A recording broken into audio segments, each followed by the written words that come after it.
o bwrdd Brifysgol Betsy Cadwaladr. Croeso cynnes iawn I chi os ydych chi'n ymuno â ni ar-lein yma o Brifysgol Wrecsam, yma yn Llanelwy, adeilad yr optig.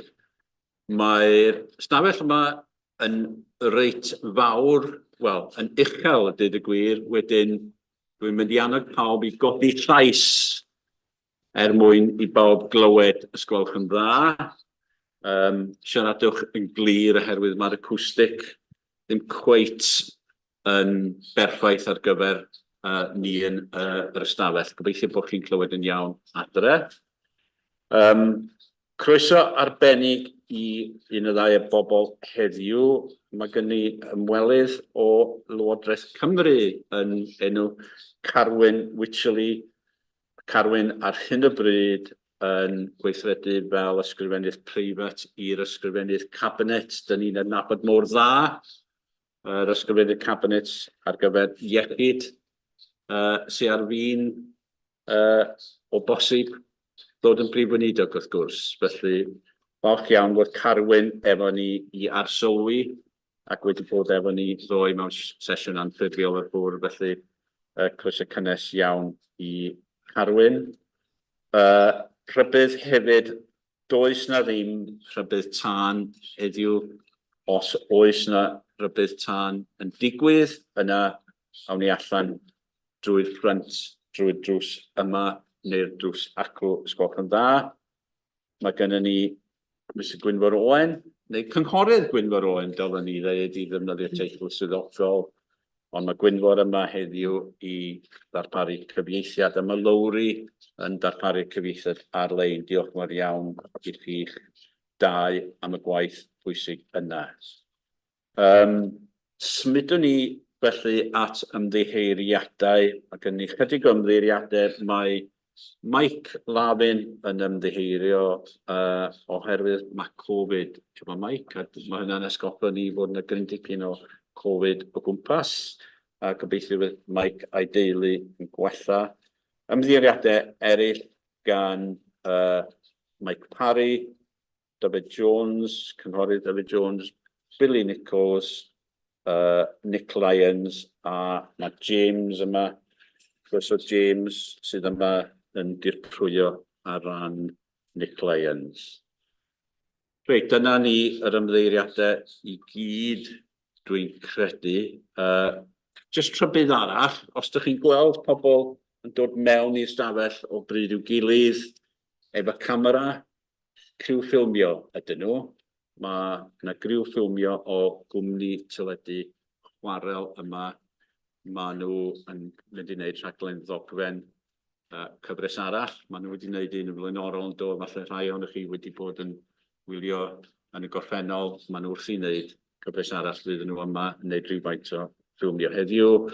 Ond bydden nhw ddim yn amharu dim ar ein cyfarfod ni.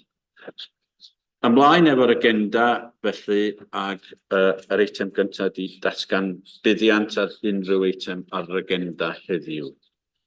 Unrhyw un am ddatgan buddiant os gwelwch yn dda. Na, felly ymwydwn ni ymlaen i'r cofnodion. Mae yna dipyn o gofnodion i'w cadarnhau o gyfarfod o'r bwrdd ar y 10fed o'r Bennaf, 11 o Ebrill a'r cyfarfod arferol ar Mehefin 30.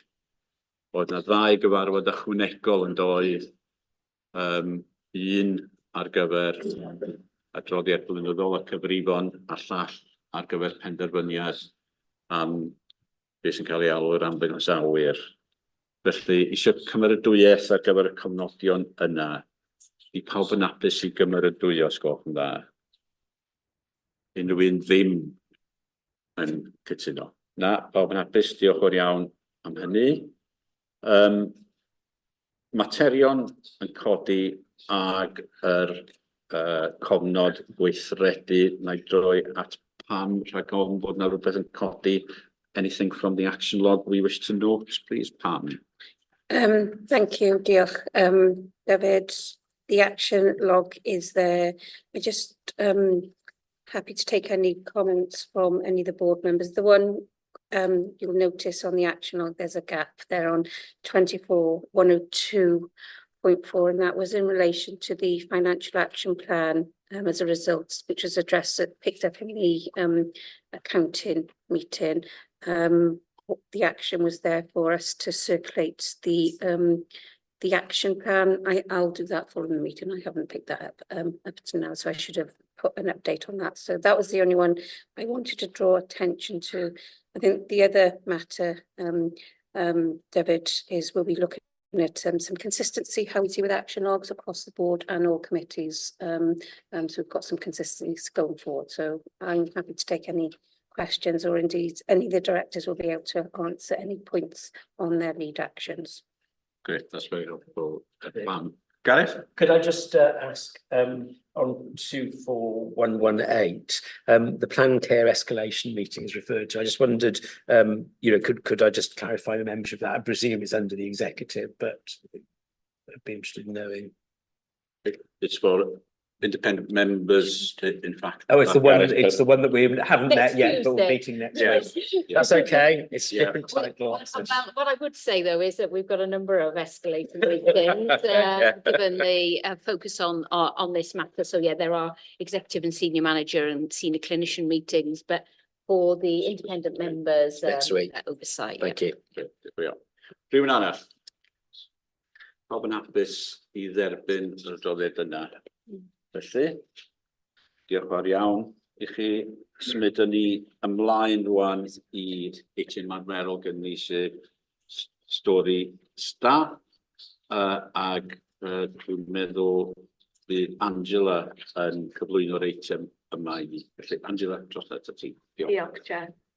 So this month we're presenting a patient's story in the form of a staff story. So identifying what staff do to support our patients with dementia and how we can improve the outcomes for our patients and their experiences while they're in hospital with us.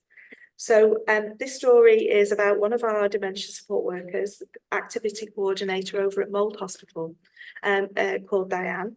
And I actually was with Diane and the team on Tuesday because it's their 40th anniversary today of Mould Hospitals being open.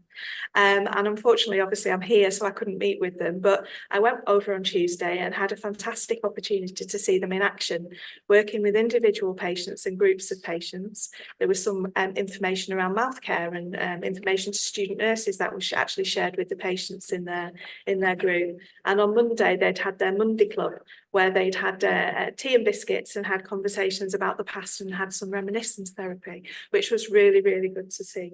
So I'll introduce the film. It's a narrative with some photographs, and it was some work that was started pre-COVID and has been completed since, and has made a real difference to those patients coming through Mould Hospital and got them to undertake activities that they would have done in their youth. Da iawn. Diolch yn fawr iawn. A rwan mae yna ffilm I ni wylio.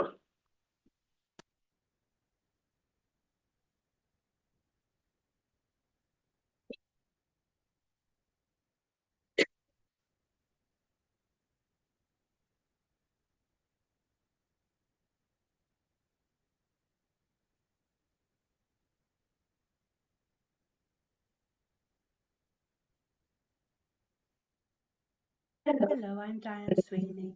I've been here in Mould Hospital as a dementia activity support worker for 5 years. I feel very lucky and privileged to get to know the person behind the patient, as nobody asks to be in hospital. To be able to try and fix issues, problems, to be able to sit and chat with both patients and families. Their little world changes so quickly from independence at home to them being in pain, confused, sitting by the bed, being told or not what's going to be happening next, slowly losing confidence, watching everything around them running 100 miles an hour past them. So I'm a little bit slower and do stop. I can give time to those that want it. I hope to build confidence, empower them to believe they can still do things plus have fun. Just because you're in hospital, everything doesn't have to stop. One of my favourite activities I love to do is reminiscence group work. 4 years ago in one of my groups, we were chatting about keeping warm as children. They said how nobody carpets, they mostly had quarry tiles and very cold underfoot, but their mum and gran would make rag rugs. I asked what a rag rug was and where they used them. In front of the fire, by their bed as they got out, in the kitchen and anywhere in the house that needed one. They explained Dad would bring a Hessian sack home, Mum would get all the old clothes and cut them into strips, and then have a hook to pull the material through the sacking. So I asked if we could get material, would they like to help me make a rag rug for the hospital? Oh yes, we can show you, they replied. I then checked with matron if we were okay to go ahead. We had a few changes to make. We couldn't use an old sack, old clothes, and it couldn't be a rug for the floor. The reasons being were a clinical area and nothing used that couldn't be wiped. So after a chat with the group, they said some people used wool sometimes, and why not make it as a wall art picture? And when it was finished, we could put it somewhere in the hospital. So we began. I went and picked up a piece of Hessian, sent for a special hook. We had decided on a Welsh dragon. My friend drew it for us. Then it came to start. I hadn't realised it had to be stretched while making. People know that I don't do things small. If you're going to do something, do it big. So I'd had a large dragon drawn on Hessian and couldn't find a frame to fit it. My husband had a friend in Bala that does amazing wood turning. I phoned him. He asked the size and within 2 weeks had made us our very own frame for our dragon. We were ready to get started. I was amazed how easy to most of the ladies getting back into something they'd not watched or done themselves in over 70, 80 years. As they were doing it, I could see them going right back to sitting watching Granny or Mum by the fire doing their rag rug as a child. So special to see. Then we were hit by COVID. The frame was not allowed to be kept in the hospital because it couldn't be wiped down. So I took it home where it sat behind the wardrobe for 3 years. Last year I set it up again and brought it back where a few more new patients had a go. More special memories of cold winter mornings, thank God for the rag rug Mum had made, as they stepped down from their beds, ready to go down to breakfast.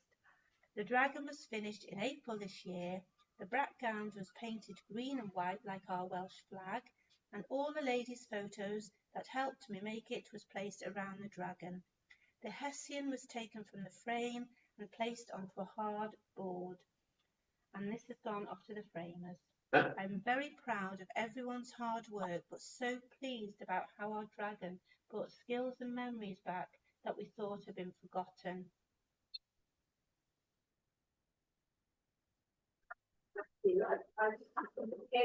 Part you in a voice and the doing what is wanted by the patients rather than it being a set programme that is done. I'm really proud of Diane and the work she does. She's one of 32 of our dementia support workers across the organisation, and we're looking to increase those runs. We've got the training that's out there to support them, to enable them to do that, and work in innovative ways of what we can try to do.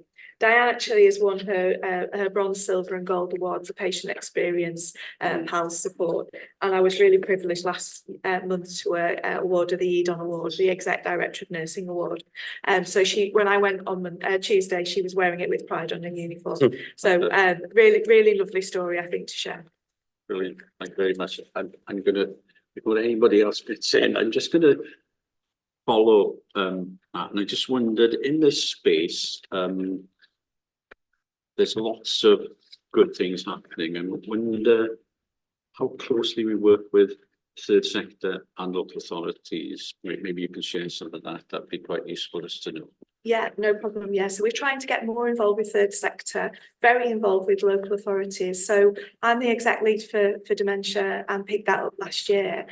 We've got a steering group, as it identifies in the paper, that leads, and we're very sort of co-produced on that steering group. We do have a joint person who works with us, is jointly funded. Right. And so we do have very, very close connections. Third sector, we're getting more involved, Sure. trying to identify how we do that Great. and bring into the organisation. You'll be aware of obviously the film that was earlier in the year that was identified. We have a dementia consultant nurse at the moment who works within my team from a corporate and trust-wide perspective, health board-wide perspective.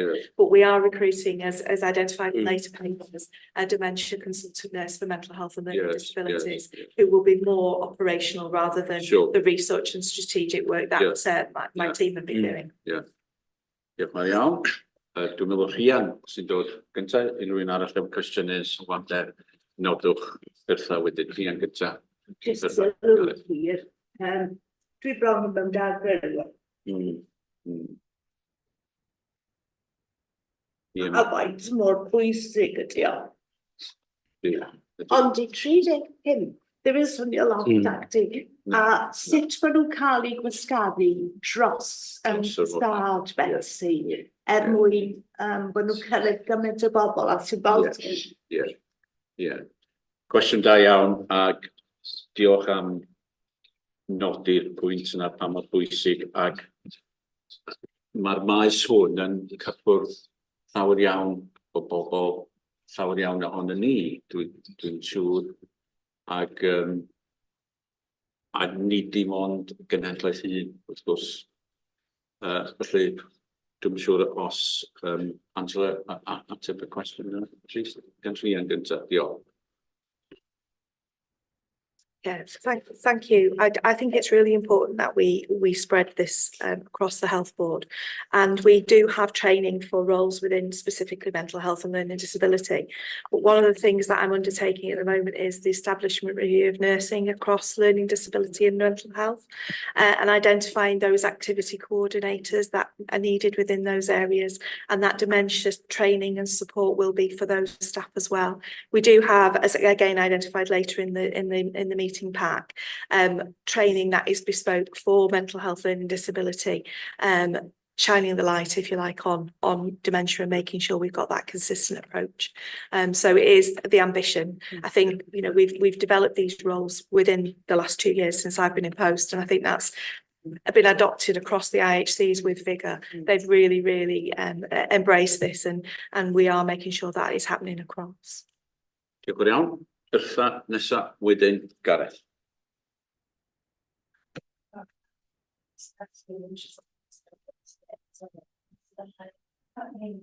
Sorry. No, raise your voice a little. It's really good to see direct experience and hear staff speaking about it. Years ago, I did work in a home where care was given for patients with dementia, and this is 40 years ago. When I look back, I mean, I was aware how horrible it was at the time, but now that I've had a little experiences, I can see more clearly how horrible it was. But at the time, no one had anything to do, and the women spent a lot of time folding their dresses. They would just fold their dresses because, you know, I'm not saying anything against men, but women in a home are usually very busy doing something. So I know that things have moved on, and looking at our connections and responsibility for care, especially around discharge, I am aware that good practice in many homes now involves people living in residential homes actually being involved in jobs that keep the homes going. So it could be washing, could be cooking, could be setting tables, or, you know, doing something in the garden. You know, is that something, you know, care that we give our homes that we're connected with? Does that practice happen? Could you hear me? I think, absolutely. So I would have to investigate around what happens within our homes that we connect with.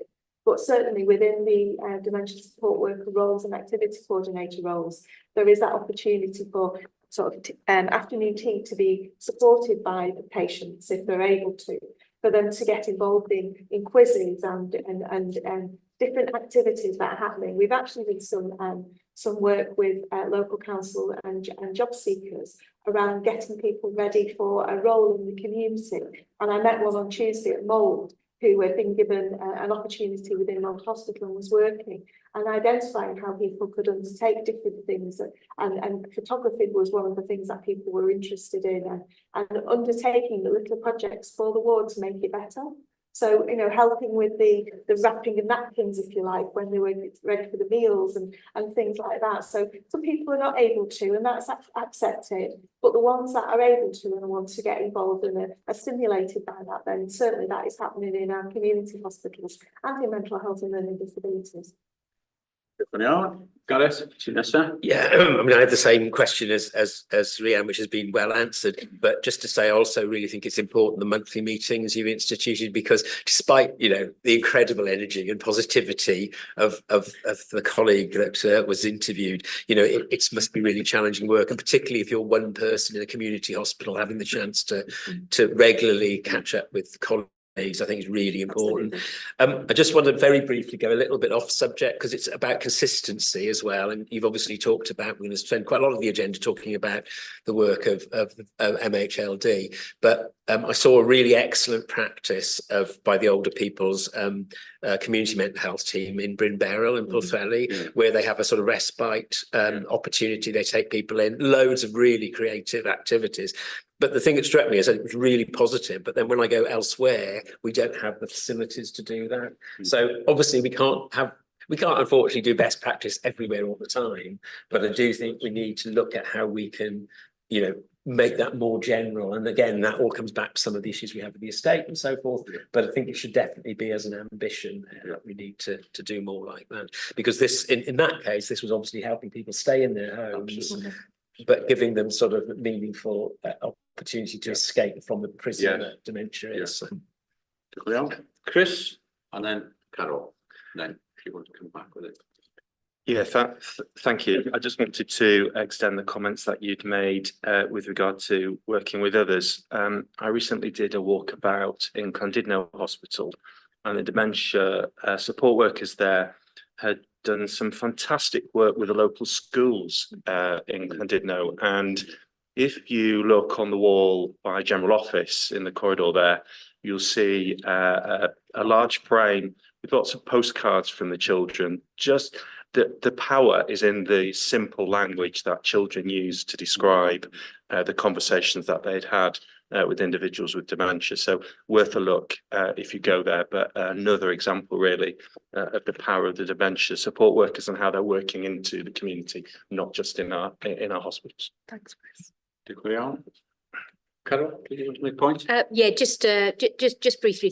First of all, thank you for bringing the this staff story through. Yeah, Diane's enthusiasm does sort of fill the room here. There is a point about consistency, and I do think, Gareth, when I've been out and about, a bit like Chris, particularly in our community hospitals, I think this is a very strong feature. And I think that's a great environment for people if they do need to be in hospital, and our work to try to reduce the numbers of people who perhaps need to be in an acute setting where it must feel very, very difficult if you have dementia to be in an acute setting. So one of the things for us, particularly where we've got delays in pathway, is to really think about people who have dementia and fast tracking, if you like, their placement into community hospital and then into community. A fantastic group of people who are the dementia activity coordinators, but also when I was at Colwyn Bay Hospital, actually, the healthcare support workers taking on that role as well. So I think this is something that others can do where perhaps those roles aren't in place. We will come on to this later as an agenda item, but dementia, care standards, hospital charter, there is absolutely no reason why us as a health board with our partners looking at Vaughan, because this is a core service area with local government, that we can't be have the very best offer for people. So I think we're sort of jumping ahead a little bit, but we'll unpack it a little bit more shortly. If now, Carol, don't know if you wanted to close with anything. Yeah, I wanted to say, obviously, the commitment across the health board is there from a senior nurse team, medical and AHP. You know, pulled together to get these roles supported, funded and established permanently. So we will then increase and continue to have that consistency as Carol identifies and make sure that we've got the offer that's needed. But thank you for listening and watching. I'm really proud as you can see my team. Diolch yn iawn, Angela, a diolch hefyd am glwyniad yna sydd wedi bod yn werthfawr iawn. Pawb yn hapus felly ni'n nodi'r adroddiad a'n diolchiadau a dyn ni'n edrych ymlaen at weld datblygu'r gwasanaethau yna ymhellach fel sydd wedi cael crybwyll. Ymlaen i'r eitem nesaf, 2414 ac adroddiad cadeirydd gyntaf, wedyn bydd adroddiad Prif Swyddog Gweithredol, adroddiad is-gadeirydd. O ran fy adroddiad dwi ddim am ddarllen dim ohono fo i chi, ond dwi eisiau nodi un peth dwi'n credu sydd yn dod yn amlwg i mi yn ystod yr wythnosau misoedd diwetha, sef cyfle ardderchog sydd gennym ni ar draws y gogledd i weithio efallai'n agosach gyda grwpiau cymunedol a grwpiau trydydd sector. Mae yna ddau beth dwi eisiau tynnu sylw ato fo. Dwi'n mynychu llawer iawn y gyfarfodydd, dwi'n rhai mewnol, rhai allanol, ac dwi'n mynd i fentro dweud y cyfarfodydd mwyaf gwerthfawr ydy pan dwi'n cyfarfod pobl allan yn y gymuned. Dwi'n hoff iawn o weld pawb yma mewn cyfarfodydd wrth gwrs mod i, ond dwi'n dysgu llawer iawn wrth fod allan yn cyfarfod pobl yn eu cymuned a pobl yn rhannu profiadau a pobl yn rhannu eu syniadau. Dwi'n gweld pethau da yn digwydd. Un o'r enghreifftiau yna oedd y cyfle ges i mynychu cyfarfod blynyddol, dwi'n credu bwyd da môn, prosiect yn Sir Fôn, dwi'n meddwl Fôn yna hefyd, os dwi'n cofio'n iawn.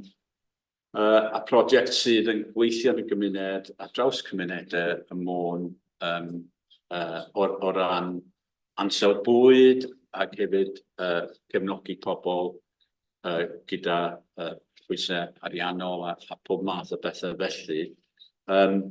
Ac mae jyst yn enghraifft o lle mae pobl yn dod at ei gilydd, rhan fwyaf yn wirfoddolwyr yn gwneud gwaith gwerthfawr iawn, gwaith dyn ni'n gallu cefnogi hefyd fel bwyd iechyd, ac sy'n gwneud gwahaniaeth go iawn i bobl, ac sy'n cael effaith gadarnhaol ar iechyd a lles bobl. Felly, oedd hwnna dim ond yn un enghraifft, a mae'n nifer ohonyn nhw ar draws y gogledd. Y peth arall dwi eisiau tynnu sylw ato fo, rhywbeth ddim yn anhebyg oedd y sermoni mynychus i wythnos yn ôl, dy Gwener dwytha yn Sir y Plint, efo Project Search fel mae'n cael ei alw, sydd yn brosiect lle mae yna trydydd sector, awdurdodau lleol, a ni fel bwyd iechyd yn cydweithio, yn rhoi cyfleon i bobl ifanc gyda'n anghenion ychwanegol i gael profiad gwaith. Mae gennym ni 250 o bobl ifanc ar draws y gogledd wedi bod mewn lleoliadau gwaith. Amrywiol, rhai o fewn y bwrdd iechyd, rhai o fewn adroddiad lleol, rhai gyda chyflogwyr sector breifat, rhai eraill yn y trydydd sector neu sector gyhoeddus. Ond mae rhan fwyaf o'r bobl ifanc yna wedyn yn mynd ymlaen i gael swyddi parhaol.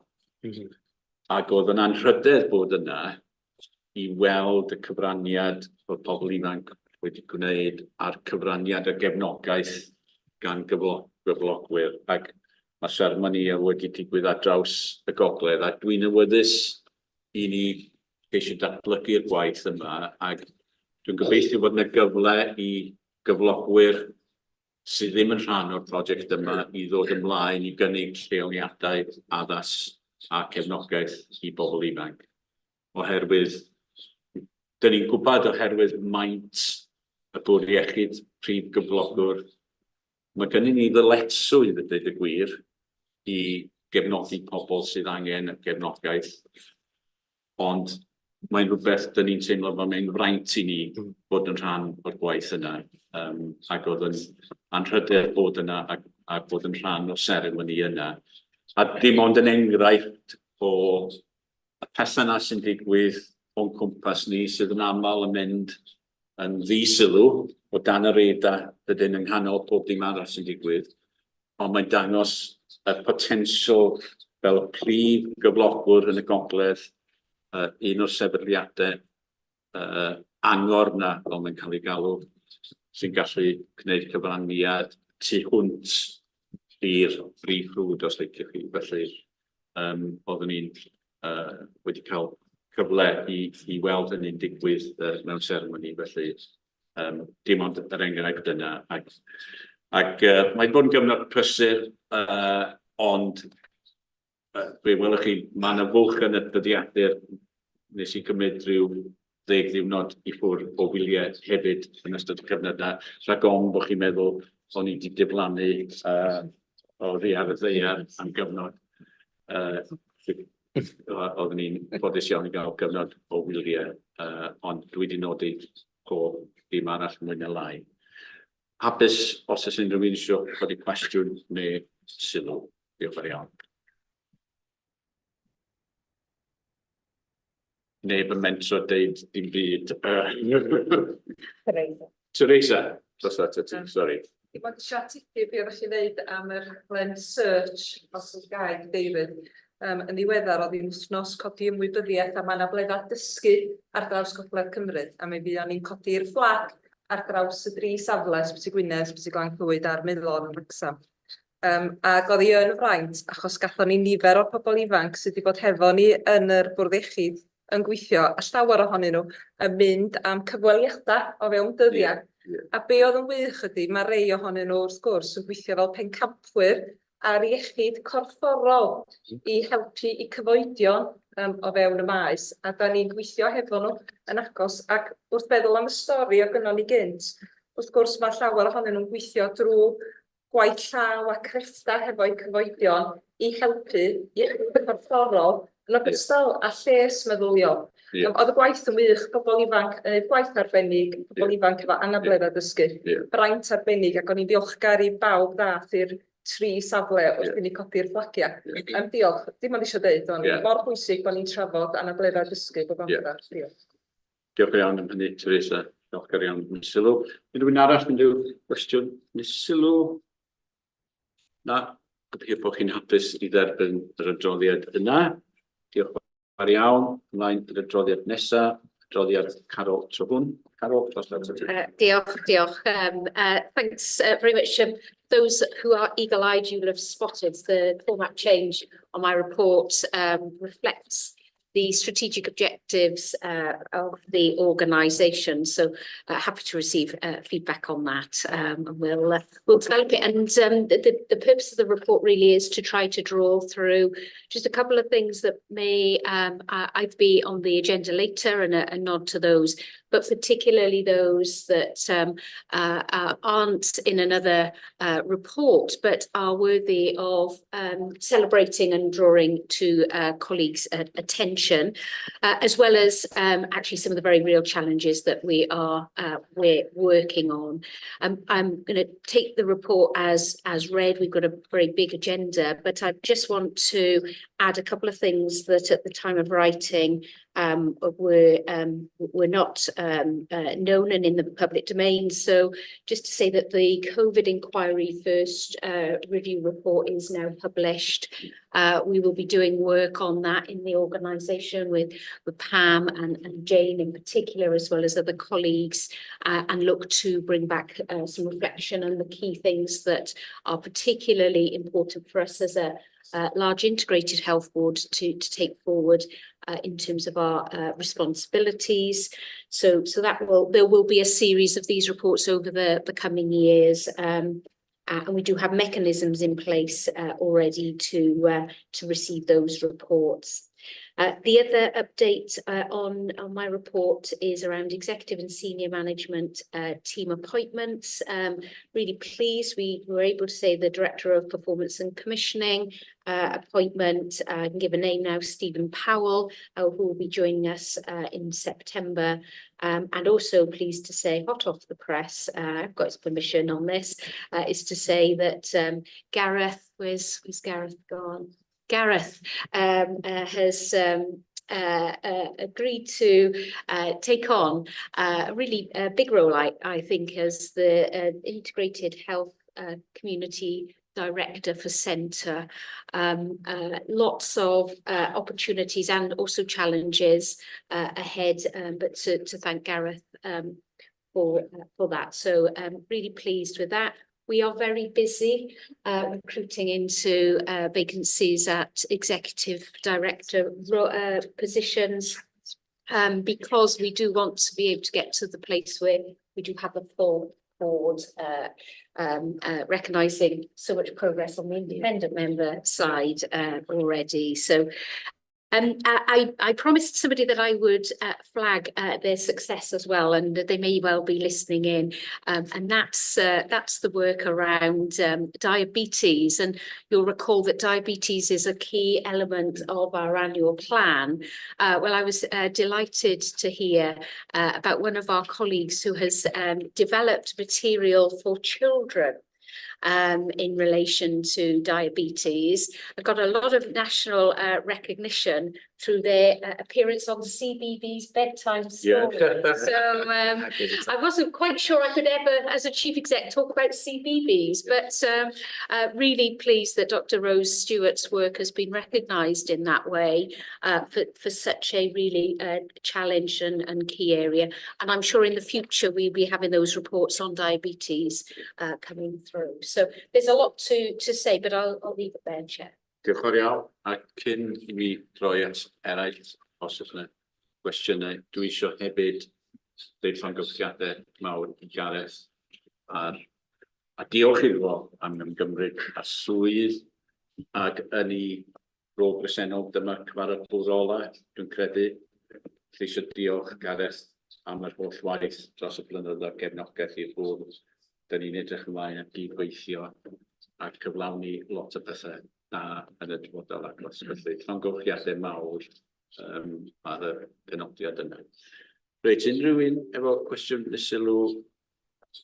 Gareth, gyntaf?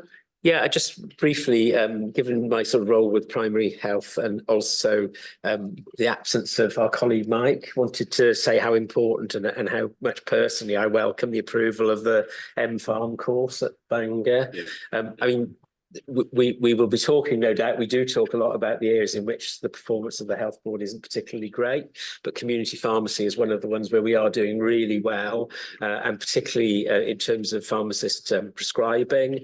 And I think my understanding is right that either in 2026 or 2027, all fresh graduates coming out will have that without having to go supplementary training. So this is really important in terms of strengthening what's already a good area of our performance going forward. So, you know, congratulations to the team at Bangor University for getting that done.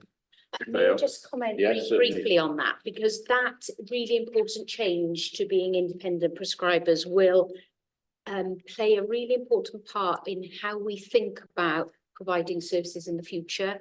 So our work on the development of clinical services plan and strategy, that's going to feed through as well.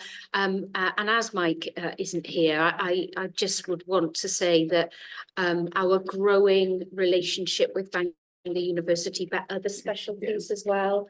So I think the prospects are really very positive about the future here. We've got to grab the opportunity with both hands. Iawn, iawn. Rhywun arall, unrhyw questions? Carol? Nag oes, felly pawb yn hapus I dderbyn y adroddiad, a diolch unwaith eto Carol am I fod waith I yn ystod cyfnod diweddar. Diolch yn iawn Carol. Ymlaen I adroddiad yr is-gadeirydd Drosodd at y ti, Gareth. Yeah, I don't think I need to say anything by way of introduction, apart from to say, you know, the report hopefully speaks for itself. I suppose I should say how much, I don't know if enjoy is the right word, but how much I appreciate the opportunity to go around and meet different parts of the organisation where there's some fantastic work going on at the coalface, and that includes a really wonderful meeting I had yesterday with the CAMS team in the East. So, you know, just to record my thanks for the people who spend time explaining things to me.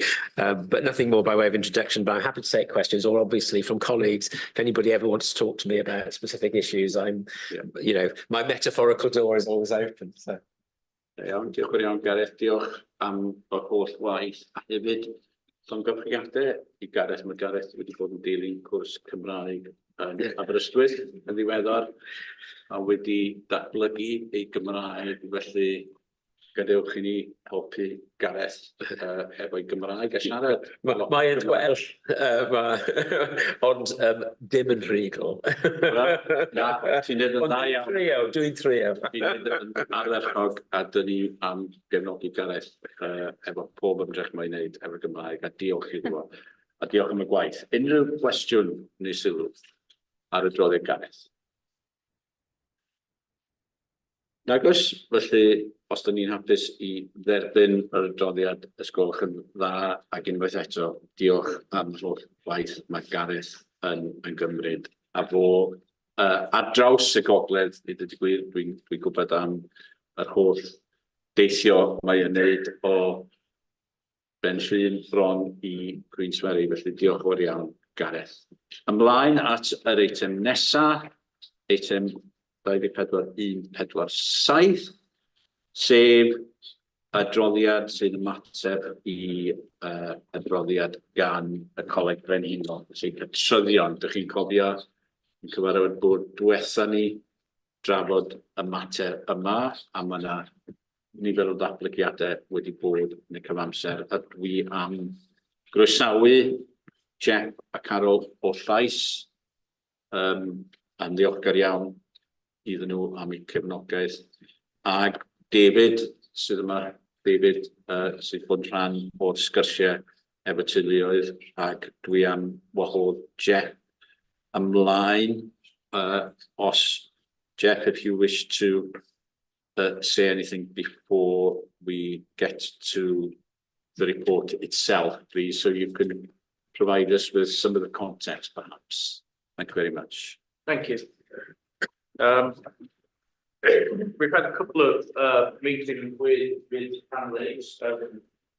David's here today.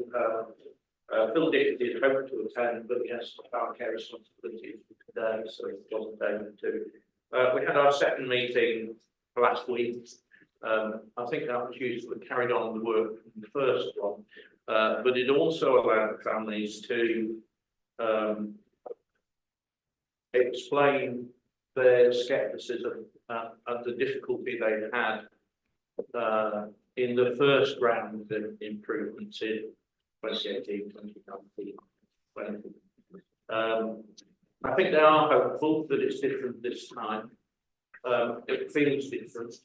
But last night Phil asked me to repeat that scepticism remains, and they're looking to you to prove them wrong about the pace of change and the depth of change. I think we're really grateful that there will be an expert advisory panel with members of the families, which are current service users, third sector, and as we would look at the price membership as well. I think this time round what we would like to see is, rather than just statements that things have been resolved, actually the advisory panel will be looking to see that things really have been resolved and actions claimed have been taken. It's a new health board, and I think relationships are different, but they will still be looking for that proof.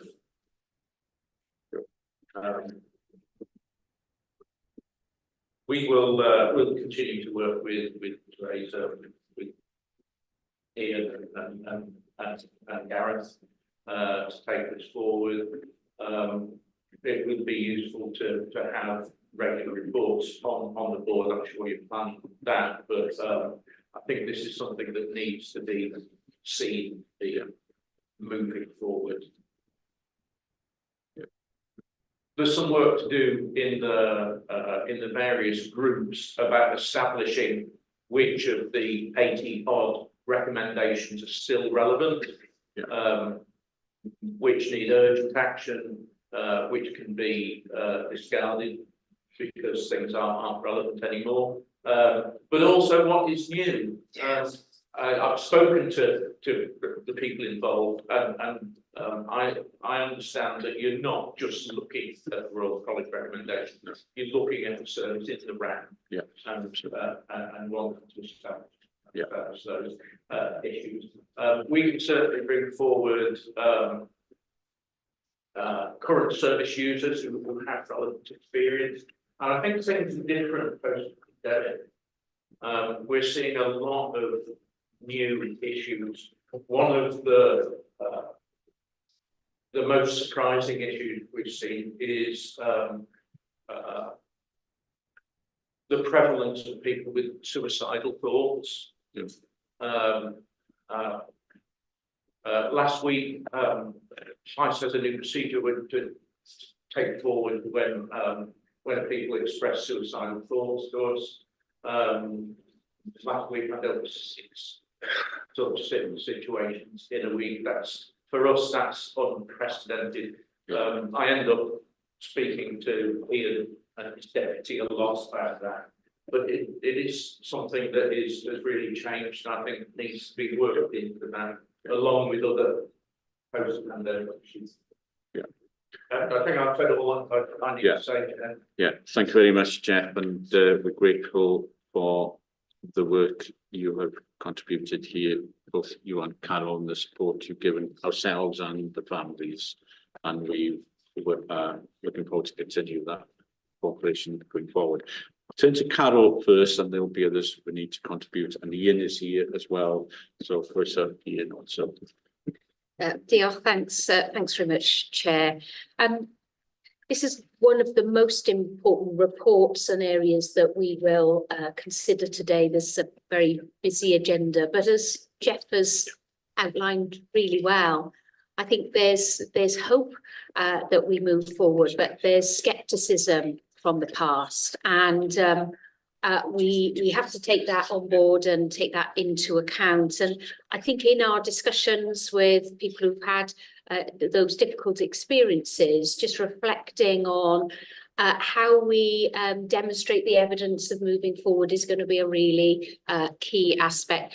And actually, while we talk about mental health and the wider care of people with dementia, actually that needs to be a feature of the board more generally, I think, in other areas where a lot of effort goes into making improvements, but with the evidence and showing the evidence that that's had an impact. Just wanted to remind ourselves of the advice that we were given by the group, which was really go and get best practice from elsewhere, look outside the organisation, look outside Wales, even look outside of the UK, for us not to rush into another action plan, but to really consider very carefully the things that will help move the service forward.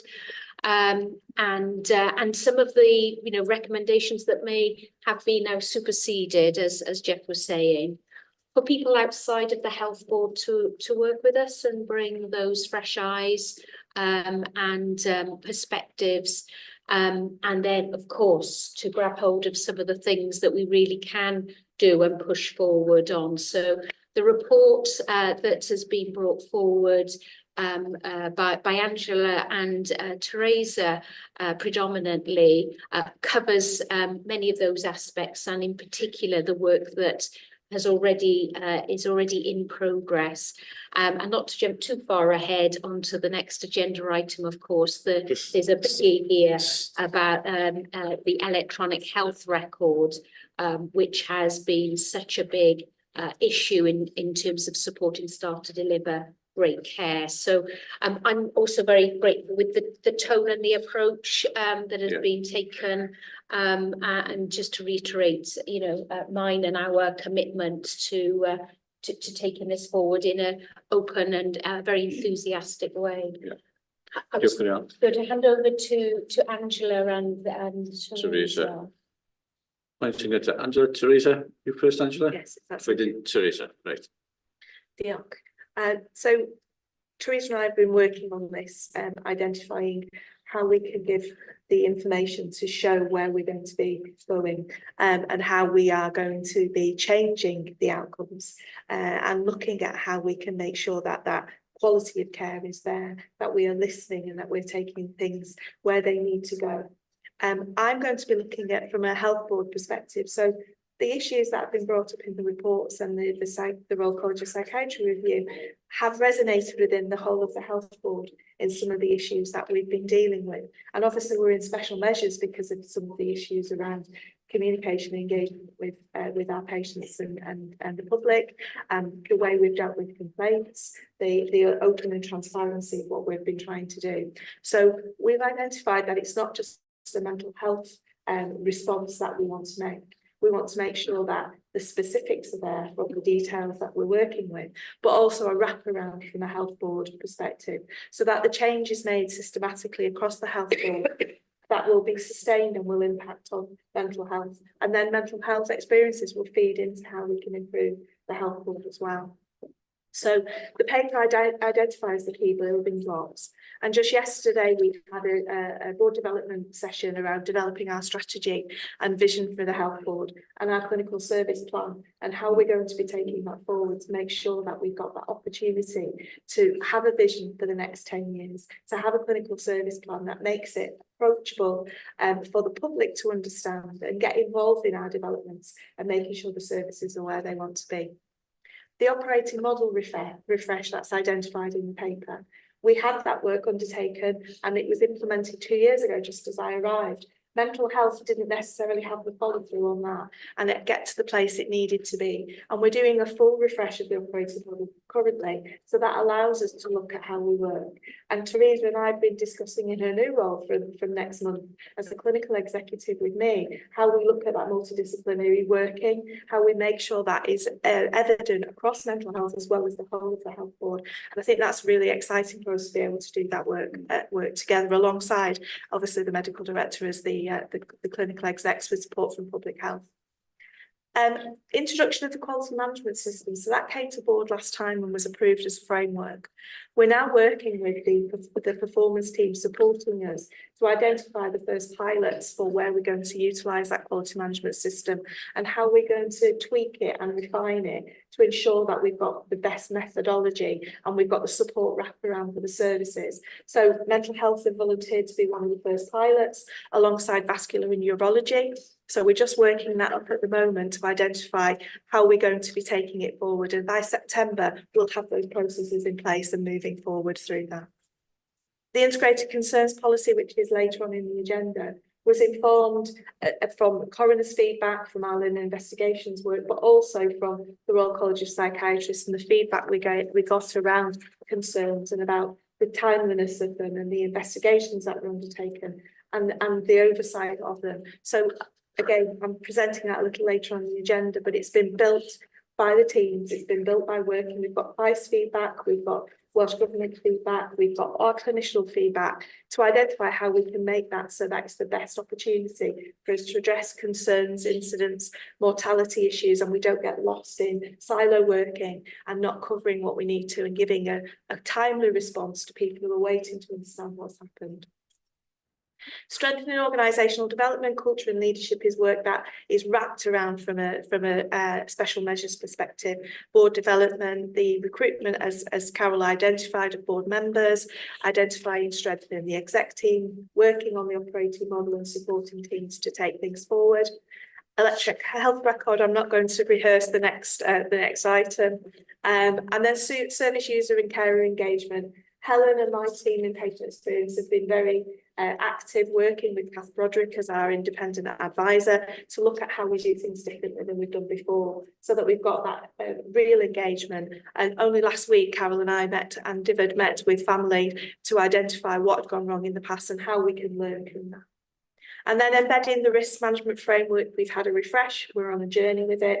It feels much better, we understand our risks now, they're articulated in a different way, and we can make sure we can own them and make the changes. Rather than being on a register, we can actually make the changes to take them off the register and address the issues that are around them. And then I've already alluded to the dementia activity that is happening across the health board. In partnership, making sure we've got that opportunity to be the very best in what we're doing and utilising our staff and their, you know, the passion you heard earlier for making sure the patient's journey is the very best it can be. So I think I'm going to hand over now to Teresa around the details of what we're going to be doing from a mental health perspective, but hopefully that gives you an understanding of where we are and a recommend from help. Thanks. Teresa. Ti'n Gymraeg. Ie. Dwi'n diolch i Angela am trafod y gwaith mawr sy'n digwydd, ond hoffwn i ddeud diolch i'r teuluoedd. Gyda llaw, sori torri draws, mae rhaid trio codi llais os yn bosib, ac oherwydd dydy'r acoustic ddim yn wych iawn, ymddeiriad ddim torri draws. Mae'n iawn. Eisiau deud diolch diolch i Angela am trafod rei o'r, swn i dweud y building blocks fawr yna sy'n rhoi pob peth at ei gilydd yn y bwr iechyd. Dwi yn teimlo fan i'n mynd i weithio o wahanol. Ond peth cyntaf wir dwi eisiau dweud ydi deud diolch i'r teuluoedd. Mae wedi bod yn fraint gweithio hefo Llais, hefo David, hefo Phil a'r teuluoedd i gyd. A diolch i'r bwrdd am roi'r cyfle i wneud hynny. Dwi ddim am ail ddeud yr ymddiheuriau ddeudson ni'n y bwrdd tro dwytha, ond dwi eisiau deud o ran y tîm iechyd meddwl ac anabledda dysgu. Nawn ni ddim anghofio beth sy'n digwydd. Ac wrth rhoi'r cynllun at ei gilydd am yr gwaith yn yr appendix 1. Beth sydd wedi dod yn amlwg wrth i wneud yn siŵr bod y tîmau'n gwybod am y gwaith pwysig yna ydy bod pawb yn cofio beth sydd wedi digwydd, pam bod hyn mor bwysig, pam bod rhaid i symud ymlaen. Mae hynna wedi bod yn bwysig iawn. Felly mae'r cyfle i sgwennu y cynllun ymateb yma, a dwi am wneud hynna cynllun ymateb, yn hytrach nag action plan, response plan, cynllun ymateb. Mae hwnna wedi bod yn bwysig i ni cofio'r gorffennol, ond i ni edrych i'r dyfodol, ac y gobaith i'r dyfodol o'n Carol wedi dweud i chyflwyniad hi. O ran yr adroddiad a'r manylder sydd yn yr appendix, I'm drwy bob un linell, mae'n ormod o linella, a dwi'n siŵr fo'n amball i linell da ni angen cryfhau, a mae hynna'n rhywbeth yn bod yn ysgrifennydd i trafod hefo fi, yn arbennig yn y maes seicoleg ac yn y maes therapyddiol, sef edrych ni gweithio fo'n gilydd yn gryfach, a bod ni hefo gilydd yn gryfach bob amser. Beth bynnag, yn croesawu'r y ffaith fod y bwrdd iechyd yn gweithio fo'i gilydd mor dda. Mae wedi bod yn bleser gweithio efo Angela ar y cynllun yma, ar y mateb yma. Mae'r gwaith mae Dylan di arwain a fydden ni'n trafod nes mlaen yn y bwrdd ar yr electronic health record mor bwysig i ni. A mae hwnna'n rhywbeth mae staff di gafal yn efo, a da ni'n gobeithio ddifri fydd hwnna'n symud ymlaen. Mae'r adroddiad hefyd yn trafod rei o'r ardaloedd sydd yn symud ymlaen yn barod, ond dydw i ddim am ddeud bod nhw wedi gorffan, dyn nhw wedi cael, dydw i ddim wedi mynd i'r maes yna. Rwan, ffocws i o ran y tîm i gyd, wedi gwneud yn siŵr bod y gwaith llywodraethu sydd yn gwneud yn siŵr bod y gwaith yma yn ei le yn symud ymlaen. Ac unwaith eto, dwi'n ddiolchgar i Pam a'i tîm am ei chymorth hi i wneud yn siŵr bod ni'n cael hwn yn iawn, fel bod chi fel y teuluoedd, fel bod y cyhoedd a'r teuluoedd newydd a'r defnyddwyr y gwasanaeth rwan yn gallu ymddiried yno ni, a bod ni wedyn yn cael ffydd bod y gwaith yn symud ymlaen yn positif i'r dyfodol. Hynny yw bod fi'n edrych i'r dyfodol, yn hytrach na bod fi yn edrych i'r gorffennol, bod ni'n dysgu o'r gorffennol. Un neu ddau o bwyntiau swn i yn hoffi ddeud, dwi'n cofio yn y bwrdd tro dwytha, oedden ni'n sôn bod y tîm iechyd meddwl ac anabledda dysgu, un o'r sylwadau gallu wneud ydy bod ni'n edrych brawd yn mewnblyg, bod ni'n edrych i fewn yn hyd. A mae yna waith da'n digwydd y fanna'n barod i wneud yn siŵr bod ni'n styn allan at eraill. Ac un o'r partneriaid da ni'n estyn ato fo'n arbennig ydy HEIW, Health Education Improvement Wales, maen nhw yn helpu ni ac yn bartner arbennig. A mae'r gwaith sy'n digwydd ar iechyd corfforol yn symud ymlaen, ac dwi'n ddiolchgar yma gyda ni cyfeillion clinigol yn ystafell hefo ni heddiw. Mae'r gwaith yna mor bwysig o fewn y byd yma yn iechyd meddwl.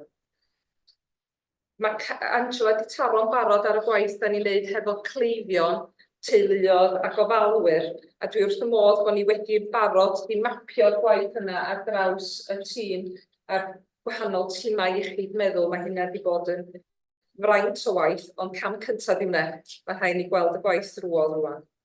Ac wrth gwrs, da ni wedi ail edrych ar pethau fel cylch gorchwil i wneud yn siŵr fod heine yn addas ar gyfer y dyfodol. Ond i gau os gau cadeirydd ac ar ôl, da chi'n iawn, Jeff, mae Covid wedi newid pethau. Mae'r byd wedi newid, mae'r byd da ni'n gweithio yno fod wedi newid. Mae meddyliau staff yn wahanol, mae meddyliau poblogaeth ni'n wahanol. Mae hyd yn oed y gwasanaethau ar draws yn ystod oedran iechyd meddwl yn wahanol. Dwi yn teimlo os fedra ni wneud yn siŵr fod y gwaith llywodraethu'n dwt ac yn daclus, hefo'ch help chi, eich gwybodaeth a'ch profiad chi, profiad defnyddwyr rwan yn gwasanaeth, dwi yn teimlo fydda ni'n gallu gweithio trwy y gwaith ymateb sydd yn yr appendix, ond yn fwy na hynna, edrych i'r dyfodol fel bod pethau mewn lle gwell, dwt ac yn daclus a bod ynoch chi ffydd yn y gwasanaethau. A dwi'n edrych ymlaen i ddal ati weithio efo chi ac efo Ian i wneud yn siŵr bod ni'n wneud gwahaniaeth. Dwi hefyd yn edrych ymlaen i weithio hefo'r grŵp cynghori arbenigol a dwi'n gwybod bod yna waith i wneud y fanna i wneud yn siŵr bod yr aelodaeth yn gywir ar gyfer y dyfodol. Bod ynoch chi ffydd yn yr aelodaeth yn y profiad a'r arbenigaeth maen nhw'n dod i'r bod. Felly dwi yn teimlo fel bwr iechyd, da ni mewn lle gwahanol, da ni yn bwr iechyd newydd, a dwi yn teimlo, dwi'n gobeithio fod ynoch chi ffydd, a da ni'n gallu gweithio trwy'r appendix, ond fwy na hynny, bod ni'n rhoi gofal y cleifion ar y blaen. Felly dwi'n deud diolch, a dwi'n edrych ymlaen i ddal ati gweithio hefo chi yn llais, hefo'r teuluo a'r teuluo newydd i ddeirydd. Gyfodol cymryd cwestiynau.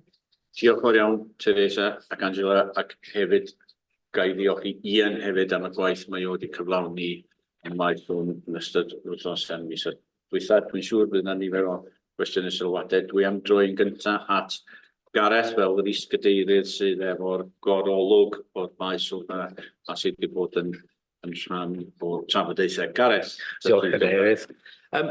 Yeah, so first of all, I just want to start by again, thank you as others have, but thanking you, Jeff, and the families for that very balanced, thoughtful contribution. And I think I very strongly welcome the governance approach. And I think absolutely critical to that is your role in terms of making sure that current patients and their families are fully represented in the work of the group. And also that may need some attention about how that gets changed and refreshed over time, because you want people who build up the experience, but you also want to make sure that the experience is current. So I know this is a matter for QSE. I'm very happy that QSE will take over the detail of this, but just to say, I think that's, you know, that has to be absolutely central, the voice of the current patients as well as obviously drawing on the experience of the past. I'd like really welcome the report. I think there's been great work put into it. And on the first section, I think it is absolutely right to contextualise this within the challenges and the work that's going on with the health board more generally, because most of the problems that I think we've seen within the division, such as the lack of responsiveness and engagement with real patient experience and the way in which we handle or don't handle complaints, the problems with communication between the front line and the top. You know, these are all things that aren't unique to MHLD. They've been true across the organisation, and you know, with our new leadership, I know they are being addressed. I have to say that reading that section just reminds me, as I'm sure it does all of my colleagues on the board, of quite what a big and ambitious agenda we've got. But we've got to have that agenda because all of these things need tackling.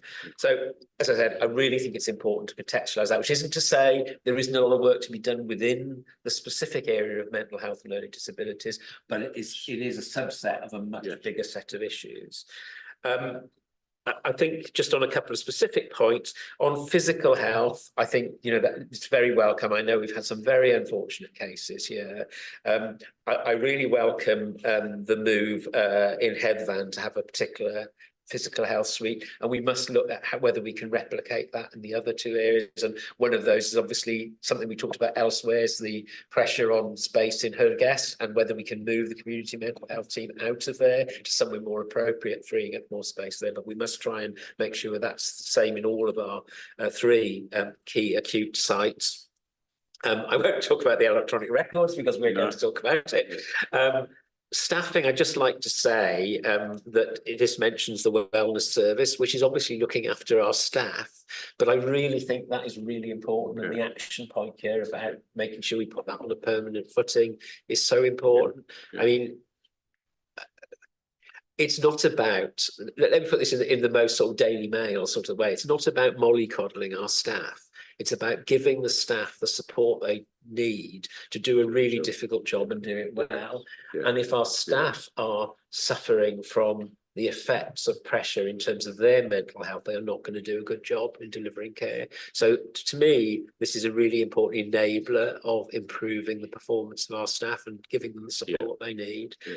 On clinical services, I'd be the last person to minimise the importance of whether we're doing well in terms of complying with what could be perceived as bureaucratic things like, you know, are the plans in place? Is our risk formulation in place? Because this organisation is not good. Well, it's too good at seeing these things as sort of bureaucratic impositions and not absolutely integral to providing good care.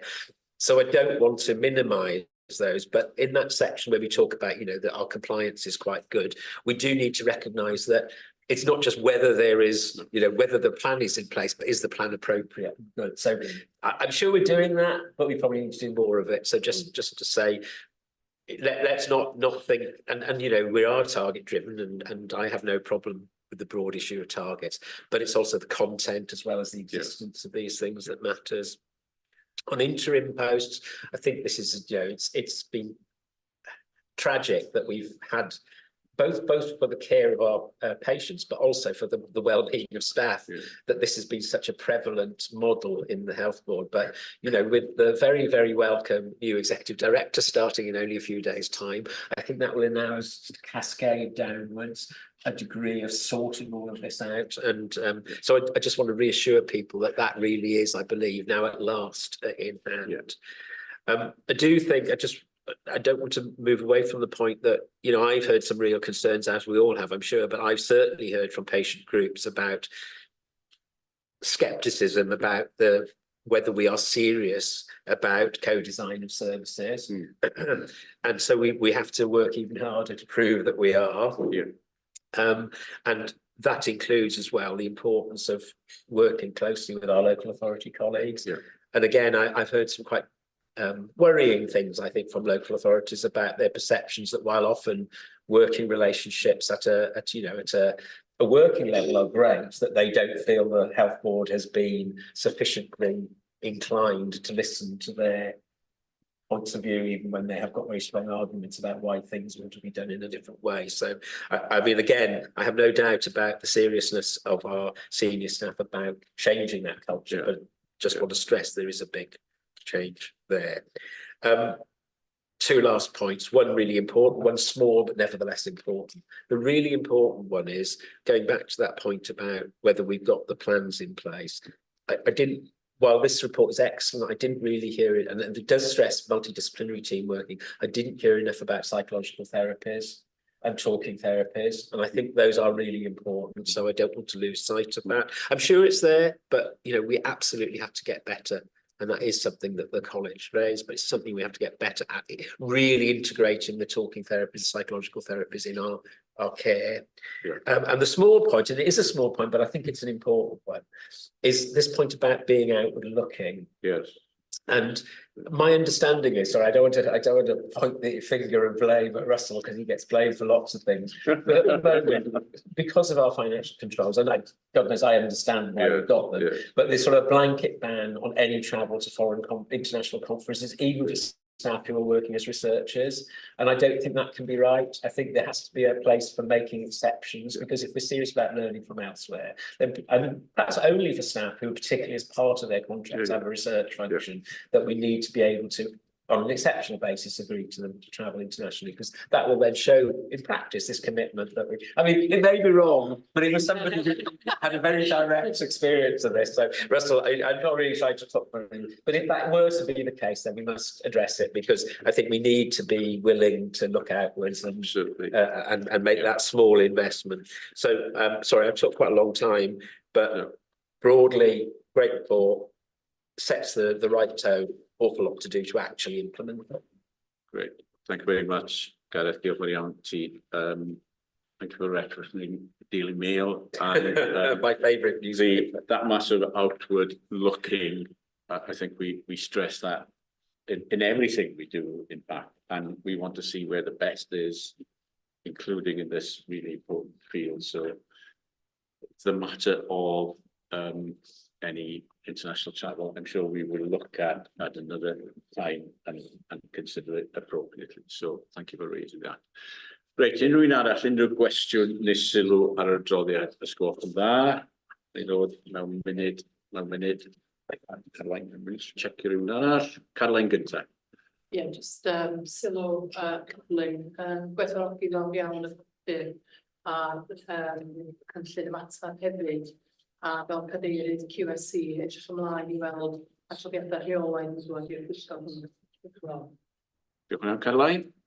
QSC ydy'r pwyllgor sydd yn ymdrin â llawer o'r maes yma gyda llaw, a Caroline ydy cadeirydd yn bryd felly. Pwyllgor pwysig yn cael gorol o'r gwaith yma.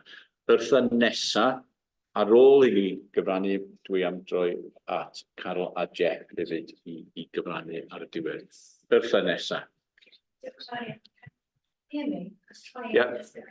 Yep. I'm really interested on the work that we've been doing as a forward of developing leadership. And I think it really links with the comment Gareth made about staff, especially research staff, going to international conferences. Of course, they bring back that energy to the work they do in the health board, which is really important. And a lot of the conference work, people feel inspired for the day, very excited. I'm quite interested in finding out what that's like 6 months down the line. I don't know how we do that or if we're doing it already, but I would be keen to find out a bit more about that if that was all. Thank you.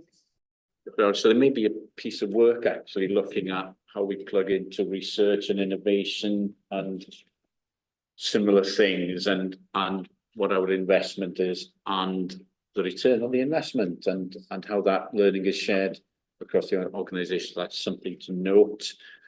Rhywun arall eisiau codi unrhyw beth?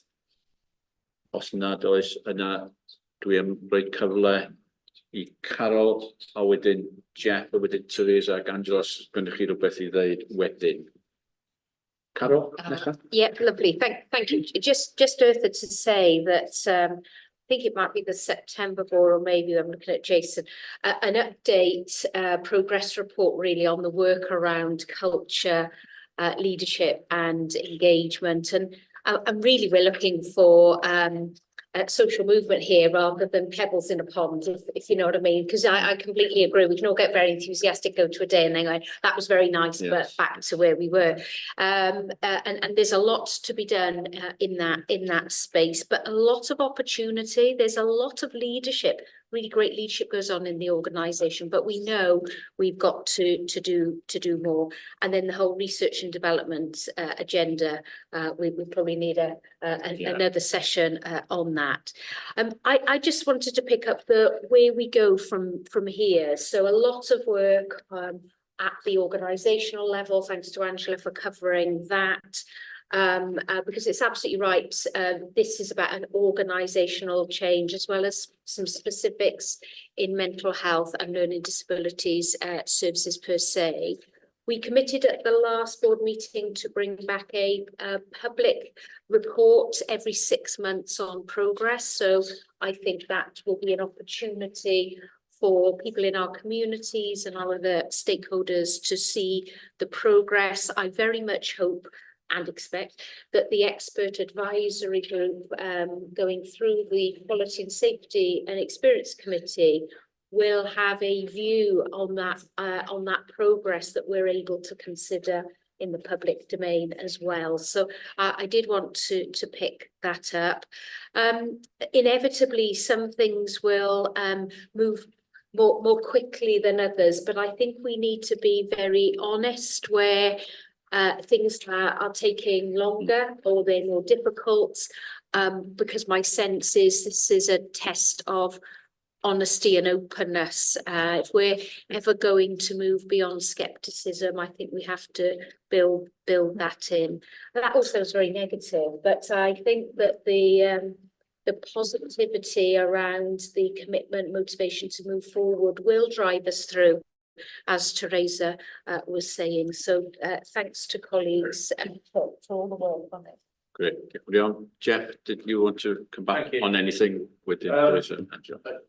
It's my understanding that the advisory panel will have an independent chair.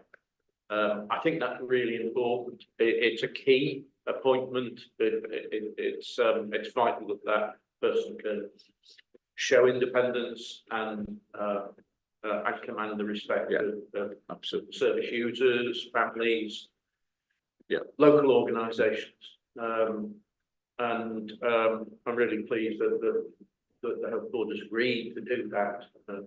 Thank you. Yeah, no, very important, as you say. Diolch iawn. Unrhyw beth rwan gan unrhyw un gloi? Unrhyw beth, Angela? I just want to thank everybody for their involvement and the development from a BCU wide perspective, but also from the families and from Christ for their support.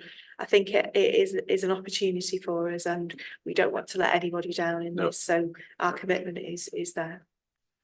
Diolch yn iawn. Felly, ydyn ni gyd yn hapus i gymeradwyo adroddiad ac i gefnogi yr hyn sy'n cael ei ymlynesu yn y papur o ran ffordd dyn ni am weithredu ac a'r fframwaith llywodraethu yn ogystal, sydd yn bwysig iawn fel dyn ni wedi clywed. Pawb yn hapus i gefnogi hynny, sgwelwch yn dda. Ie, diolch yn iawn am y gefnogaeth. Diolch eto am pawb sydd bod yn gwmwyd gwaith. A diolch eto i llais a David sydd yma yn bresennol hefyd yn ogystal. Diolch yn iawn. Ymlaen i'r eitem nesaf, eitem 24.148. Dyma'r achos busnes. Da ni wedi bod yn sôn amdano fo yn gyson. Nid yn unig yn y cyfarfod yma, ond sawl cyfarfod arall. A dwi'n falch o wahodd Dylan ein prif swyddog digidol a gwybodaeth, ond hefyd croeso cynnes iawn i Dr Anita Pierce i roi teitl swyddogol. Anita, di'r prwygyfarwyddwr meddygol yn yr adran. Croeso cynnes ato ni, drosodd atoch chi'ch dau, a cofiwch godi y llais fel fod ti mewn gêm pêl-droed, Dylan. Diolch.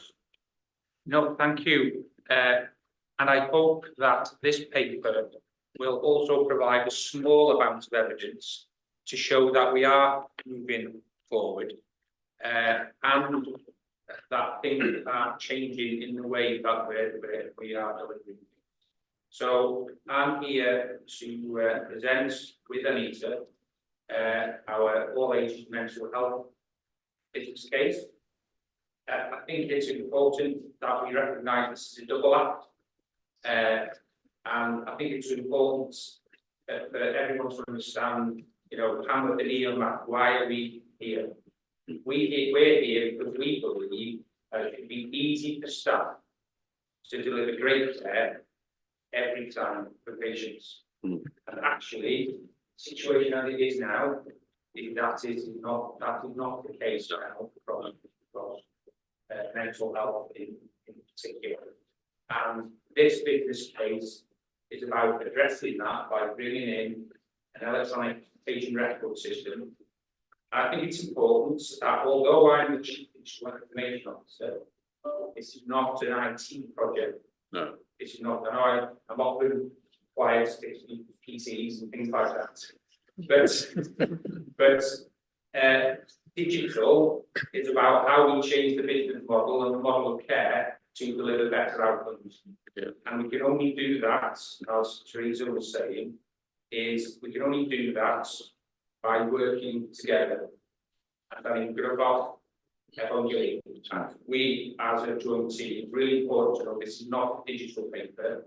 It's a helpful paper, it's a mental health paper as well.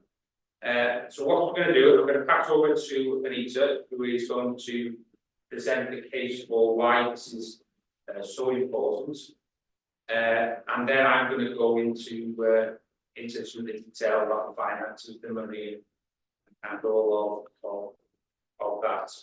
And just the other point as well, of course, when we're talking about working together, we're not just working together across the health board, we've also been working together with colleagues in Welsh Government on this case, and they've provided some good contributions to that, to the development Anita.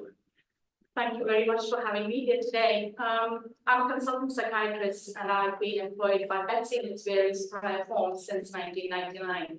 So you can be rest assured I've lived and breathed with our services for a very, very long time. So this is a great opportunity for us, and the previous agenda item is an effective springboard for this discussion, I think. The business case, basically, as Delan has said, it's not about digital vehicle, it's mainly about clinical transformation. And this is much awaited in mental health learning disability services for all ages in North Wales. The issue here is, why do we need to do this now? Well, we need to do it because primarily we need to deliver better service for the people of North Wales. That is the bottom line. The second issue is that we need to enable staff to deliver that care effectively and efficiently. And there is a lot of problems within the system because we are so reliant on paper-based case files. And I have included Bryn's story in the document, and Mia's story, about how we have to navigate a very complex system of activities in order to deliver that care.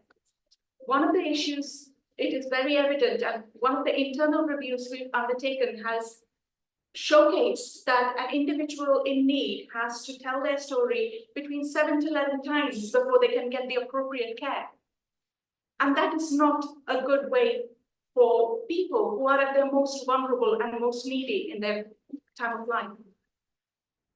So the issue here is taking on Jeff's conversation about talking shops and not acting on it. This is our first step towards considered actions and responses to the needs of the people in North Wales.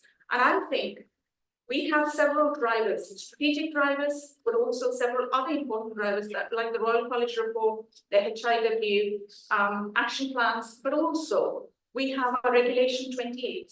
3 of the Regulation 28s in the last 12 months have noted the lack of electronic case records as contributing to the deaths of individuals.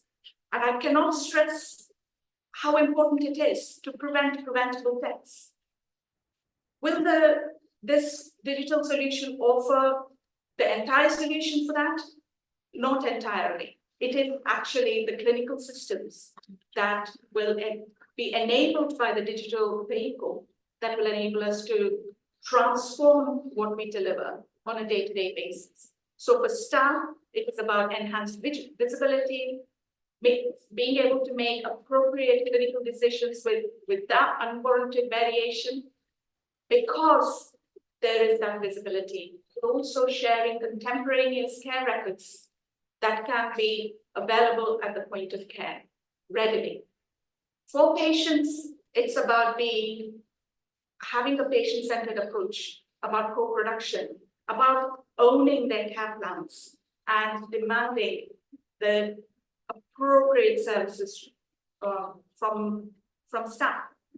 So overall, I think we need to be able to put our energy and enthusiasm behind this business case so that we can move forward and be competitive and have parity with other health boards and other health systems in our country.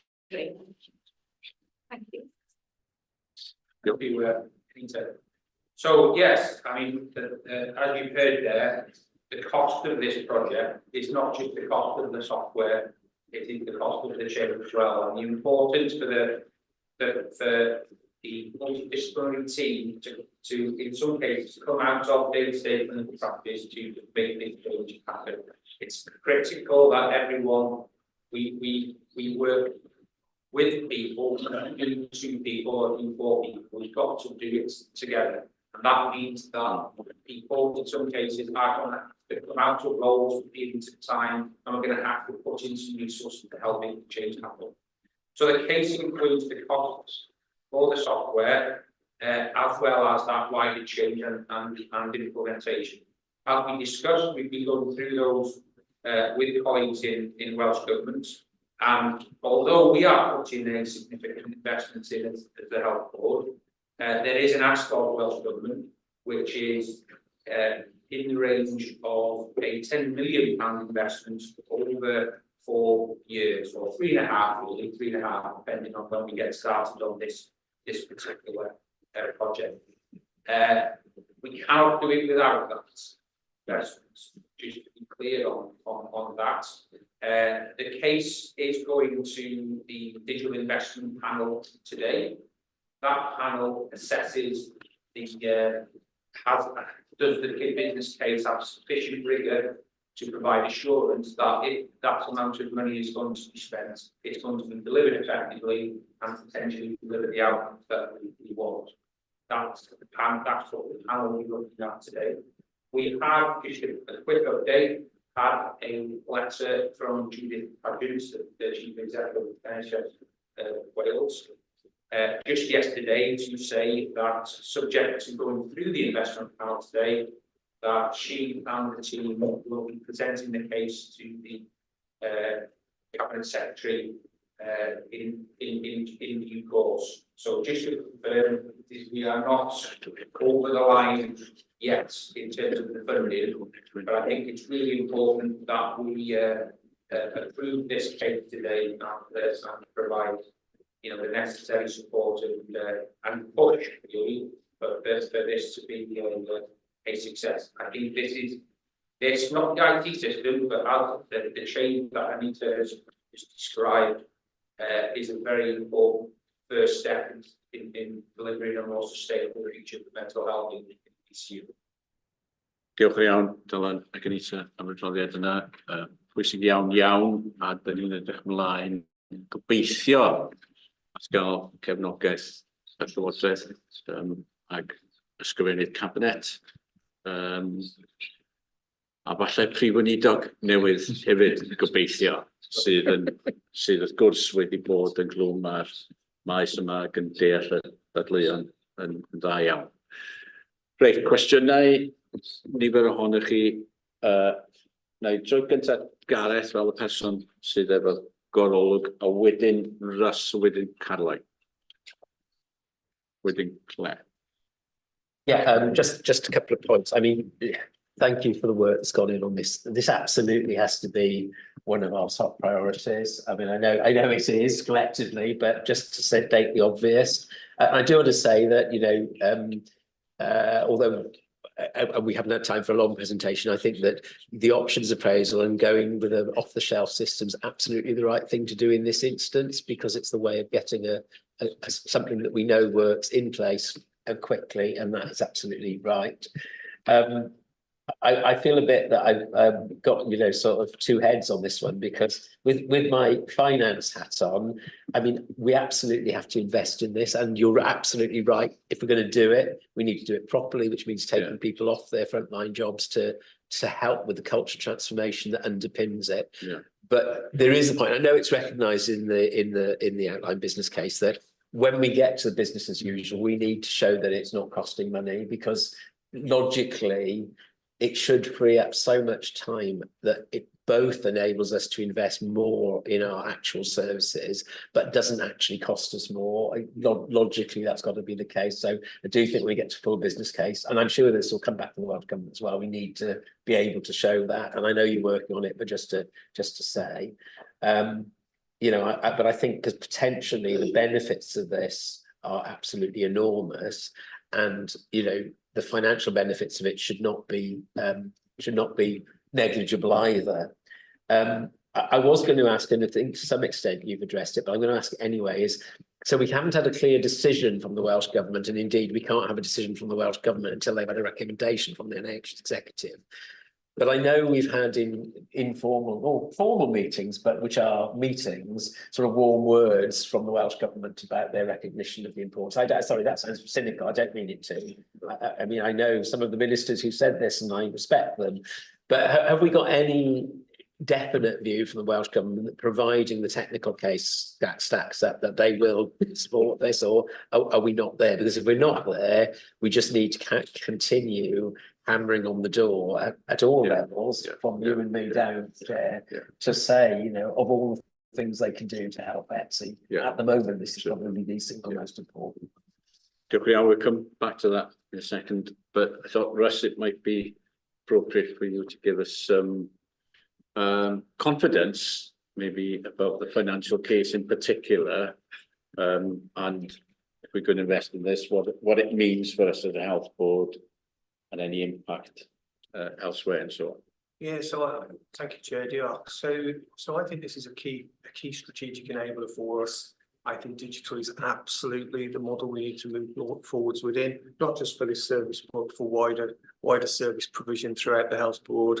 I think the presentation already alluded to the level of efficiencies and productivity and gains, and the duplication that will be removed, and also obviously with duplication being removed, the clinical quality that can be delivered as a consequence.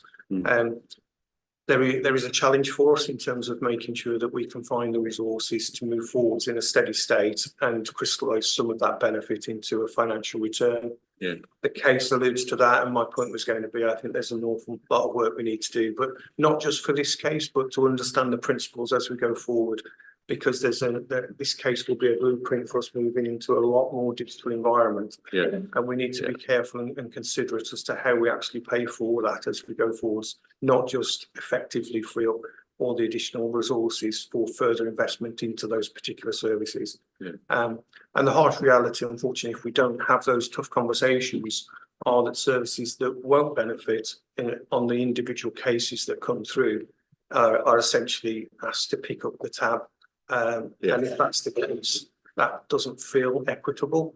And all we ask Welsh Government to fund it based on telling them we're going to be so much more efficient through having this case developed and supported to the tune of circa £10 million for development for us.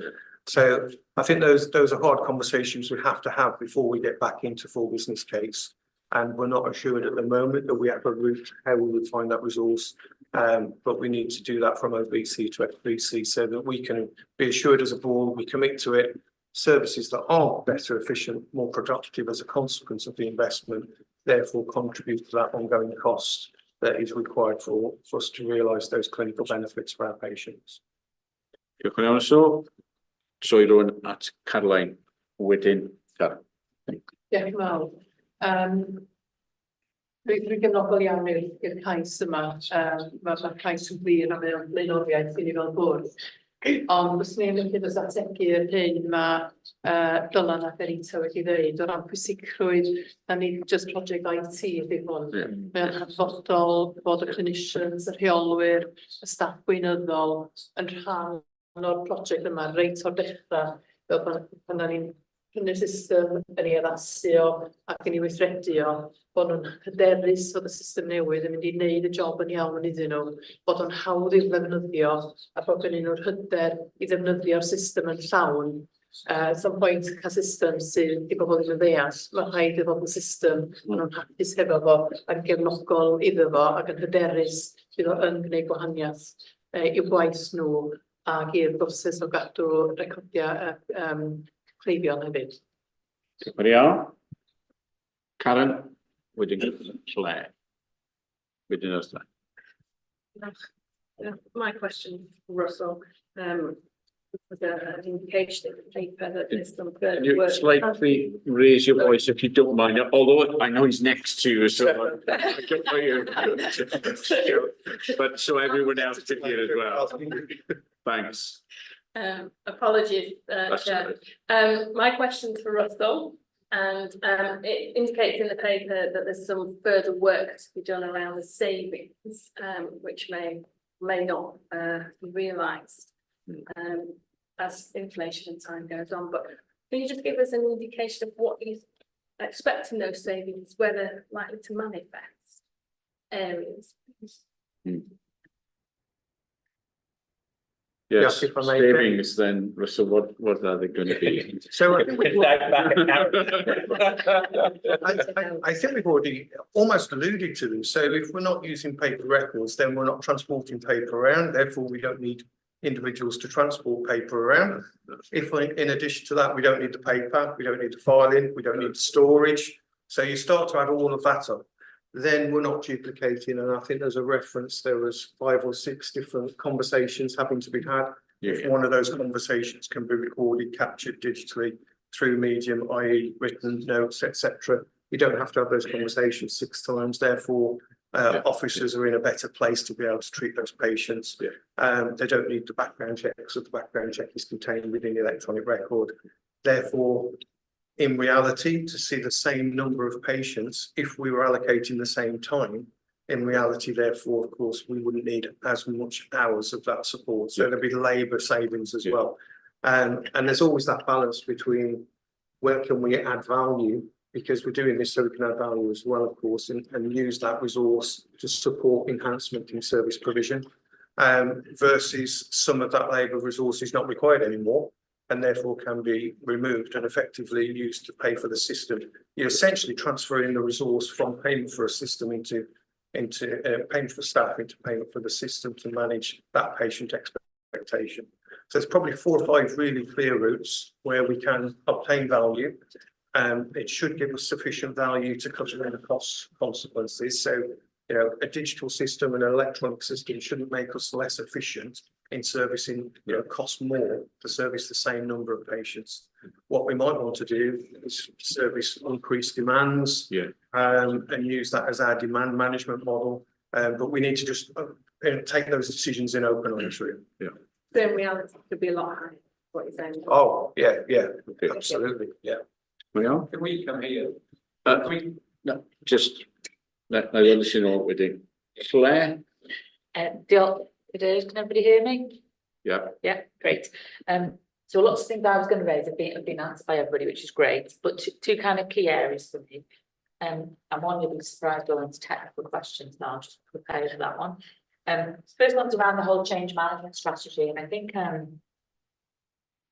we can't ignore the fact that the coroner's reports have said that systems could have prevented potentially avoidable death. But I want us to be equally aware that the kind of whole culture change programme around this is a crucial area alongside the system of itself will not change wholly the way we want to change the way we deliver our services. So I think sometimes we can get a bit fixated on that system changes are going to be the answer to everything. It's a part of an important tool, but it's only that. And so my question is, the work around the cultural change linked to this is really fundamental, absolutely fundamental. And it's often the thing that causes the failures. So the tech works, the kit works, but actually we didn't invest enough in bringing our people with us on the journey. So it's good to hear that that is a big part of the plan. And I think we've seen earlier versions of this where that was described. So I've got a simple question around, are staff really up for this, or how big is the job of getting staff up for this? Because the creatures of habit, if we've always done it in one way, even though we may know it's not the most effective, even though we may know it may not be the best for our service users and residents, it's quite hard for people to work in a wholly different way. So just a question around that really. But we've got to really capture the learning from this, because this is the first phase of something we want to do across the whole organisation. So the learning in mental health and learning disabilities, we've got to be really robust about how we capture that, so that when we move on to the broader change, Absolutely. it's more seamless because we've done it once before and we know how to take it across the organisation. And then the technical question is, and it's not that technical, but will this system talk to whatever we might do in the future around electronic records for the whole of Betsy? And the reason I say that is we're all complex individuals. We might have a mental health issue, but we might also have a physical health issue. And when we meet somebody to talk about our physical health issue, really helpful if they also understand the other treatments and the other services that we're engaging with across the whole of the health board or the whole of the health system, and vice versa. So yeah, I wouldn't profess to know which is the best system to buy, but I guess my question is, are we buying one that in the future we'll be able to talk to whatever else we do around electronic records more broadly? Because it's absolutely got to. Otherwise, we've got a good solution for today. Yeah. We're going to have to do something else again several years down the line. great question, and give you an opportunity to come back on that in a minute. Bertha, wedyn Teresa, wedyn Angela, and then I can bring you back. Bertha. I did a lot of the question I was going to ask about how is this going to link with the need for electronic health records across Betsy? Where are we with that? Will success here lead into success with that? Yep. So just a bit of what's the connection look like? Is it going to be stronger, better? And whilst we're thinking about that, can you signal any potential for particularly local authorities, social services as well, having plugged in access or whatever, and how that works, or if it doesn't work? So I'll bring you in a minute. Teresa, nesa wedyn Angela. Diolch cadeirydd. Isio neud sylw o'n i a dweud diolch. Chydig bach yn uwch o stori eitha, a ni gael gwestiwn canu blynyddoedd. Sorry. Diolch o'n i cadeirydd i Anita. Oedden ni'n trafod yn y papur dwytha pwysigrwydd arweiniad ac arweiniad o fewn tima. A mae Dylan ac Anita di arwain y tima gyda'r gwaith yma. Mae Anita, dwi'n gwybod, ydra i ddeud hyn, wedi bod ar y cynllun claim yng Nghymru. Yn cynllun gwych sy'n dangos i chi, mae'r gwaith yn treiddio trwy'r bwrdd iechyd, gwrach mae dyddiau cynnar di, ond da ni'n lwcus fod gynnon ni arweinwyr gwych, Anita di un o hein, ac yn rhoi cleifion ar y blaen bob amser yn ei sgyrsiau, mae wedi gwneud hynny eto heddiw. Dyna'r un sylw, ac yr ail sylw o'n i'n gobeithio wneud oedd Caroline, mae pawb wedi bod yn sôn am staff ac ydyn nhw'n barod, a mae hynna rhywbeth mae Ian a fi i sôn am ganwaith, ydy'r staff yn barod. Mae staff yn awchu am y system yma. Mae nhw eisiau fod, mae nhw'n barod, mae nhw eisiau fod yn gyfartal a iechyd corfforol o fewn y bwrdd iechyd. Mae yna achos o fan hyn o ran fod yn gyfartal, bod ni'n trin iechyd meddwl, lles meddyliol, yn ddyn fath, bod ni'n trin lles a ochr corfforol iechyd. Dwi'n clywed hynny drwy'r amser, mae'n gwestiwn sydd wedi codi, mae'n gwestiwn da, ond dwi yn teimlo fedra i sicrhau chi, mae un a fi wedi trafod hyn ganwaith, mae'r staff yn barod am hwn, a dwi'n hyderus tu hwnt fod y staff yn mynd i fod yna, ac yn barod am y technoleg, dwi'n mynd i fod haws, ond dwi'n sicr fedra i'n neud o am y staff troli, dyna di eisiau dweud. Diolch yn iawn, neges bwysig i ni hwnna. Diolch yn iawn, Angela. Thank you. In relation to the appetite for this as well, just a reflection, I took the Chief Nursing Officer Sue Tranco over to the headphone unit, and the staff actually asked her to escalate it to our government that we wanted this and that we needed it to make sure our care was the best it could be. So I think there is certainly an appetite, and they are articulating that anywhere they can. Yeah. Great. Diolch yn iawn. Carol, wedyn, ydw at chi'ch dau, Anita a Dylan mewn. Gloi. Great, thanks very much. Really great questions, great conversations. So I don't have to cover quite so much of the ground I would have. I think we need to shift our mindset from things like an electronic health record being seen as a cherry on a cake to being the cake. It is a standard tool for practitioners in most other organisations in the UK, not potentially so much in Wales, but there's a lot of interest and work on this. So if I was to spin back 20, 30 years, you know, think about, we didn't have the internet. Can you imagine not having the internet today? So we're thinking about actually things change, they become a core part of the infrastructure. And that's what I think an electronic health record is. The change, of course, is about clinical care. It's about safety, it's about experience, it's about outcomes. It's also about clinical efficiency, service efficiency as well. So I think we've covered some of that. also just to say, we had quite an enthusiastic session at the executive team where Anita presented, and we really did test appetite for change, but also confidence for delivery, because getting this right is essential on the journey to a wider EHR. And I know Dylan will come back on the technical issue of this being tactical and us seeing the wider.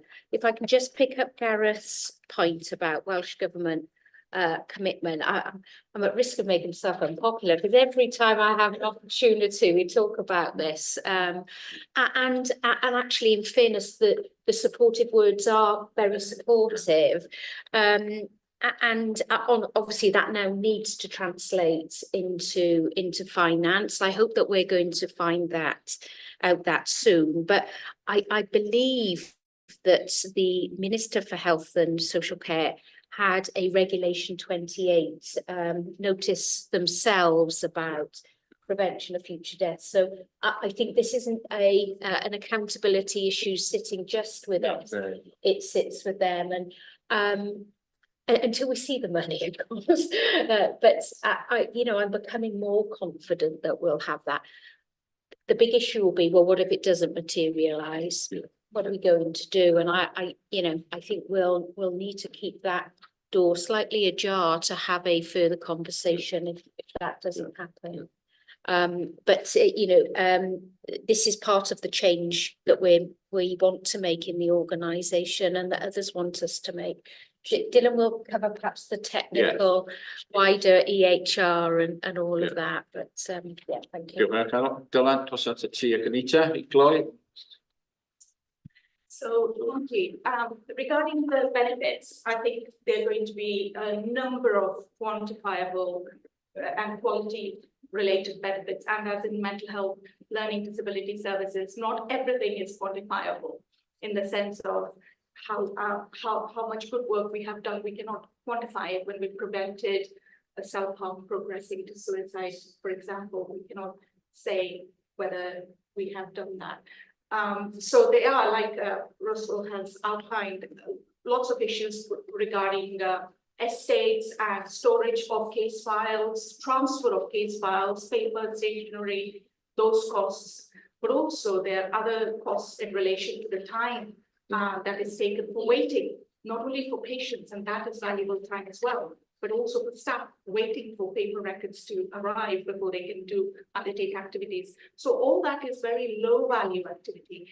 And what we want to do with this transformational project is to transfer it into a high value activity where we reduce that manual processes, automate most of the processes, and actually become more patient facing, so that there is value in that interaction and there is therapeutic benefit right at the very beginning of that journey, so that we have a preventative aspect where we prevent people from becoming more seriously unwell as they are on waiting lists somewhere, and that we have provided the necessary care and intervention well ahead of time, so that any foray into secondary care, into inpatient bed needs or acute care is prevented. So all of that, we have to find a way of articulating that in our full business case, and that is what we will be working on as we move forward.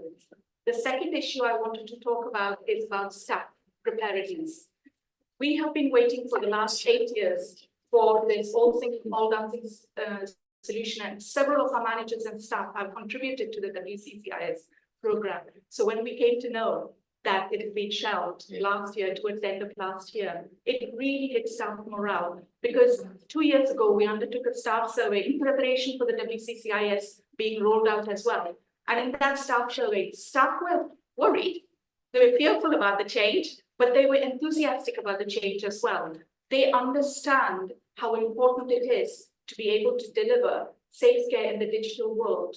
And the performance matrices that they have to be measured against are all designed for the digital world as well.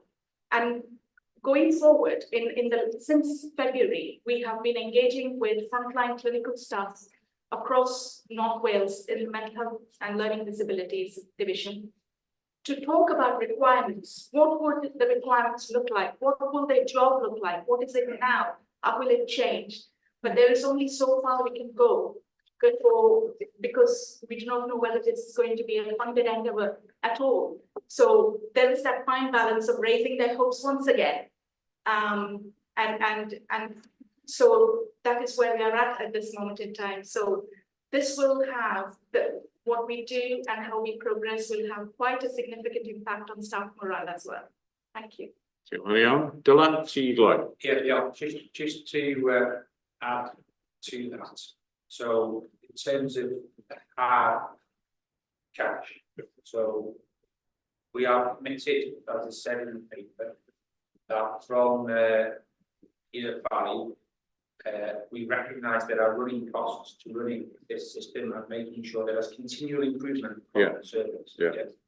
So we are committed to, in this paper to deliver against that. However, as part of this programme, picking up on Russell's point, we recognise the health board has not been great when it comes to benefit realisation and in particular change. I think that's prevalent across all most digital implementations across Wales. So we have got and we are bringing in capability as part of this project to make sure that when we work with people, and importantly that everyone has to adopt the system and work to new standardised practices, there will be benefits from this, and as part of that, we'll be able to articulate that more clearly in the final business case. That's also dependent, of course, on the system that we get and the capability that will inform that. So I think it's picking up on Russell's points and Dan's points. I think we could use this as an exemplar in terms of how we need to do this for all our programs going across the health board. So that was just a thing on the benefits. With regards to some of the other things, picking up on Gareth's points around an off-the-shelf system, yes, I mean, if we can deliver the basics of a 21st century, bear in mind it's 2024 now, 21st century system in BCU, we are confident that we're going to make some improvements to the quality and safety of our care. And we have done lots of work already, learning lessons from other places. We had a session with Nick Venters, who is Anita's equivalent in Leeds and York Partnership Foundation Trust, who are going through their 3rd mental health system. But interestingly, there's a lot of lessons learned that we can apply here, and some of the things we've been talking about are from those lessons. So there's some assurance there in terms of our ability to not only deliver the benefits from a quality and safety perspective, which are so important, but also deliver on some of the productivity gains as well. With regards to the technical question, it's not a straightforward answer. The systems in the mental health market aren't as open as they should be. Yeah, that is a limitation of what the vendors provide. However, we have built in and we have developed now, from a DDAP perspective, a set of non-functional requirements which all vendors have to respond to, and there is some scoring in there with regards to how open that system is. So to use an analogy, we are working, I am working with colleagues in the HCW and leading some work across Wales with regards to how we develop shared care records, experiences I've had in the past. Part of that is setting the standards for integration and basically saying, well, here's the specification for a 3-pin plug. It's got to be 240 volts. It's got to plug in. Just to say, many of the mental health system vendors do not fully comply with all of those things. So to some degree, there's a balance to be had there. So we're not promising every full integration. There's a balance to be had there, but it's built into the requirements, and we will work hard to progress that from a technical point. The other small thing is just in terms of managing the expectation. So in order to go around and co-produce the way this system is configured, based on the way we're going to work across, bear in mind, this is a 6-month procurement, which we're ready, we've done an expression of interest already. So fingers, as soon as we know we've got the cash, when we've got cash, we'll be out to market. It's a 6-month procurement, but it's a 3-year change. Yeah. Yeah, this is not a 6-month change. It's a 3-year piece of work. It's CAM, it's all agent as well. It's not just, it's quite a significant change. You need to want to manage expectations about that. Doing it well. Okay. Diolch yn iawn, Dylan, a diolch i ti a bob arall am y gwaith sydd wedi digwydd, gwaith ofnadwy bwysig. A dyn ni yn obeithiol am gefnogaeth y Llywodraeth. Pa lywodraeth fysa ddim eisiau cefnogi bwr iechyd i symud i gyflwyndrefn digidol sy'n mynd i sicrhau gwell gofal a lles i bobl mewn angen. Does dim un llywodraeth sydd ddim eisiau cefnogi hynny, bydd llywodraeth ni yn bendant dwi'n eitha hyderus eisiau cefnogi ni, dwi'n edrych ymlaen at y gweld yn digwydd. Reit, symudwn ni i bawb i gadarnhau, os gwelwch yn dda, os ydych chi'n fodlon gyda'r papurau sydd wedi cael eu cyflwyno i ni, ac ydych chi'n cytuno i ni symud ymlaen gyda'r achos busnes, ydych chi'n cymeradwyo hynny. Pawb yn hapus i wneud hynny. Ardderchog, diolch yn iawn, diolch am y trafodaeth, diolch i bawb am y cyfraniadau. Dyn ni cael egwyl rwan, cytoriad, ac byddwn ni'n ail yn gynnull am mewn 10 munud, sef 5 munud yr 20 i 12, restarting 25 to 12 on the dot, so please be ready to restart. Diolch yn iawn.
Oh, thank you.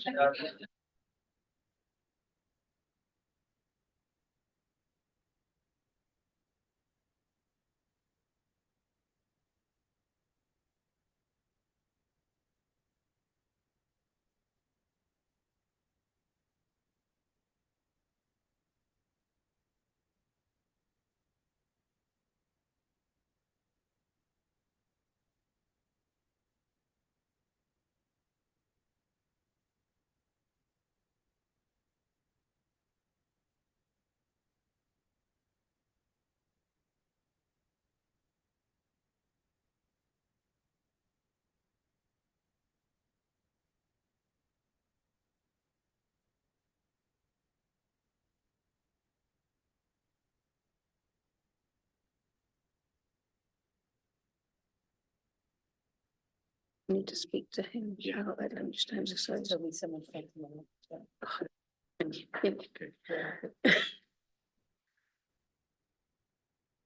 Reit, croeso yn ôl I gyfarfod bwriadu Prifysgol Betsi Clywydda.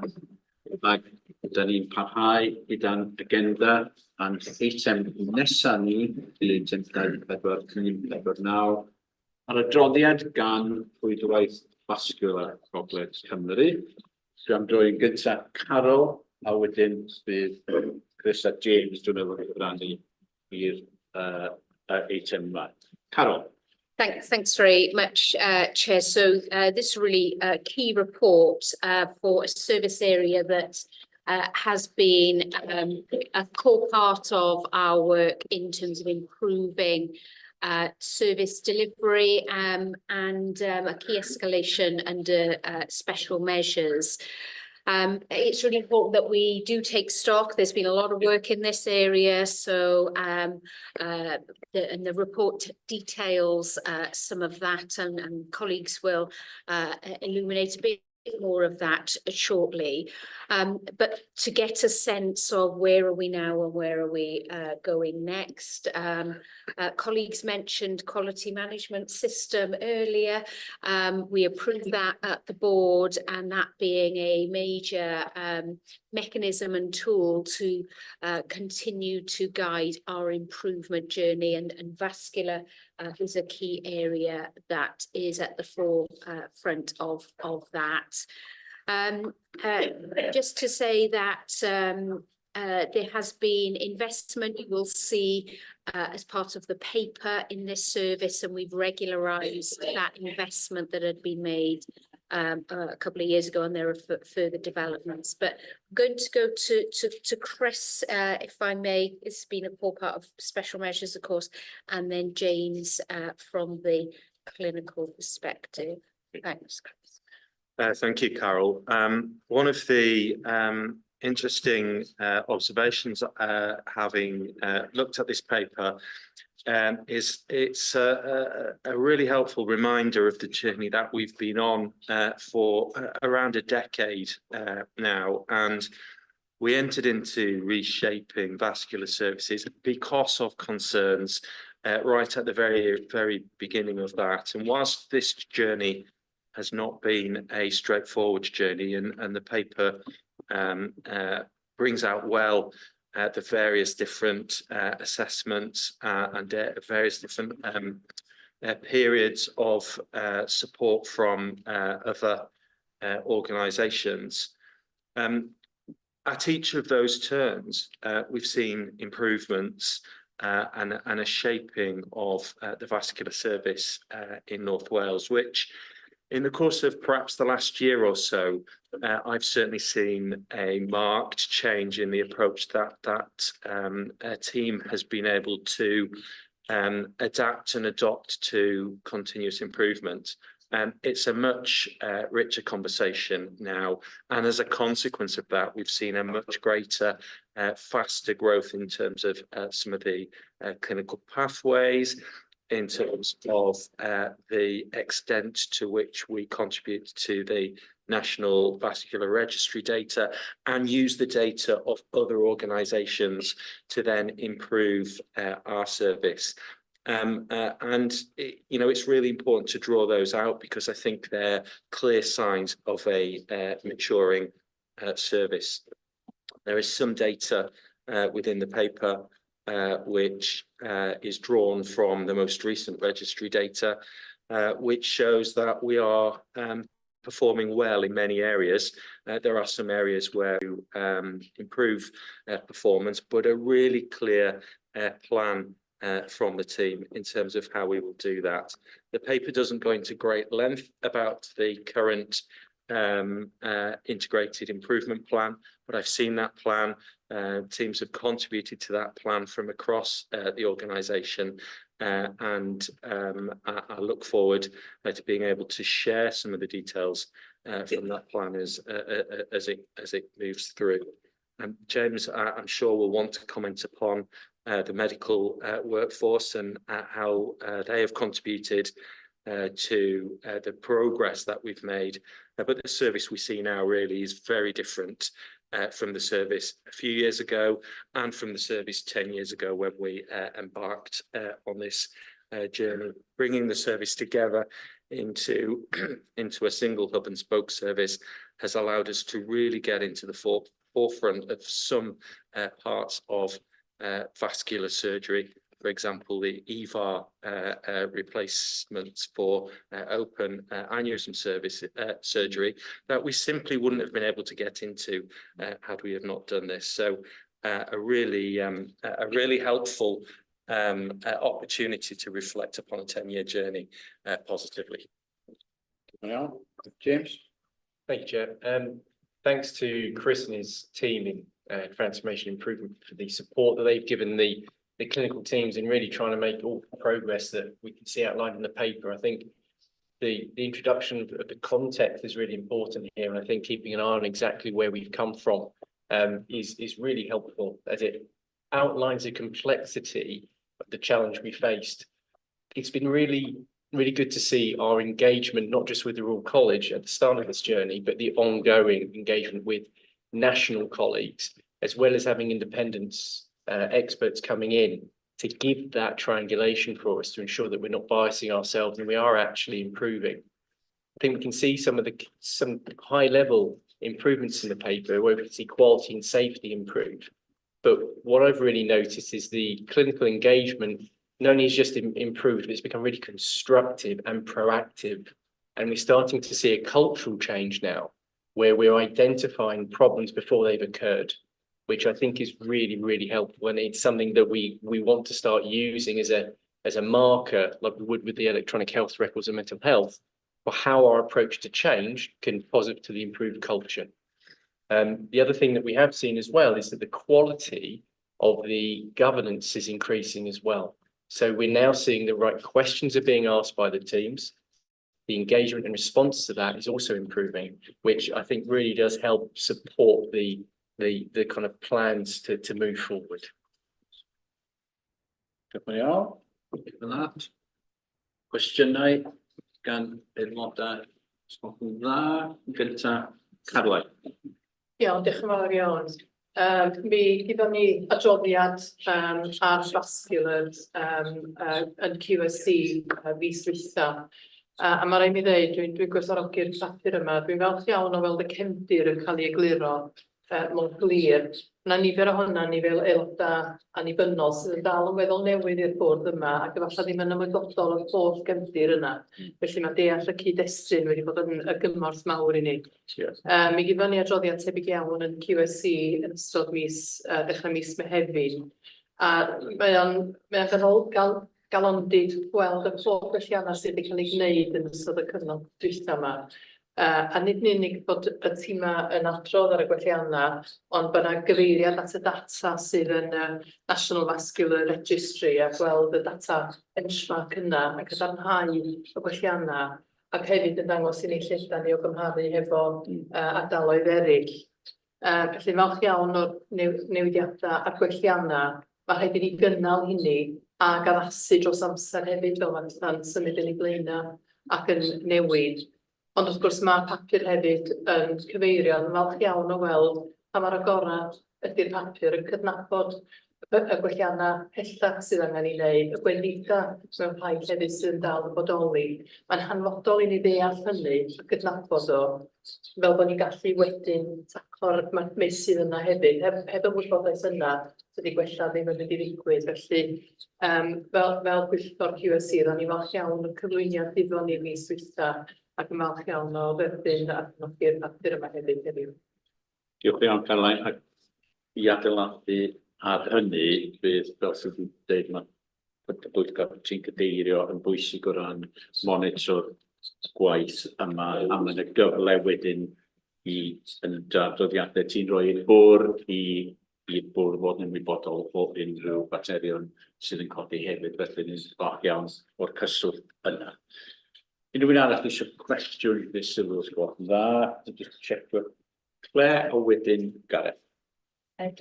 Not a question, just a comment really. I think it's really pleasing to see the progress that we've made in this area. I recognise there's still more to do, but I think I felt assured today that we had got to grips with understanding what the key issues were, what we needed to do. We were making good progress in a number of areas, so it's pleasing to see that that's happening. Thank you very much.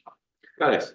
Yeah, well, first of all, I think it is a well-drafted report, and I welcomed it. I think it's picking up your point, Caroline. It's appropriate for, I hope, for people who know more than I do, but also for independent members who don't really have a background in this. So thank you for that.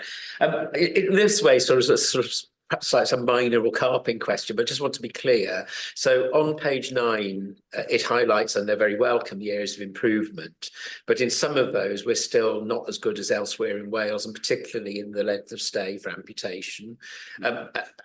And then it lists the areas where performance has gone down, and it says, you know, that actions to improve performance in the above 5 areas are included within the revised vascular integrated improvement plan. But I would hope that also the other areas are also included, because, and particularly, I mean, I think that this is with my finance hat on, you know, that on those measures of length of stay, that we're all, in all of them, the 3 of them, I think we're above average, and obviously patient days in hospital cost money, don't they? So yeah, I just want to be clear that we were, you know, pursuing improvements even when we were seeing that we'd already improved, that there's scope to do more.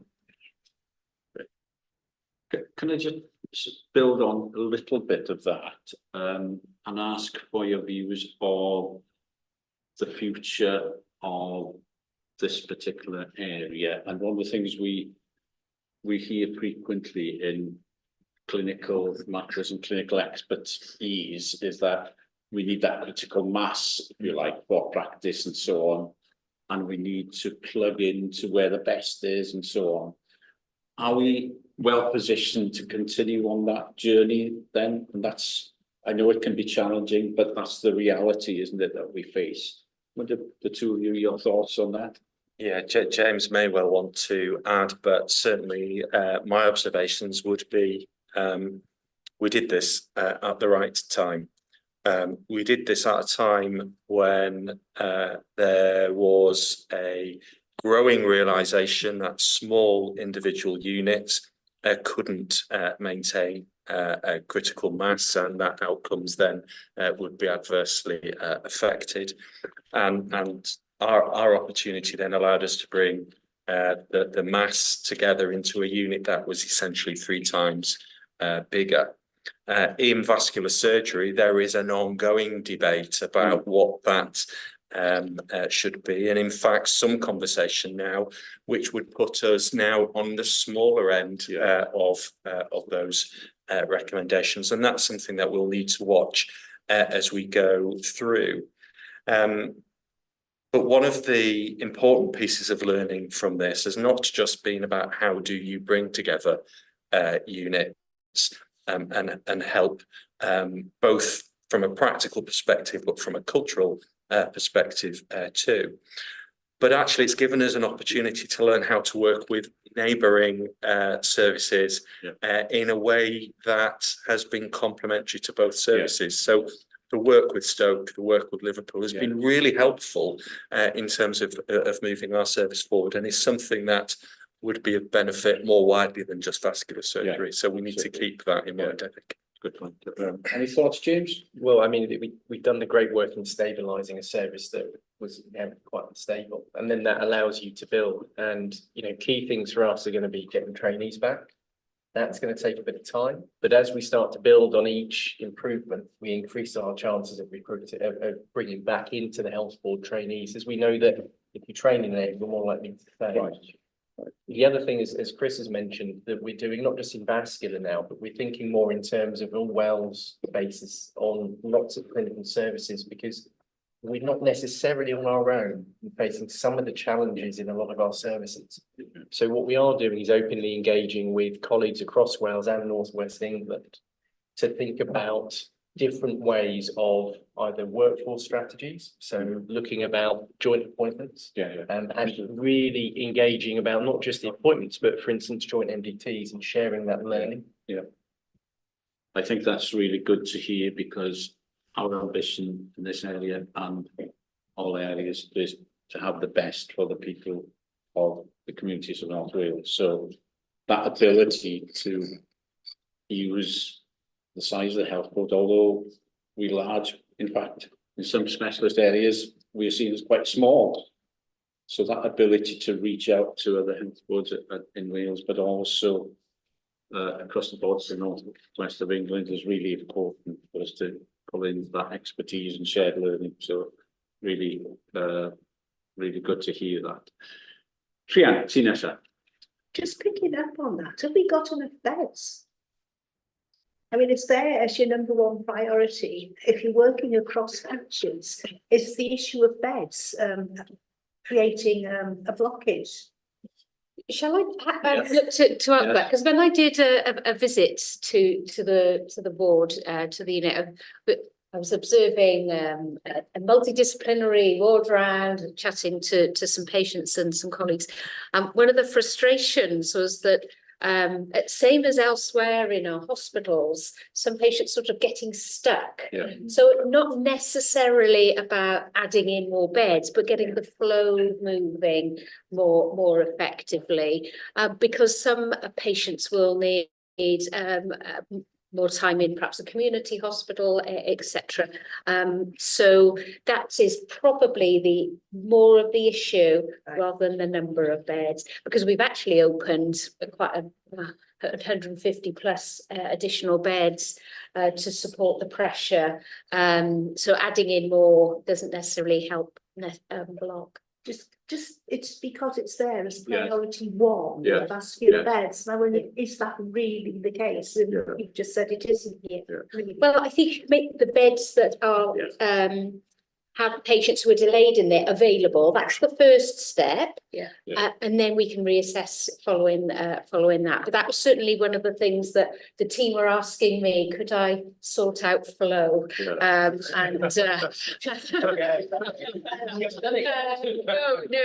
know it's a big challenge. And then we can really see, well, is it about more beds? We know in terms of performance, what we need to get grip with always is efficiency and innovation and new ways of working. So that some of that is captured here, but we've got more to do. Rhywun arall isio ofyn cwestiwn neu sylw, os nad oes, gawn ni ddiolch yn fawr iawn am y gwaith sydd wedi digwydd, datblygiadau llawer iawn mwy i wneud, ac fe wnawn ni barhau ar y siwrne yna, ac gawn ni adroddiad eto ymhen 12 mis, ac yn y amser fydd y pwyllgor mae aelodau annibynnol yn rhestr arno fo yn arolygu'r gwaith yna, felly edrych ymlaen at unrhyw adroddiadau gan y pwyllgor. Pawb yn hapus i gymeradwyo y gwaith yna, felly diolch fawr iawn i chi, a diolch eto am y gwaith bwysig sydd wedi digwydd. Ymlaen at eitem nesaf, os gwelwch yn dda, eitem 2415. Ddim eto y maes digidol, ac dwi'n mynd drwy at Dylan unwaith eto fel yn prif swyddog i amlinellu gofyn i ni gymeradwyo heddiw, os gwelwch yn dda, Dylan. Dros at y ti. Diolch. Yeah, so the paper that we've got in front of us today is to approve the contracting of some third-party suppliers to come in and augment and support our internal teams to deliver the things we need to do within the health board. Some of these contracts are already in place because this paper and proposal came through to the executive management team, which through their delegated authority approved a limit of 500,000 on this contract.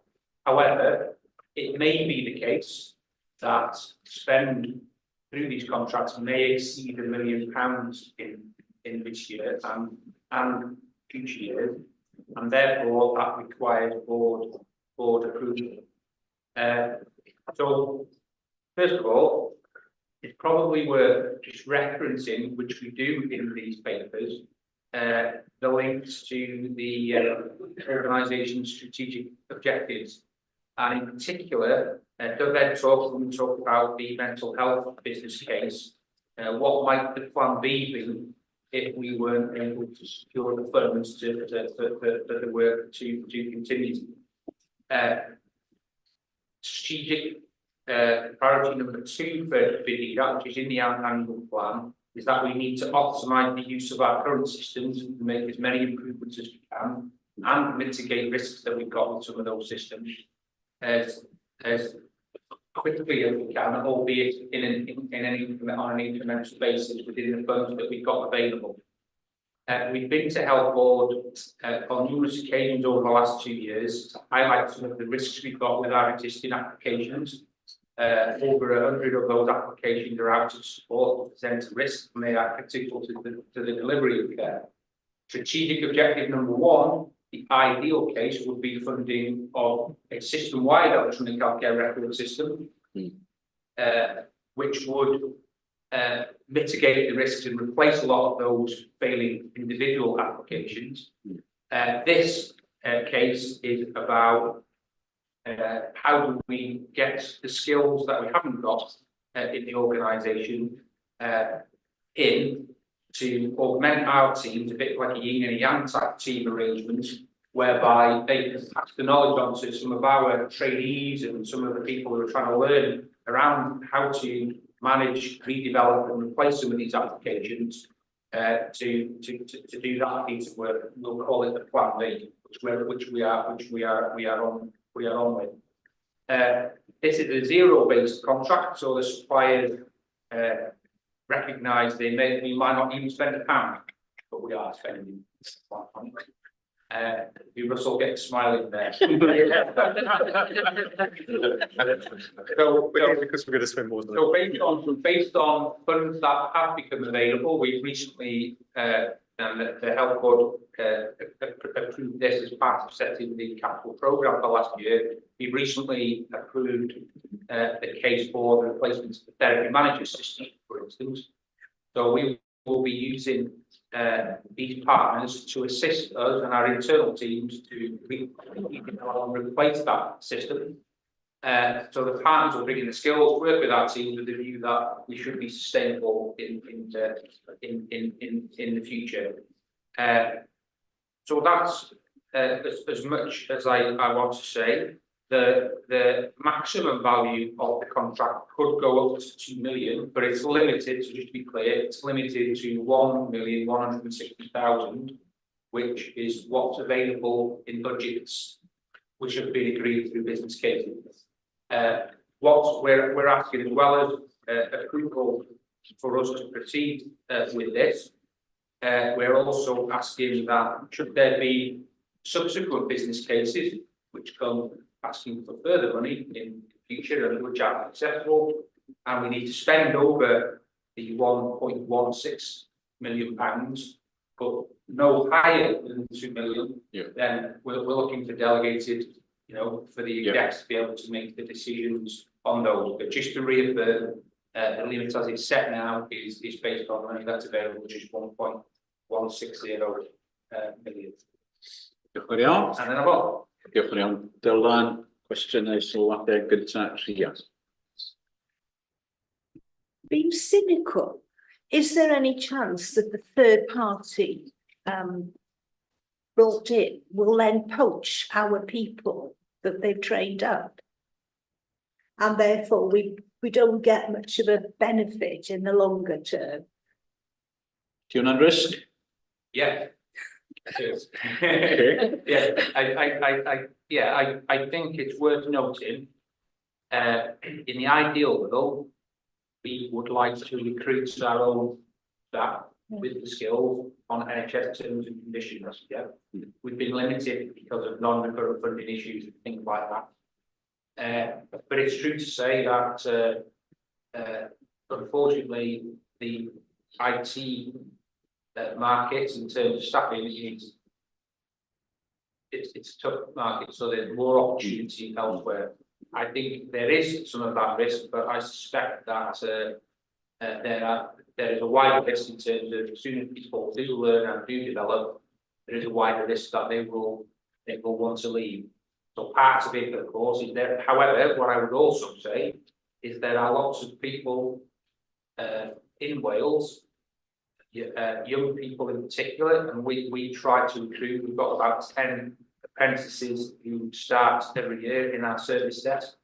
So I would suggest there's a lot of those people who would like to, they've got an affinity and want to stay in North Wales. Now, I would suggest if we can give them the training and the support, we might keep 60% of them, and that would be good. So, but that's the fact. Yeah, risk on cyfle hefyd. Yeah. I gael pobl ifanc fel ti'n deud yn rhan o'r tîm, pobl ifanc sydd wedi ymrwymo i'r ardal, felly mae hwnna'n gyfle yn ogystal, edrych ymlaen at hynny. Unrhyw un arall?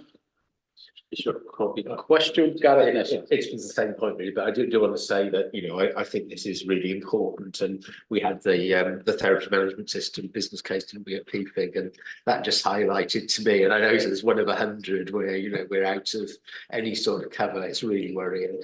But the point, just to echo what Rhiannon said, and I mean, I see it's an opportunity as well, but is there not something we can do in terms of the contracts with the suppliers that prevent them from making job offers to staff within the health board within a fixed period of finishing the project?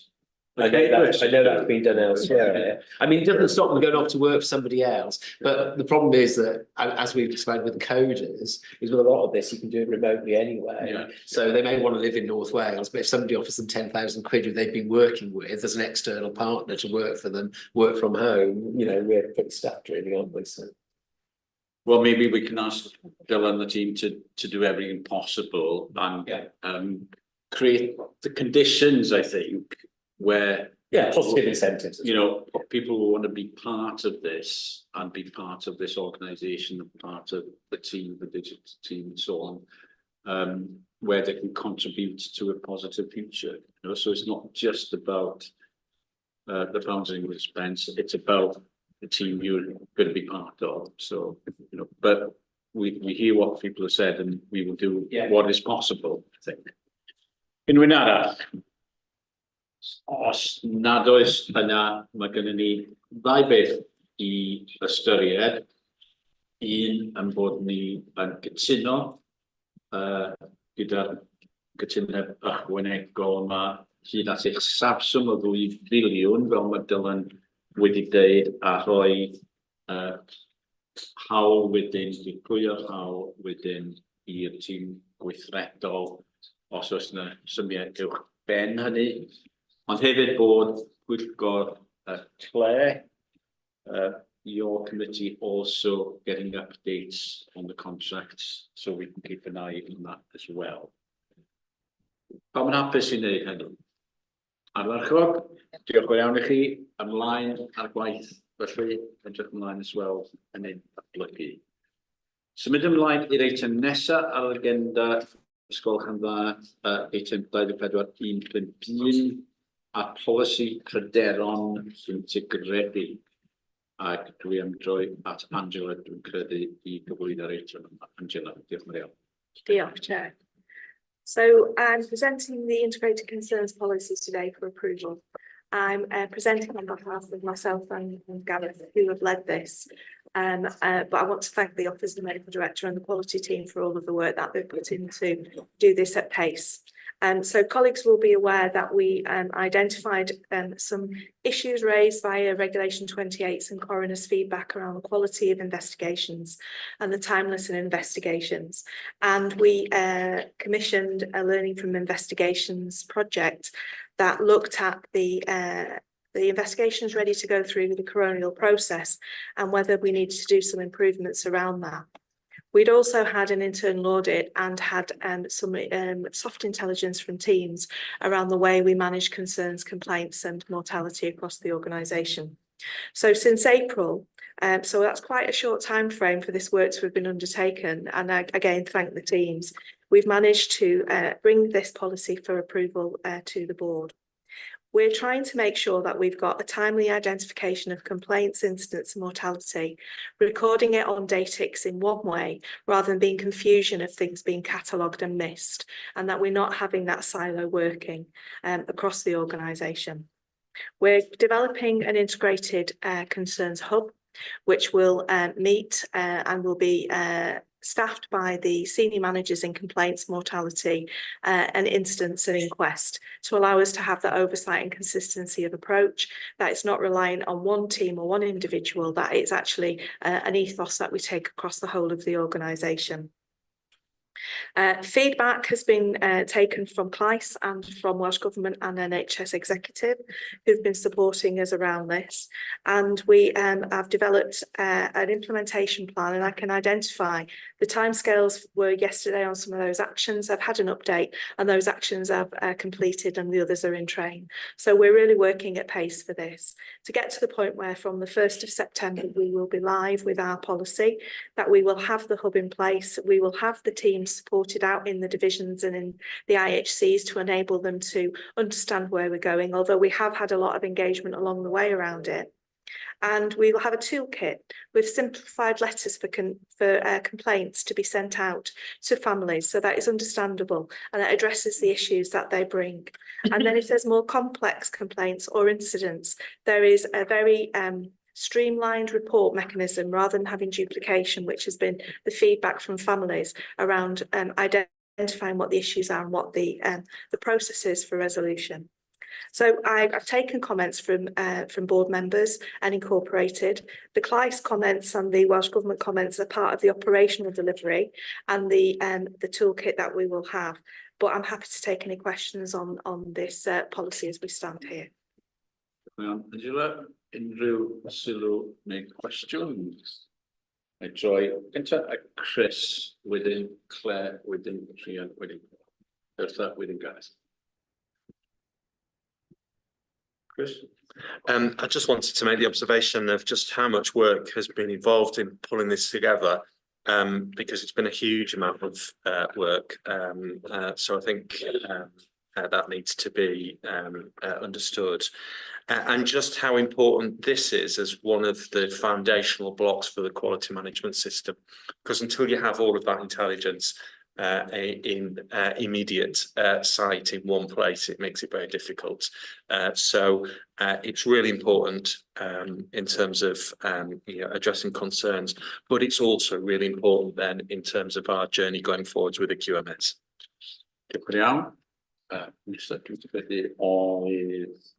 Claire. And thank you for all the work on this. I love the fact that we're integrating all of the different, can you hear me now? Yeah. Sorry, Anne. I love the fact that we're integrating all of these different, what have been separate processes all into one. The idea of the virtual hub's great. So I have a question about resourcing and capacity. So will the kind of joining of it together help us to have better capacity? Because one of our challenges has been the timeliness as well as the quality of dealing with responses. I felt that the policy was really person-centred, which was great. But I felt that the 5-stage process, it was less clear in that. And I didn't know whether we needed a continuum that kind of ran down the edge that said, you know, engaging with patients and people all the way through whenever we need to, type of thing, just to bring it to life for people. And I also felt that it was really clear for me on very serious issues, but I wondered if I can call them complaints, the kind of lower level, got a little bit lost in it with the really serious things. So I didn't know whether, and you'll hate me saying all of this, I get in your shoes sometimes. It felt to me that the policy was also the procedure. So it wasn't also just describing the approach, it was saying how people should follow it through. And at some stage, not now, because I know you've got jobs to run at, might be good to separate them out. So it's really clear what the policy is, that's on our website, everybody can grab hold of it, see it. And then the internal procedures about how we follow that through, perhaps in a sort of separate place. But I felt this is going to really help to move us along massively. So thank you so much to everybody who's put all the work into it. And you come back, I gather some of this first, last week. So Tina, something of that, really guys. Yeah, I support exactly what Claire says there. I think I just want to make a general, absolutely glaringly obvious point that we want to reach a stage where the need for this policy and the procedures is minimised, that we don't get there in the first place. So I don't know if anything can be put in the policy which expresses that need to minimise in the first place so they don't get there. Because it's all for the benefit of the actual care that is given, isn't it? That's what we're trying to improve, not our response to a coroner or a response to a family complaint. So it's getting that context. I think I felt that needs to be up front here. Okay. Yeah, I think I made that point in another context last week, where success of this service will be when it's not used, which is ironic, but that's what success would be eventually. But within Gareth. Part of my question goes on what Rhian was saying. So in the spirit of not needing this as a service, and then when from events, I wanted to ask question on if we've got overlap between the integrated concerns support as well as ratings, as well as the repository learning. Yeah. So that's one question, how they link together. But and the other question is about the investigators, which of course, you know, we do need. Can I just check everyone with you? Yeah. We do need the investigators. Wondering how many are these new staff? Are these staff going to be with platform posts? You know, this is exactly what we staff with.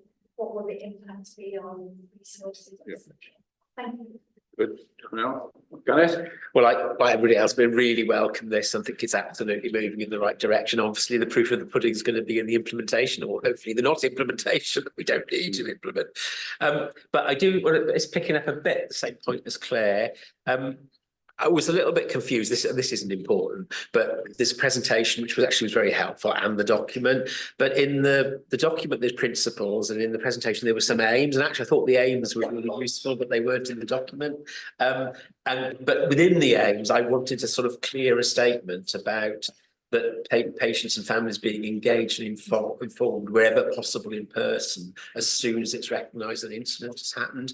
And linked to that, and it's right at the end, and it's something actually I haven't appreciated, and I suspect some of the staff don't appreciate this point that, you know, the regulation 13, I think, is the duty of candour, does not mean that if you apologise, you therefore confess to some terrible thing that you've done. And we absolutely need to get that straight away. The first thing you should be doing is, even if you think you're completely guiltless, you recognise there's an incident that's happened, you give an apology. So I'd just like to see that, and that's probably in the way it's sold to the staff, the way it's communicated to the staff. But to me, that's really important. Another thing is, so there's a distinction. I absolutely understand why it is, and I don't have a problem with it, between cases where actual harm has been caused, where the duty of candour is obviously involved, and other cases where there may have been potential harm, but it hasn't been. But I do think, if possible, there should be an understanding that a default should be communicated to the families, unless it was understood that that was going to be, there were really strong reasons not for doing it. And I may have missed that, but I think, again, in the guidance to staff, it's saying, if in any doubt, it's always better to explain what's happened early rather than because it might come out later. So that was a further point. And one other thing, I think, which is, and I'm not sure it's covered. So there's a line, and obviously this is absolutely important, that with particularly the more serious incidents, the need for corporate approval before something's issued. one of the things that came out in some of the discussions I've had where this has come out in the field is people have said, and I'm unfortunately it's literally that actually when I draft something, it goes through 5 layers before it gets to the executive, and that's the cause of the delay. Now that is a symptom. It's a symptom, isn't it, of what I think of as the muddled middle. And probably that isn't for this policy to adopt, but we need clear and short lines of command to get to that point. So otherwise we just build in lots of delays. But all of that in the context of saying, you know, this is absolutely the right thing to do. I recognise, as Chris says, a lot of work's gone into it. I don't think it requires what I've said here, requires any changes to your document. It's probably about the way in which it's then sold, communicated to the staff. So thank you. Thank you.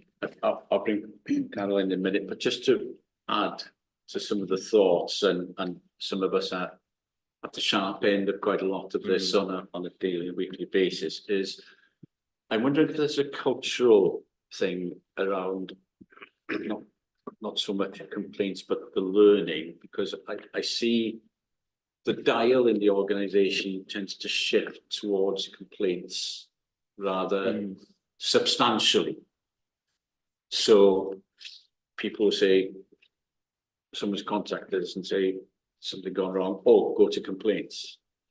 But can we shift the dial back to say, well, actually, we want you to look at that in terms of learning and improving standards and quality, not just throw it in the complaints box. So another thing, please consider if you can, Angela, but Pam and then Carol, and then I'll bring you back if that's okay, Angela. Diolch, David. It was just very quick, Angela. So I think it's a really good policy.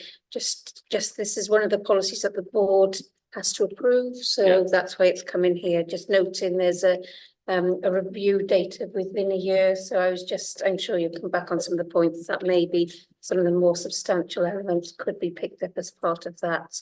And then maybe just thinking about a link, Caroline, through QSC as Angela would normally to go through some of the details. So I just thought that was just an important link. I agree with the point around culture. And I think in the policy it does refer in terms of just culture and the ambition that the health board has in terms of moving towards a more open, transparent culture, which I think then will help in terms of the way we do things. So just some observations there. Thank you. Good.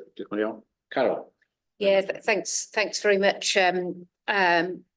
So I've been meeting with people whose family members have had a very difficult outcome, and I'm grateful, Angela and David, you joined me for one of those last week, and the way in which we take concerns, incidents, concerns, whatever it is, seriously, and how we interact with people who have got those concerns is really, really key, and we have not done that very well, and that's what's really come out from the learning from investigations work that was done, as well as, you know, the standard of investigation, etc. So this is a complete change in approach and an opportunity to get that right.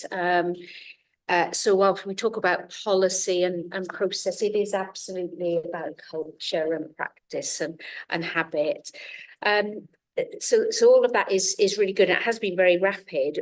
I had a great briefing from the project team and Angela on Friday around this work, and we talked about the joining of the dots. So whilst a lot of process works happened, how do we make sure we've captured the things that are more thematic learning? And I think that's been really important. One of the big things that came out of that conversation is how effective is our care?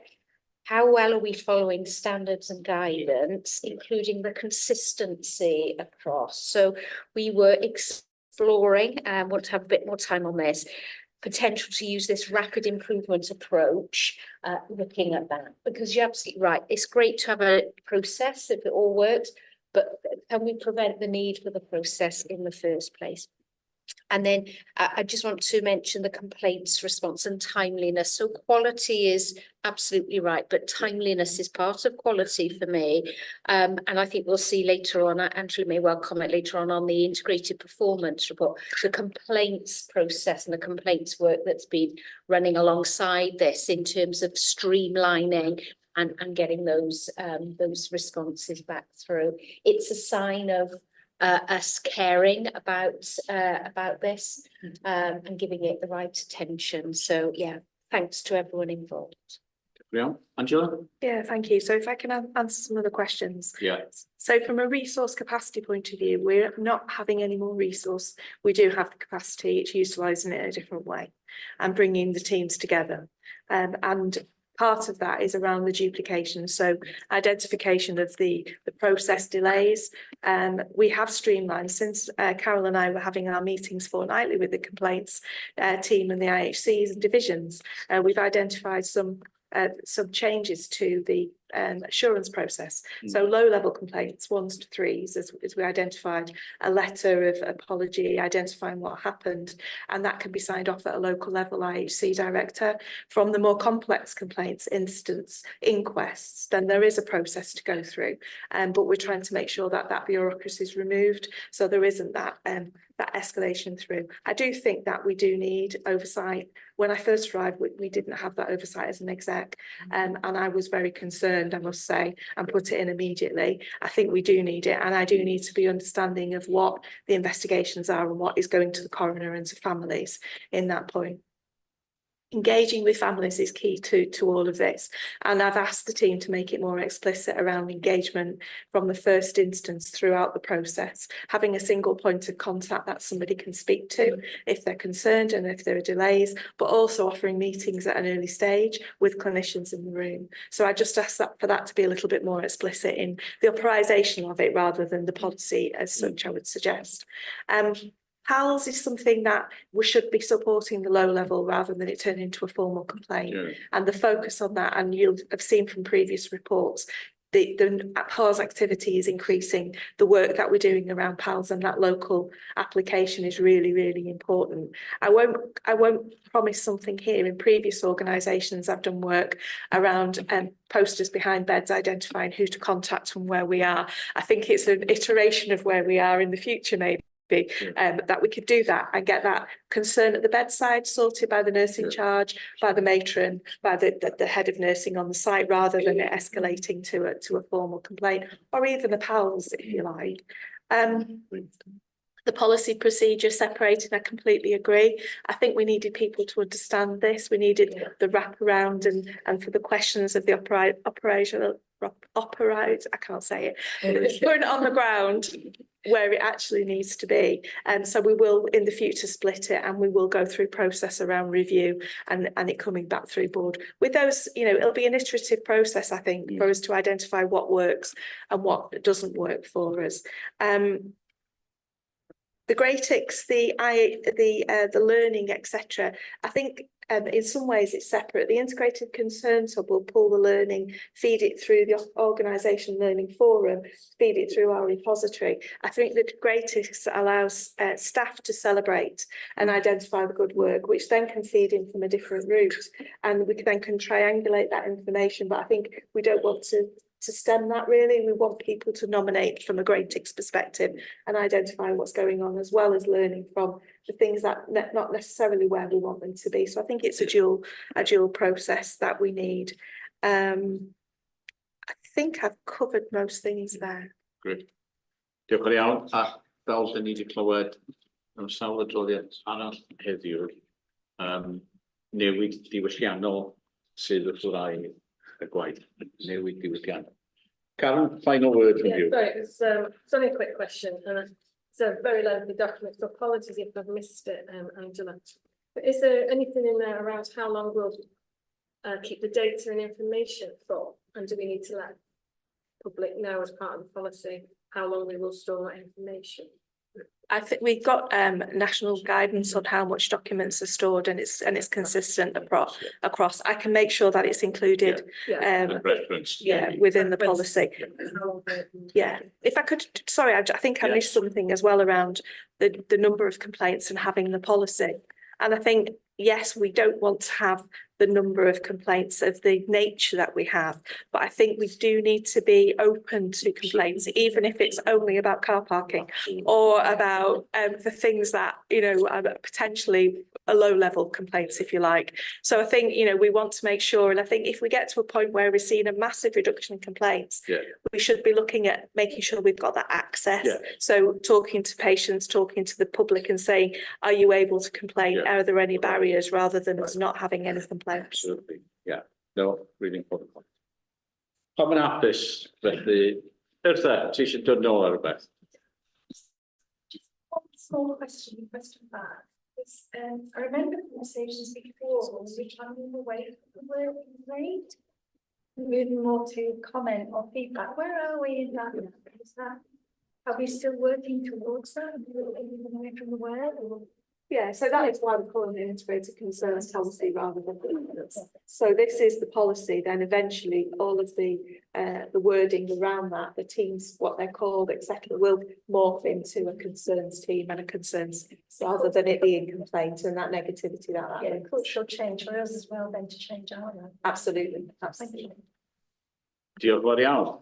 Reit, lot fawr o waith yn digwydd yn y gwaith pwysig, ofnadwy, sydd yn ganolog i'r hyn dyn ni'n ceisio cyflawni fel bwrdd iechyd. Felly, i pawb yn hapus i gymeradwyo ac i ni fabwysiadu'r polisi yma. Diolch yn fawr iawn. Diolch eto am y gwaith. Ymlaen i eitem nesaf 2412 a'r cynllun cyflawni blynyddol, chwarter 1, dyn ni yn chwarter 1 o'n blwyddyn cynllunio ni. Ac dwi'n meddwl bod Carol a Chris yn mynd i arwain ar hwn. Dwi'n siŵr, dwi'n mynd gynta. Chris, gynta. Thank you, Chair. So I'll just draw out the most important few points.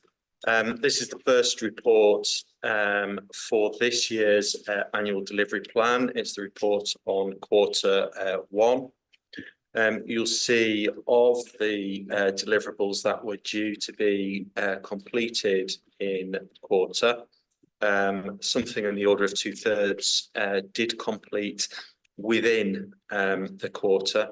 That goes up to around 84% as of today, a few weeks post the end of the quarter. And I think if we remember that a quarter is a relatively short period of time, and we did get off to a slightly slow start in quarter 1. So I think 84% to date is a good reflection of the work that has been done. There are around 6 of the deliverables within the first quarter that have not yet completed. That doesn't mean that they're not underway, and in fact most of those are very well underway. It's just that they won't have sufficiently completed by the end of this week to have been able to say they completed within 4 weeks of the quarter. We committed previously to tying together the actions within the delivery plan and the outcomes that they were then delivering. And obviously, we all understand how important that is. And you'll see then reference to how we're tying this report now into our performance report more closely. There is further work to do within that space, but I hope that our colleagues will be able to see that those links are developing, and we'll continue to build upon those as we bring forward further quarterly reports. The last component then of the report is in terms of a small number of change control requests within the annual delivery plan. On the whole, these are relatively small changes of wording to improve clarity. There are 3 additional deliverables that we're seeking to include, and that's just to be absolutely sure that the annual delivery plan fully reflects all of the requirements of special measures as well. I'll finish there, Chair, but happy to pick up any questions. Diolch yn iawn. Unrhyw syniad sylwadau? So yeah, Claire gynta, wedyn Gareth. Yeah, thanks, Chris. And really optimistic presentation. I don't forget the next item, but we only delivered 66% roughly last year, and that's kind of a repeat pattern then at the end of Q1. Good to hear the update that we're now waiting for. But the report does make it clear that a number of the activities that are delayed have a dependency on things that we need to do in Q2, 3 and 4. So it's just a question, and I'm asking you as the author of the paper, although the actions are everybody in the rooms, what our confidence levels are about getting on track, and whether or not, and I think I did say it when we were setting them, whether our ambition or our need to change, which means we have to do a lot of things, is still slightly adrift from our capacity and readiness to meet those Q1, 2, 3, 4 targets. Maybe I should ask them. Before you. Everybody. And that, Gareth. Yeah, I just want to particularly focus, and again, like Claire has made, it morphs into performance report, which is a good thing because it shows they are integrated. And I think we also have items in the private session, which is relevant. But 4E and care. I mean, 2 months ago, we had a really good discussion on this. I think the analysis was spot on about what needed to happen, but I'm not really very sure it is actually happening. So on 4E.1, it says significant challenges remain with particular focus ongoing regarding full implementation of treat in turn. So what is the problem? What is the problem? Where is the resistance for treat in turn, and what are we doing about it? And secondly, in the next point, it says that this is again, as Chris, I'm not pressing criticism of you of the report, that you didn't have assurance that the milestone about validating waiting lists had been done, but you expected to have it by the end of July. Well, as we're nearly at the end of July, do we now know whether that validation process will have been completed by the end of July next week? Unrhyw un arall?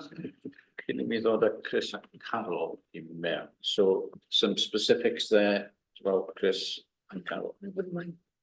Do you mind if I just pick up an observation, Chris? And it really, talks to Claire's point. I think this is part of us becoming an organisation that focuses on delivery and performance. I looked back at the types of reports around, IMTP quarters and performance. This is a world away from what it was 2 years ago, let's say. But I think we're still in that process of being very clear of the 5 strategic objectives, what the actions and the milestones are, the delivery, the escalation, how that seeps through into everyone's delivery plans and the work on there. So I think, my sense is, 66%. If we were saying 100%, I think we'd be thinking, oh, hang on. There will be a margin in there. But I think this is part of our journey on performance and delivery. There's lots that we're going to talk about in terms of our key performance, and it was intentional to align Q1 and the integrated performance report, because it's the so what then, isn't it? And I think let's be open and honest about this. Planned care is a real challenge for us, so we know where we need to get to. We know what needs to happen to get there. But making that happen is proving more difficult. And time is not on our side here. It sort of feels to me a microcosm, planned care, of our organisational challenges as well. So, it is really going to test us in terms of whether we can move the dial Yeah. to a more performance and Yeah. delivery focus. Yeah. Chris will maybe. And just on that broader point, I think this is where we have arrived as a board now. We have got some sound financial control, thanks to Russ and Andrew and the team. Done a tremendous amount of work there. We have got sound governance, thanks to Pam coming in post and everybody else in that team. Now the bit that we've got to tackle now is around performance, and this report highlights it. And within the report, the planned care highlights the whole matter, and you've described it really well. That we know what we've got to do, we understand how we need to do it, but there's a problem in us actually delivering improved performance. So that's where we are. I think it is a microcosm of the whole hospital, as you say. But Chris, you've got some solutions. All of that. Yes, thank you. So these are really good observations. I think the first point I'd want to make is, you know, it's absolutely crucial that we are ambitious in terms of where we go in terms of you know, milestones and timescales. You know, 100% delivery would not be ambitious enough. Where is the right point is a continual debate. I would say that Q1 is slightly unusual in that we didn't set the milestones until 4 weeks into Q1, and so whilst the 66% is 66%, the 84% is probably a better reflection of what we have delivered within the period of a quarter. However, we are going into the second quarter where there are even more pieces of work to deliver. So we do need to continue to maintain pace. I think it's also really important that this report that comes to board should be that board should feel confident that it is an assurance report rather than a reassurance report. And to go to the point that Gareth made, we wanted to be absolutely sure with regard to that validation question, that we understood that the action had been completed as specified and in a way that would improve outcomes. And it was simply an assurance exercise so that I can come here today to give assurance. In terms of are we on track going forward into the next quarter, unfortunately, I've got to give you some reassurance in that space because I can only tell you what is coming back from the teams at the moment. And the teams are reporting that they are making progress against each of the actions within Q2. But generally speaking, the evidence for that comes later into a quarter. And so when we next speak, I'll be able to confirm whether that's the situation. You raised treat in turn, Gareth. That I think is a good example, really, because on 4E.1, that is one of the deliverables that we've marked as red. We haven't made the progress we expected to make in this quarter.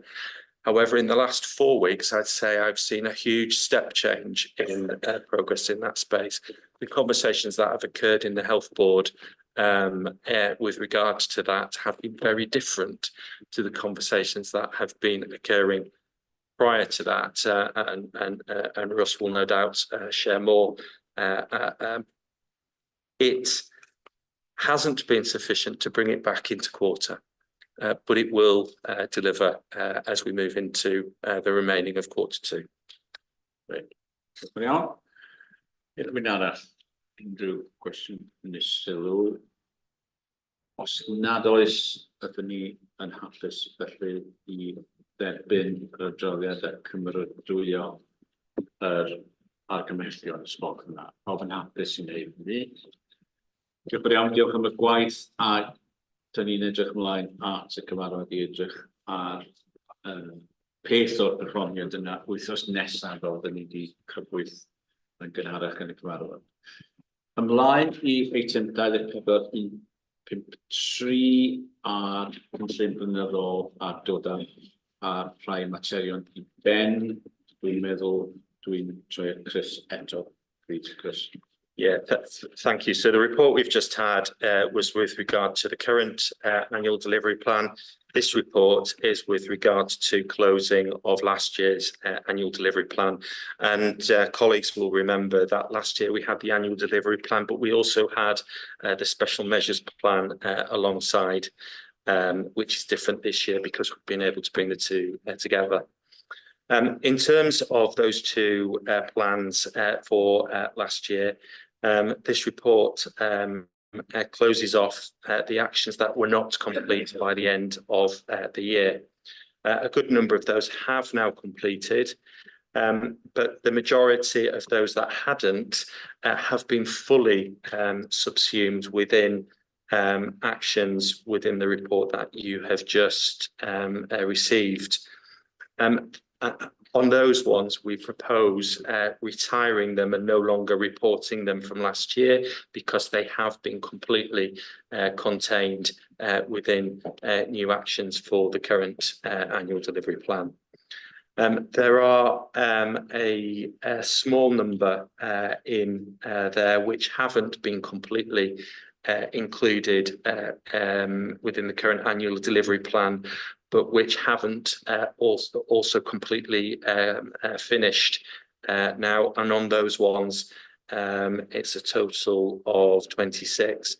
We're proposing adding them in to the current annual delivery plan so that we can now stop reporting previously and just bring the one report through. And that is the request of the paper. Thank you, Chair. Diolch yn iawn. Unrhyw cwestiwn y sylw ysgol? Nad oes, ydy pawb yn hapus bod gymrydwyo'r papur yna, ysgol yna, a cytuno efo'r rheoli newid sydd wedi amlenellu. Iep, pawb, diolch yn iawn, diolch am y adroddiad yna, ymlaen i'r eitem nesaf, 24.4 ydy'r adroddiad perfformiad integredig. Dwi'n rhoi at Russ I gyflwyno'r eitem yma. Over to you, Russ, please, for this report. Yeah, diolch, Chair. So we'll handle this in a similar manner as previous meetings. So Angela, Jason, and Gareth will take some elements and then come back to myself, and I'll take us through planned care, which we've just touched on. So that should be an entertaining closure to the report. So Angela, do you want to start us through? Yeah, so quality safety experience from a performance measure point of view identifies that we have had two new never events reported in May, and that our NRIs for the month were 22 national reported, and our complaints response policy came here. So that's the general update. I think it's got to be recognised, obviously, that from a performance measure perspective, there are other areas of quality impacting on all of the quadrants in this first slide.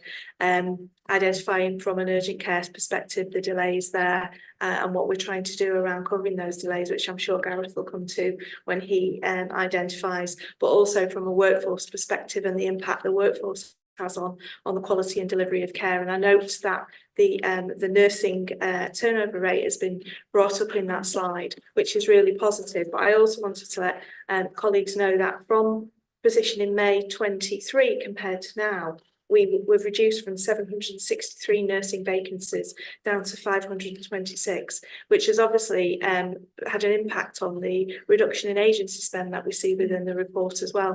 And I think that's got to be, work from the HR teams with the workforce recruitment teams, but also from the nurses working on the shop floors and the quality of care, enticing nurses to come and join us in the organisation.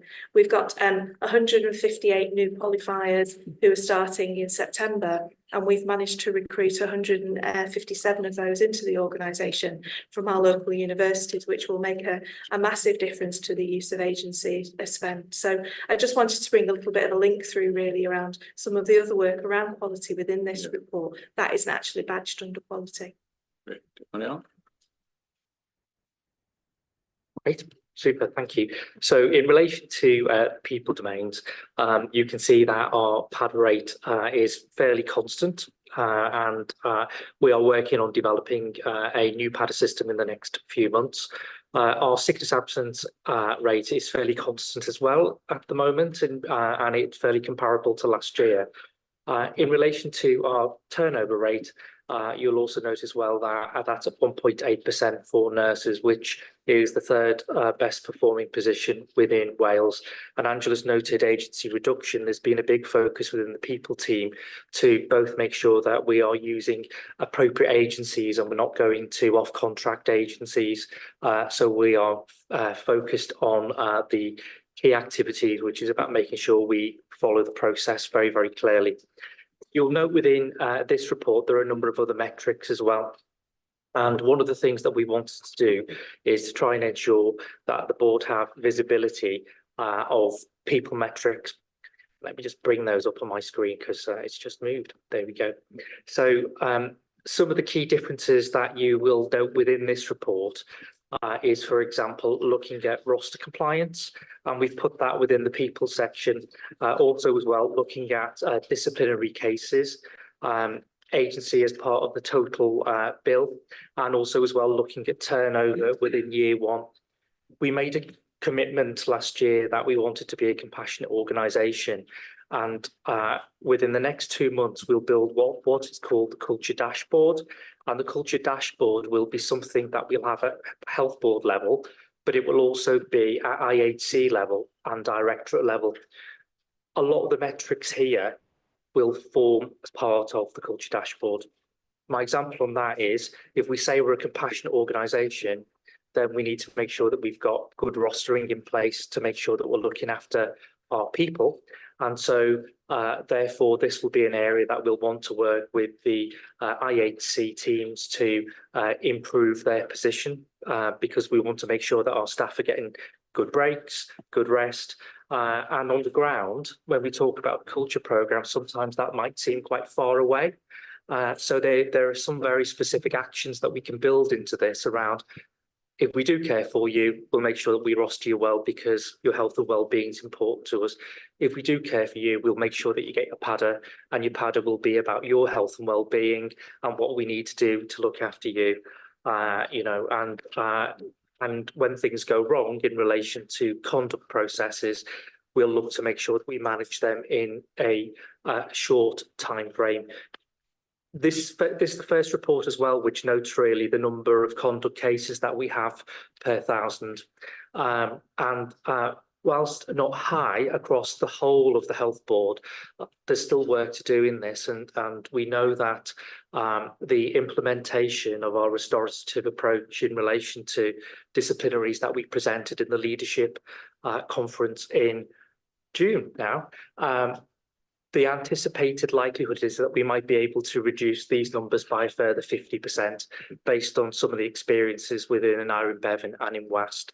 So we think that my stretch target, where I'd like to get to, is moving this down to you know, 1 per 1,000 staff really over the next 6 months for open and live disciplinary cases. The other piece of information that you'll note from this is about understanding where people leave. And so hopefully now we've gained a level of visibility with people who join us within year one, you know, and recognising that there's a 15% turnover rate. But all of these separate factors we'll build into the culture dashboard, which means that IHC level, they can drill down locally and look at that localised data around why, where, and what the changes are. Thank you, Russ. So, got it. Thank you. On the position that's in the report. I think the metrics demonstrated that April and May were quite a challenging time still for our system. Some of the key metrics, the headlines around the amount of time people spend in our EDs, over 4 hours, 12-hour waits, number of ambulances that are offloaded within an hour, showing a slight deterioration really in that period. Other measures staying fairly stable. I think the overall picture, if you look at trends, is actually of stability, but in this case, stability is not clearly what we want. We want to see improvement, and there is a significant amount of activity going on to drive that improvement.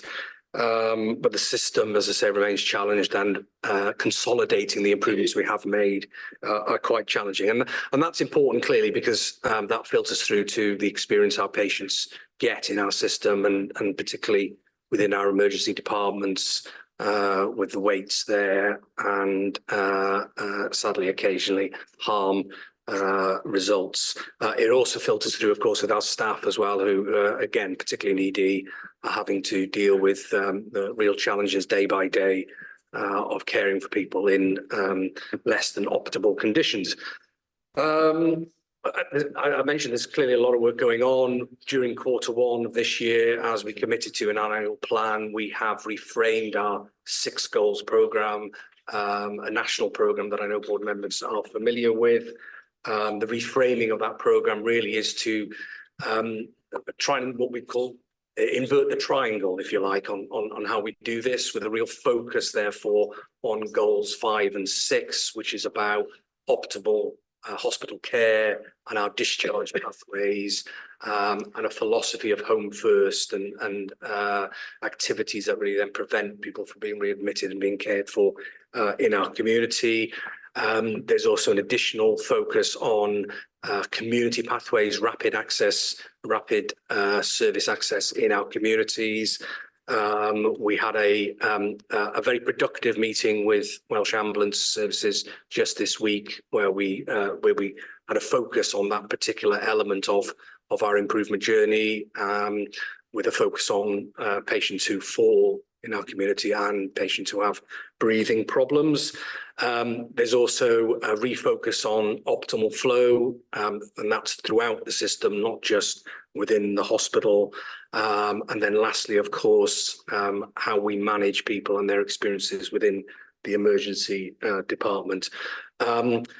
This is clearly why this is an area that we've chosen to put into our major change programme for this year. And as I say, there is significant improvement work still to do.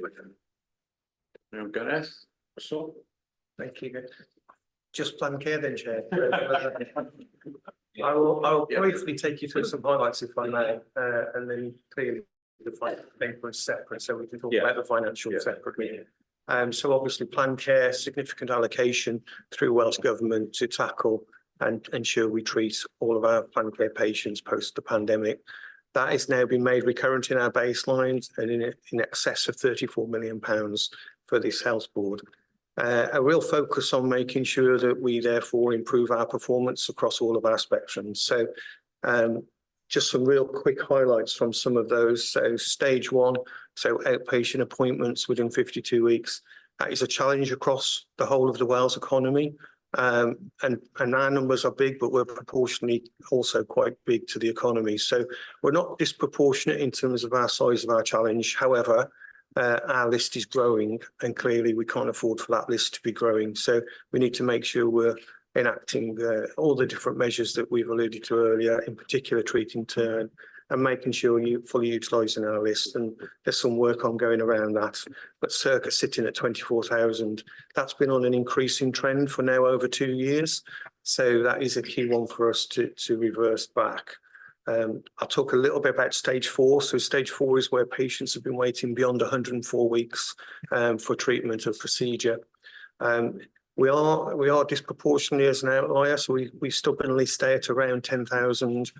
All of Wales is around 24,000. So clearly we need to build traction within those areas, and some of the conversations we'll have later on in private board will erode some of that position and improve that position as we go forward. The one that's really key for us to be cognizant of is the extreme weights. So these are patients in that cohort, stage 4, waiting beyond 3 years or some beyond 4 years, so 208 weeks, some patients for treatment. And that's where we really need to get that mentality changed and our cultural differences moved so that we actually treat patients based on the condition and the length of stay they've been waiting for that treatment as due consideration. And Treat in turn does that through routine elective care. But we need to make sure that that booking model is appropriate. So there's a lot of work going on that score. There's a bit of work around diagnostics. Obviously, diagnostics, we've moved from 10,000 down to 6. We're targeting 3,000. Some of the diagnostic transition around why it's 3,000 forecasted close the year is we did have some material contracts that came to an end and we had to have that engagement period with the wider market. So we have been doing some of that work behind the scenes and clearly that will help. And cancer performance I'd reference, so 57%, it's slightly improving. As we start to treat our dermatology backlog patients, we will see that breach level get lower, so performance will reduce. But that's a good thing in some ways because we're treating those patients. We're building that trajectory to make sure that we have a meaningful trajectory for us to manage performance. So it's not an unexpected or unplanned dip. Once we've got those contracts in place for dermatology in particular, and we are still forecasting hitting that 70% threshold at close of the financial year, which is really important for that cohort of patients, of course. I'll slightly reference mental health learning disabilities. We are performing really well in terms of adult contacts, but obviously CAMS and neurodevelopment, they're very challenged areas within all of Wales, and we continue to try to manage that level of demand and increase. But performance needs to improve, and there's lots of action plans being delivered. I mean, just to give you some assurance, so since our last meeting, we have set in train a number of escalation meetings. I have the pleasure of meeting IHC directors, the medical directors for the integrated health communities, and also the operational directors post this meeting.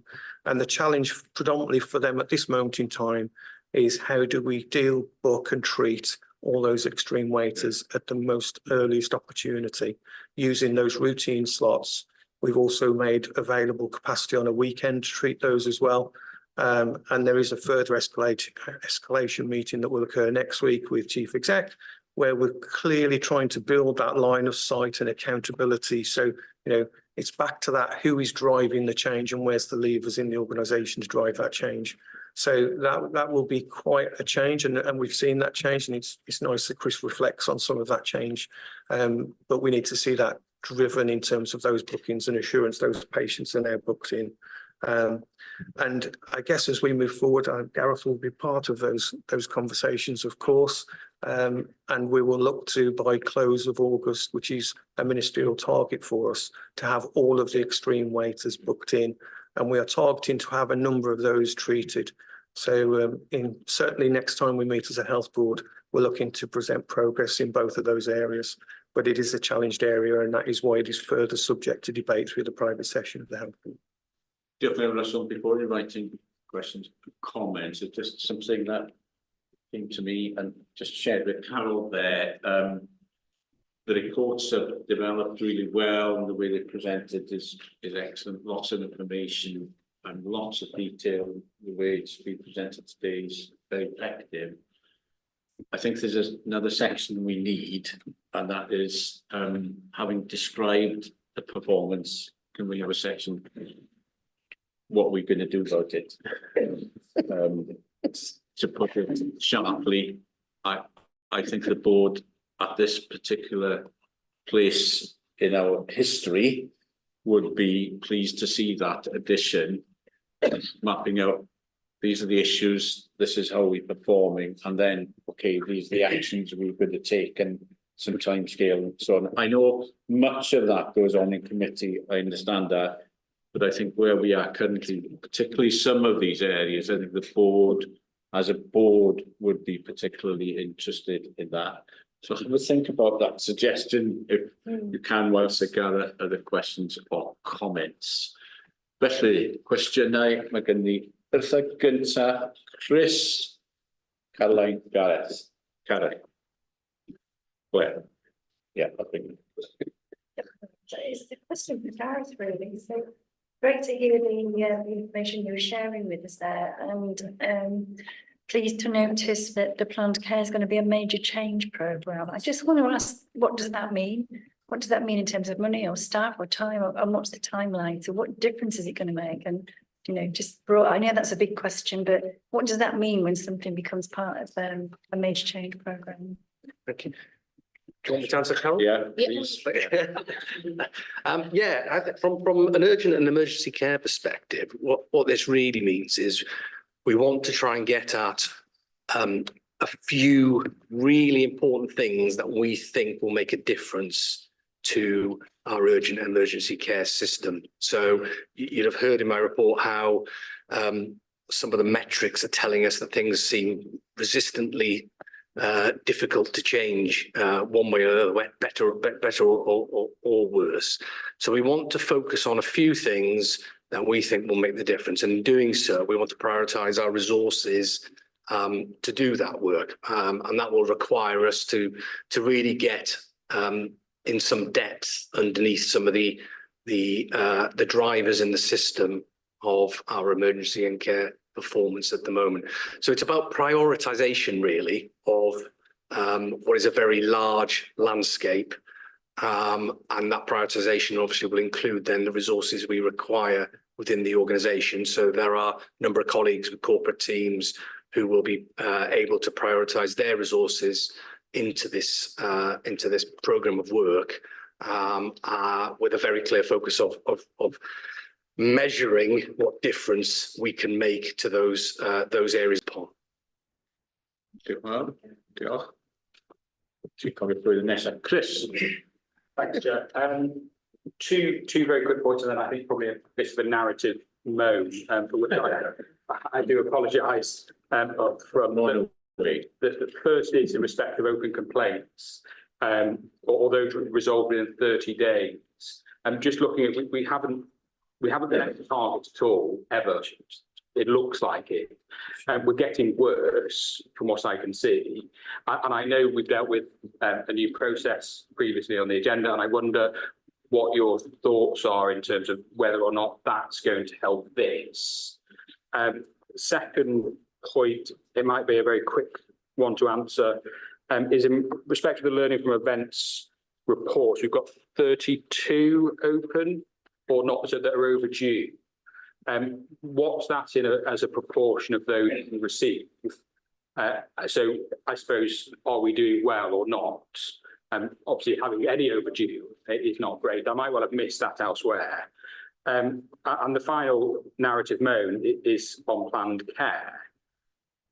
And I'm fortunate insofar as I haven't been here all that long, and unfortunate insofar as every meeting I've been in, there's been a discussion about waitlist cleansing and treat in turn and all of these different bits and pieces. And I think around planned care, on the majority of fronts, at very best, we're in a position of stasis.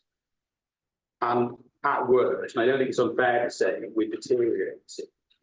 And I appreciate that we have these systems in place. And I'm fortified by what Chris and James have said in respect to those conversations are changing and they're becoming better in terms of the approach, treat, turn, etc. But I wonder how long we now have to be able to carry on going, well, this is what we're going to do, and before we have to really start doing this. And I do wonder whether, alongside the very big carrots that we have, do we perhaps controversially need a little bit more stick at some points? And do we need to just get on with it?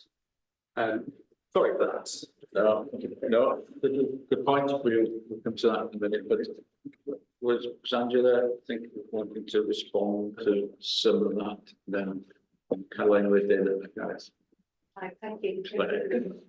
So from the point of view of the 30 working days of the complaint responses, we have seen a dip down in the information that we've got currently. We're actually seeing an increase in that trajectory. So we have a plan that we will reach the 75% target by October, and that we are on plan for that. Apart from one of our IHC centre, which we are wrapping around to support at the moment to get them back on track with their trajectories.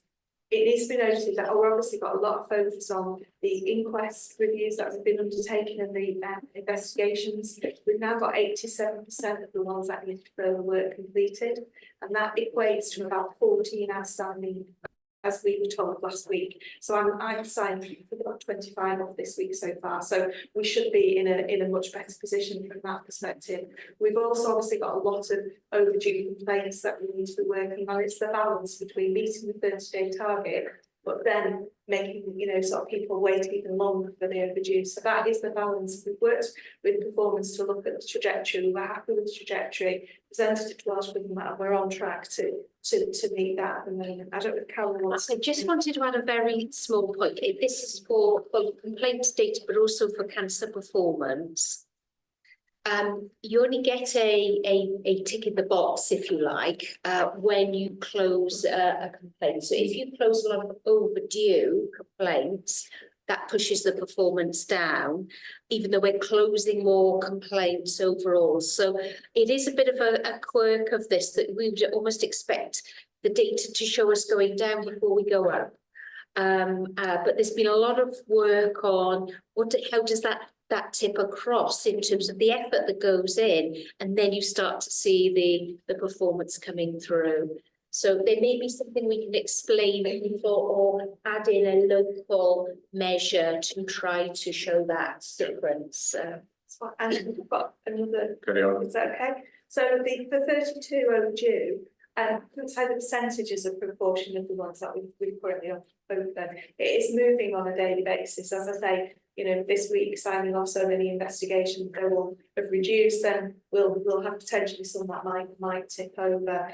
I can give you some assurance that we meet on Wednesday morning with the teams to go through the incidents that are national reported incidents, and we go through and we man-mark. We know all of the details, where we're up to and how we're supporting. And again, some of the overdues is around the capacity within the local teams, around the fact the focus we've got on all of the areas, but we've got trajectories to take those down to zero. There are some areas that we do have though that we are working, and we're not going to be able to close them in a timely manner because it's external people that we're working with. So if there are police investigations, we can't start the investigation until we're given permission. If there are other hospitals or health boards or trusts that we're working with, such as in the North West, or in South Wales, then we do have those delays that we're trying to work with. But those are escalated to me, and I do work with my exec directors of nursing across the country and in England to try and resolve those issues and trying to get expedite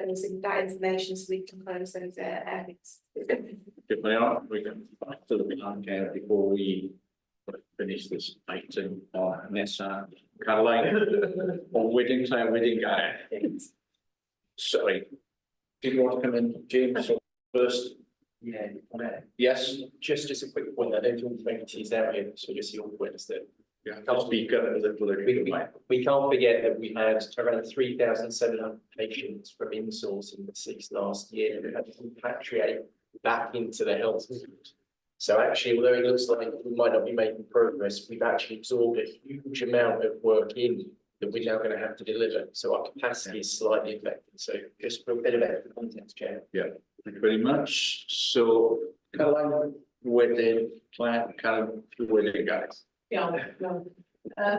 It's to do commentary on quality and performance. On quality, I'm really pleased to see that we now recruited to the clinical holding team. I mean, those figures have been a real concern for quite some time now. Now we've got people who've started, they are trainees, but hopefully this is a real progress. I think it's an awful lot of catching up to do, but also we need to make sure that we are coding current work appropriately as well. Vaccinations, I am concerned the figures are low compared to rest of Wales and HPV, children under 5. But also the COVID boosters as well. So if you're really good, if we could see some, you know, a bit of a focus certainly on the HPV and the children under 5. But another figure that I think is really worrying in terms of quality is the number of colonoscopies arranged within 4 weeks of booking. that is way too low. You know, we really got to do something about that. In terms of the performance, really concerned about some of the figures in the section that refers to CAMS and neurodevelopment. It's good to see that good performance with regard to specialist CAMS first appointments within 28 days. That's great, but some of the other figures really are of concern there. But to come back to the point that Chris just made about, you know, the long waits, you know, I'm not from a medical background, but, you know, it might be a simplistic approach, but of the really long waits, why can't we just put them at the top of the waiting list and clear them quickly? And then, you know, try and keep on top of things. That may seem like a very simplistic answer, but, you know, we've got to crack this, haven't we? We've got to really tackle this. Diolch yn fawr. Ymwneud nesa. Wedyn, Karen? Jock, firstly, just a general question about, so we're reporting only on month 2 here on performance and 3 on accounts.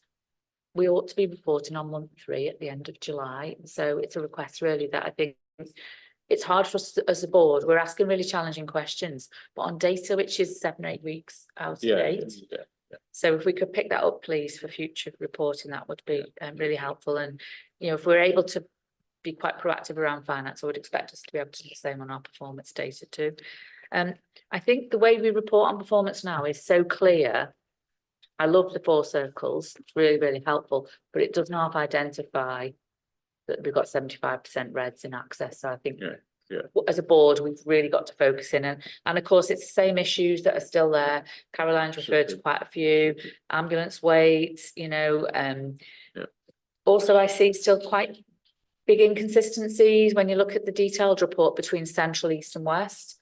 It doesn't feel like we're operating as one organisation. So either we have to share the resourcing around better, or if some parts of our system are doing things differently and are therefore able to improve their performance faster, is that learning being shared fast enough everywhere else? So just something around that for me.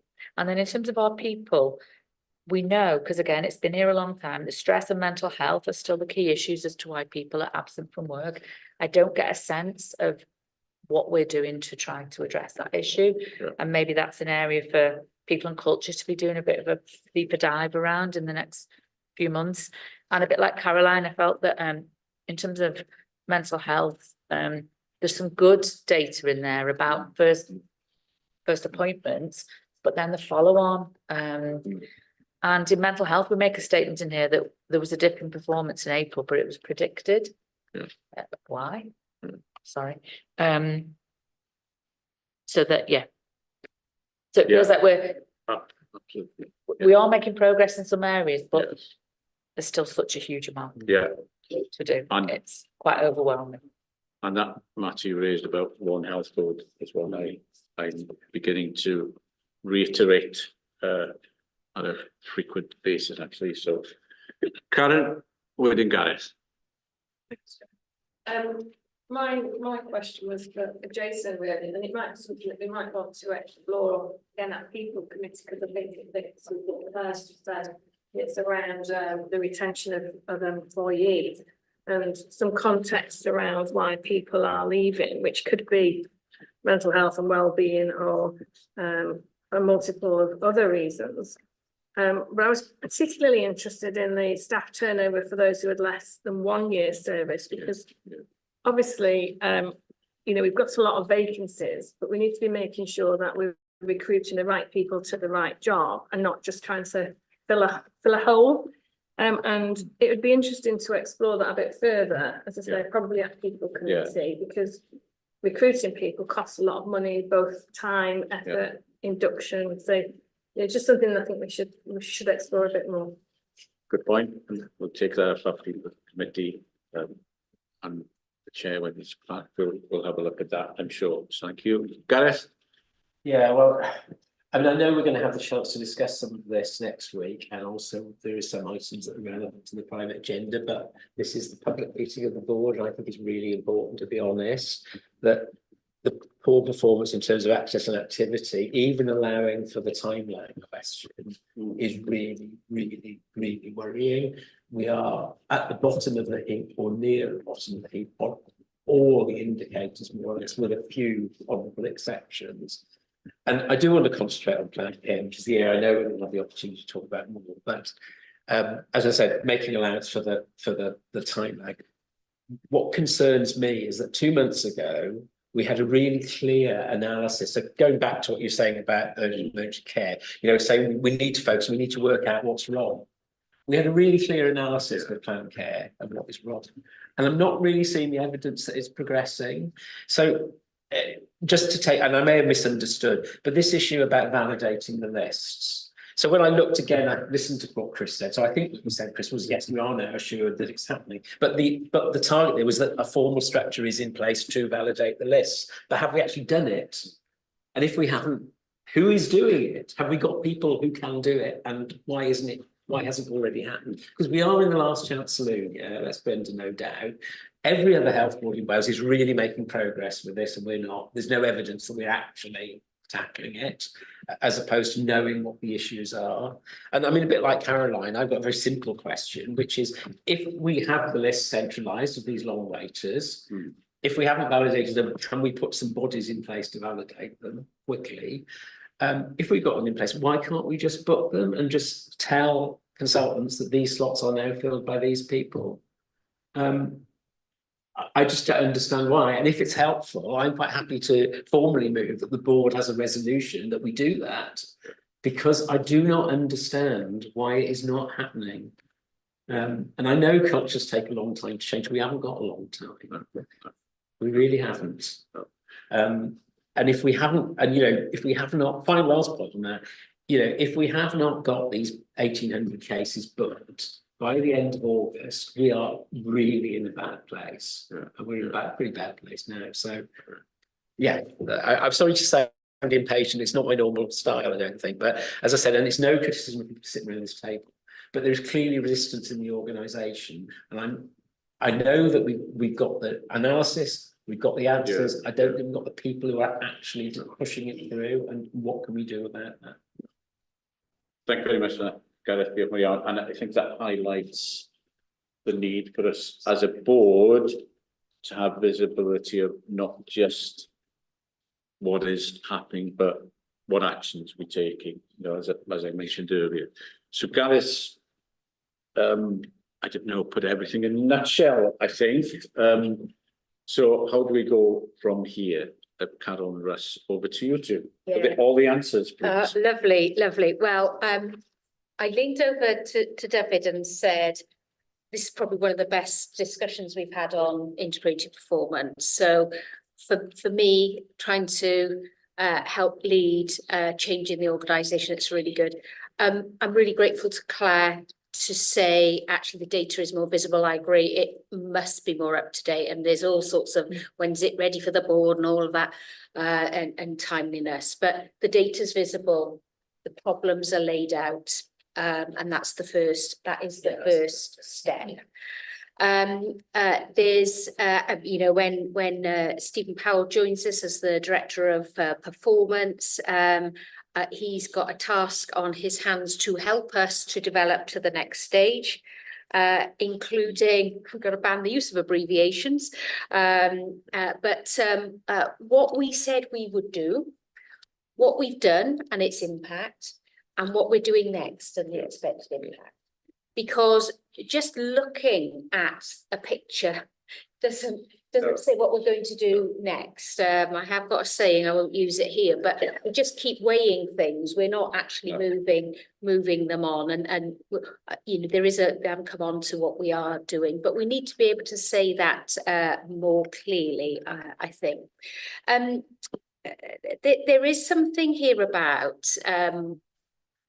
back in last September, we agreed the integrated performance framework, knowing that one of our biggest issues as an organisation is about performance and accountability, it's about delivery. So this is a part of the special measures delivery journey. And Chris mentioned carrots and sticks. I quite like carrots, sticks and sermons. So I don't know if I won't go into it now, but the sermon bit really is about what do we need to do and how do we do that? The carrot is what help is needed to do that, and support and development, especially if we're changing practice or changing culture and that sort of thing. And then the stick really is about consequences around that. So, you know, I don't think the integrated performance framework says carrots, sticks and sermons, but that's generally what the thrust is. And, you know, outside of this room, I can say that we're increasing the focus, certainly, on carrot, sticks and sermons, being clear what needs to be done, offering the support, and then there will be some consequences in this, and they are serious consequences for us as a health board. But people will, you know, will feel that. And on Russell come in, I'm sure, on planned care. So I genuinely think at the most senior level of our organisation, not just executives, but senior managers, we are clear what needs to be delivered. It is really the issue of traction about getting that changed. And you're absolutely right, Gareth, we do not have time to do that. So when we haven't got time to change a lot of the culture and practice, we've actually have to apply quite a lot of sort of command and control, I'm afraid. And I'm afraid that is what people will be feeling at the moment in order to get the traction. It won't take much, I don't think, to tip us into a momentum where we can move forward. But you know, we'll see where we are tomorrow, Friday, Haberstate, every Friday review meeting. And we'll be able to give next Tuesday, Gareth, when we meet, a sense of how far away from that tipping point are we. But these are deeply ingrained practices and cultures that we need to change. Russ, you know, has been sort of, I was going to say knee deep, but it's a bit deeper than that, I guess, in this. So, you know, you have a different sort of level of insight and perspective, perhaps. Yeah, sure. Thank you, Carol. So I think for me, it didn't feel like the organisation felt the urgency. And certainly we've tried to build that urgency over the past 4 to 6 weeks. It has been quite useful to see and hear the sentiment actually through the members. I think it's shared actually as well. And as Carol alluded to, the senior leaders, as I say, I'm meeting post this board with the IHC leadership in terms of medical director and ops lead. And they've all got that shared agenda now, that shared objective to deliver upon. I think the reality is we may get quite directional. We may need to bring that accountability framework into place. As you quite rightly allude to, we don't have the time to do this through a consensus model. And our patients are still waiting, aren't they? And some of them beyond 4 years. So we've got to do right by them. And I think tackling the extreme weights and tackling that in a sustainable way, using treat and turn methodology, using routine planned care lists, that's absolutely the objective and the challenge we've put before that leadership team. We meet weekly, we report back through to Carol on a weekly basis as well. And of course, we're going to see by end of July, we're focused really on the 208 weeks. By the end of August, it's very, very clear to that leadership team now that we need every extreme weight booked. And we need to make sure that they're feeling that as well. And there's escalation meetings planned throughout August to make sure that that happens. So it is moving more into that command and conquer. I think we're into, I think we're more sermony than we are rewards or sticks at the moment, but it's absolutely needed in order to do the right thing by the patient cohort of North Wales. And we are doing that. We are setting those motions with the frameworks in place. And I would say, and I'd just share this with members, that actually the engagement through the operational leadership, the engagement through that medical leadership within the IHCs has been really positive. They've joined those meetings. They've met with me every week. They're very vocal meetings, and so that I always feel that's an engaged process, and they do push back, which is great. And we set the tone as to where we need them to get to. So it's not that the organisation as a leadership is not rising to the challenge, but I absolutely take the point of members that we need to see traction and delivery, and that's the proof to put in. The only other thing just to add in terms of the point through Chris, just in terms of some of that delay or stagnation in terms of our performance metrics, I think some of that is because we got to the natural cessation of a number of our contracts that were placed with external partners, and the resources that were given to support recovery on planned care was largely focused on non-recurrent resources. It's shifted into a recurrent baseline now. So once we bring our partners back on and then we look to build our internal capacity through substantive workforce, A, will be more cost effective, and B, will be serving our patients in greater numbers as a consequence. So there is a little bit of that delay that has caused this blip as well, and that stagnation. So our focus is to get beyond that blip, start eroding our list back down, and an absolute focus to get all of our extreme weights booked in by 31st of August. The leadership teams are absolutely clear that that is the ask. Diolch yn fawr iawn. A nawn ni edrych ymlaen at y cyfarfod wythnos nesa, ac adroddiad progress report further next week, progress so that week really so. Reit, ydyn ni hapus i dderbyn y adroddiad a'i gymeradwyo. Diolch am y gwaith, ond dwi'n meddwl dyn ni wedi rhoi neges glir iawn i'r holl bwrdd iechyd heddiw ynglŷn â pwysigrwydd y gwaith, nid oherwydd unrhyw siart neu graff, ond oherwydd bod ni'n ymdrin â pobl sydd wedi bod yn disgwyl am driniad am yn hir iawn iawn, a pobl dyn ni'n ceisio helpu i wella. Dyna beth sydd rhaid bob dim dyn ni'n neud. Felly dyna'r neges bwysig sy'n mynd allan o'r cyfarfod yma heddiw. Os nawn ni rannu hynny, byddai'n ddiolchgar iawn. Pam yn hapus i dderbyn y adroddiad yna a'i gymeradwyo a'n edrych ymlaen at weld y cynnydd fel dyn ni yn disgwyl yn fuan iawn iawn. Diolch yn fawr iawn. Dyn ni'n torri am egwyl rwan am 20 munud. Byddwn ni'n ail ymgynnull am chwarter i 2, sgolch yn dda. Dyn ni'n cloi y rhan yma o'r cyfarfod rwan. I just wondered whether we should make this break a little bit shorter, because we're gonna, when we finish the agenda, we always have to have quite a long break then before the private agenda.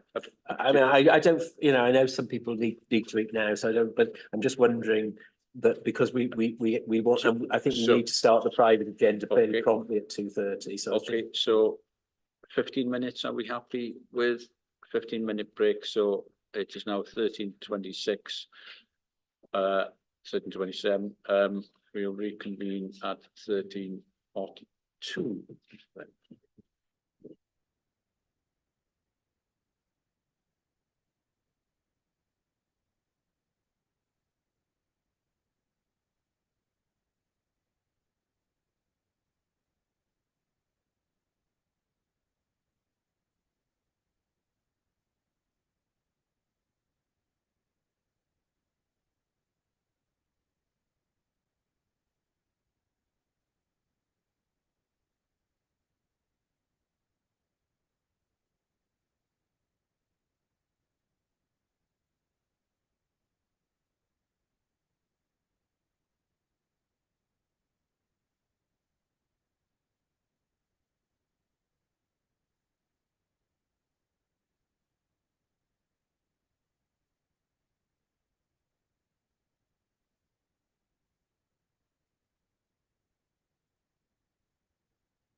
Nawr da eto, croeso nôl I gyfarfod bwrdd pnawn 'ma, a dyn ni'n symud ymlaen gyda'r agenda a'r eitem nesa, a'r agenda ydy eitem 24.155, yr adroddiad ansawdd, a dwi am droi at Angela, dwi'n meddwl, a gyflwyno'r eitem yma.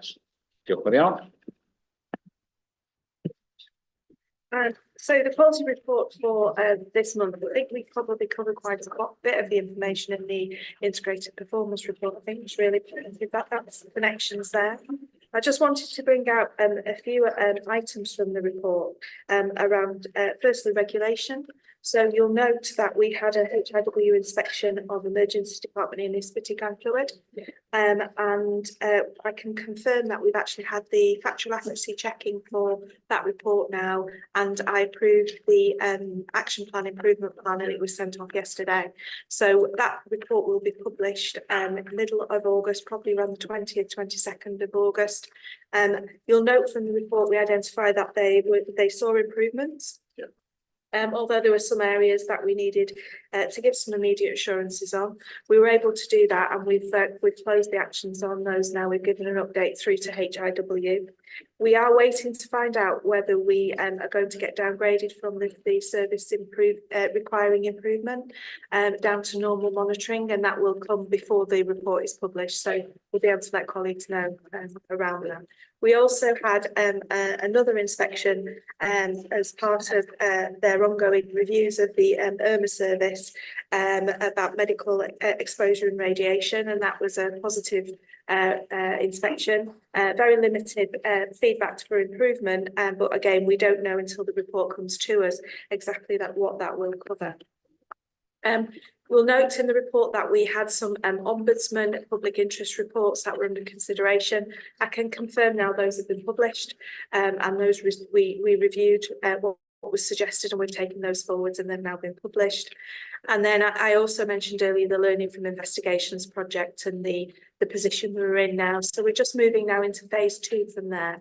So we took all of the investigations up to February, and now we're moving from February up to the September, when the implementation of the new integrated concerns policy will occur, and looking at how we can make sure we've got that timeliness of investigations, that oversight and quality is where it needs to be. It has been identified though that the changes that we've put in place already have seen some returns on that, and that update that Carol had from the team last week showed some real positive changes and movement forward on that. As I say, we've talked about national reported incidents and never events. Healthcare acquired pressure ulcers and falls continue to be our highest incidences, and we've got some wraparound work that's happening around that. You'll remember that I've had some falls intervention meetings with the IHCs from an exec-led perspective, and I've got the first healthcare acquired one next week with the teams around that. So we'll be looking at a deep dive into the HAPUs and where we can have the consistency approach. I've also just appointed a matron for patient safety who will be leading on HAPUs and falls across the organisation and making sure we've got that consistency.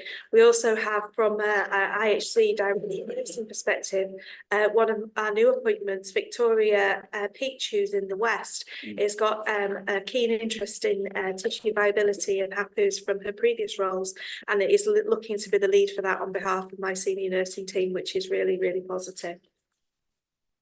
Updates against safeguarding are there, and we have further and wider updates at QSE, and escalations are fed through as needed. Infection prevention control, we're reporting on that information through to Welsh Government through our IPDs, and you'll note that we just had one of our unusual infections, shall we say, CPE outbreak, which is more prevalent within the northwest of England than it has been in Wales, which is carbamazepine producing enterobacterial, and I'll probably get corrected by the medical team in the room, but I think that's close enough. So we've been working with that as well. We've talked about complaints and some of the patient experience initiatives we've been undertaken, and then we just come to clinical effectiveness and discussing with James yesterday after conversation last week with Carol around how we look at our NICE guidance monitoring and how we look at our audits and whether we just do a review similar to the learning from investigations work to make sure that we are on top of what we're doing with those areas. And we've got robust processes around. As Carol said, we met with a family member last week with Dyfed, and there was some feedback around audit use, etc. So I think it's a good time for us to be looking at that going forward. And then I'm just happy to take any questions. Diolch yn iawn. Unrhyw cwestiynau, unrhyw sylwadau gan sylwadau yn dda. Ie, na i ddod efo Caroline gyntaf o cadeirydd pwyllgor a wedyn Claire. Iawn, diolch yn fawr iawn. Yeah, just we've of course we've gone through this in quite some detail at QSC on the 6th of June. So just a few comments from me. I'm quite concerned about the number of learning from event reports that remain outstanding. I think I asked about this 2 months ago. And I think it's important that, you know, the staff realise any delays of this, it could have financial consequences for us as the board. So it's the same with, you know, complaints and you know, preparing for the inquest and things like that. You know, these reports, they're important and we just need to make sure that we're on top of them and they're completed in a timely manner. I'm happy with, you know, most of the reports, you know, really good information here. But in future, I would like to see a little bit more depth in the clinical effectiveness elements of the report. It tells us what we're doing, but, you know, so what? You know, what are the findings? There's a lot more information we need to get into this section of the report in future, if that could be done. Lots of, you know, really good things here. I just wanted to mention as well, there's references regularly to pressure ulcers, and that is a concern. But we had a briefing from Nick Lyons about 2 months ago, and it's really interesting. And I'd like to hear from you as well, Angela. And the comment was, a lot of people come to us already having pressure ulcers, but they are then captured in our data. They're not always necessarily hospital acquired. And I hadn't understood that until that briefing, so that was really useful. There's a reference here in the earlier paper on the improving as well about the quality dashboard. Now, we've heard from you earlier on about the improvements to the processes, and that'll be really great. It'll help you, it'll help the staff, it'll help patients and their families as well. But I think the quality dashboard is something that will help us as well. It'll bring a lot of information to us in a simplified form that we can follow and understand and see the trends quite quickly. So looking forward, and it'd be useful to have a demonstration of that when it's ready. Claire. Job. Jane, support. Just one point actually now, because I think Caroline's asked a few things about the gland fluid E&D inspection. It's just a process question really. So I think you said, Angela, that yesterday you submitted the action plan back. So where does that get reported? Will that go to Assurance Committee or will that go to QSE? Who will monitor? Because some of the recommendations for improvement are, I guess they're for me, they're back to basic cultural and behavioural issues. So we've really got to get to grips with those things and be confident that they're not, you know, those practices no longer happen anywhere. So where will the kind of board assurance fit around that? Okay. Yeah, do you want to come back on that one? Do you want to come back on that one immediately? Yes, Yeah. So from that perspective, we've got a regulatory assurance group that I set up about 12-15 months ago, based on the inspection that happened in November 23 from HIW, or 22 from HIW. And we monitor the actions through there. They're mapped. We've got an AMAT system, which is our collection of data, information evidence system, and they're mapped through there, and then we monitor them. And then we also share the report and the actions with the rest of the IHCs and the departments, divisions, for them to identify whether that could be an issue within their area. and for them to put that right as well. So that's where we take that. Then we come through regulation assurance group comes up to the exec-led QDG. And I received that report from the chair perspective. We just changed the chair of it to become Matt Joy's, because I was chairing both and I can't mark my own homework. So because we're now more established, we've chaired in conjunction with NHS exec, we decided we'd change the chair. So that report then comes up to me as chair of QDG, and then it goes through to QSE. So I do a chair's report through to QSE, which will be coming to execs as well. So that is the route for us to monitor those kind of things. Jane. Yeah, just to agree with Caroline, really. I think political effectiveness section, it should be more about, you know, what are we doing, but what's making a difference. So patient reported outcome measures, PROMs, and I think we need that to help inform the value conversation and discussion around, you know, what do we do more of and what do we do less of. So, because, yeah. Anyone else? Any other comments then? Yeah. So to come back on that. So quality dashboard, we will have a demonstration at QSE, and then you will have access to be able to drill into the data. We've now piloted it, it's working well. We had to have a little bit of support from Dylan and the IT team because of an All Wales issue with Datix, but that's a workaround that's been undertaken, so that will be available for QSE and for us to have that information. The clinical effectiveness section, the report needs to be strengthened. We've acknowledged that, and part of the conversation was about how we monitor and what we're looking at and how we're supporting. But I agree, there's a wealth of information out there that could be utilised and brought forward. And then there was a question about learning from events and how that is pulled through. The information around the reports that need to be submitted as part of the Welsh Government cycle, that is brought through. It will be in our accountability meetings with each of the IHCs and divisions, but it also comes through my nursing quality assurance meetings. So we map how many complaints, how many NRIs, where we are. We discuss that at the quality delivery group as well, and that's on their escalation reports to identify what issues they've got. I think again very similar to Chris's question around complaints, etc. It's about the balance at the moment of getting on top of those, but we have got that focus, and we do know where each one of them is on an individual basis.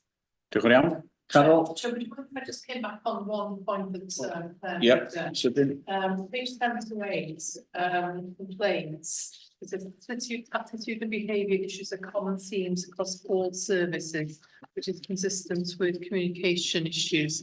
And I think Claire picked up on some of that in the HIW report as well.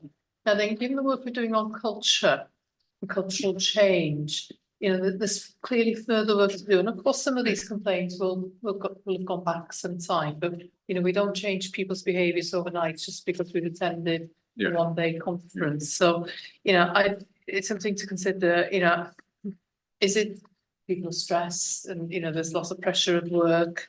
Is it that they need training? Is it just characteristics or, you know, other character?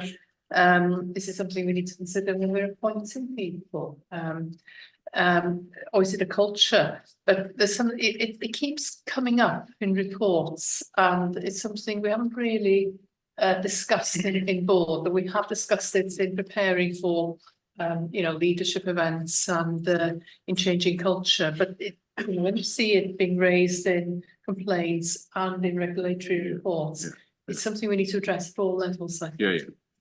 Yeah, I completely agree with you. I think it's multifactorial, to be honest. I think there's different areas. We do identify that, we go back to the areas and ask what the issues are, what, you know, the workload, the training, the, you know, how people are supported in the areas. But I think, you know, comment earlier from Jason around recruiting for values and making sure we've got the right staff with the right values into the organisation is really key for us. I would say, having worked, I'm sure Carol's the same, worked in many organisations over the years, this is a theme that does come up again.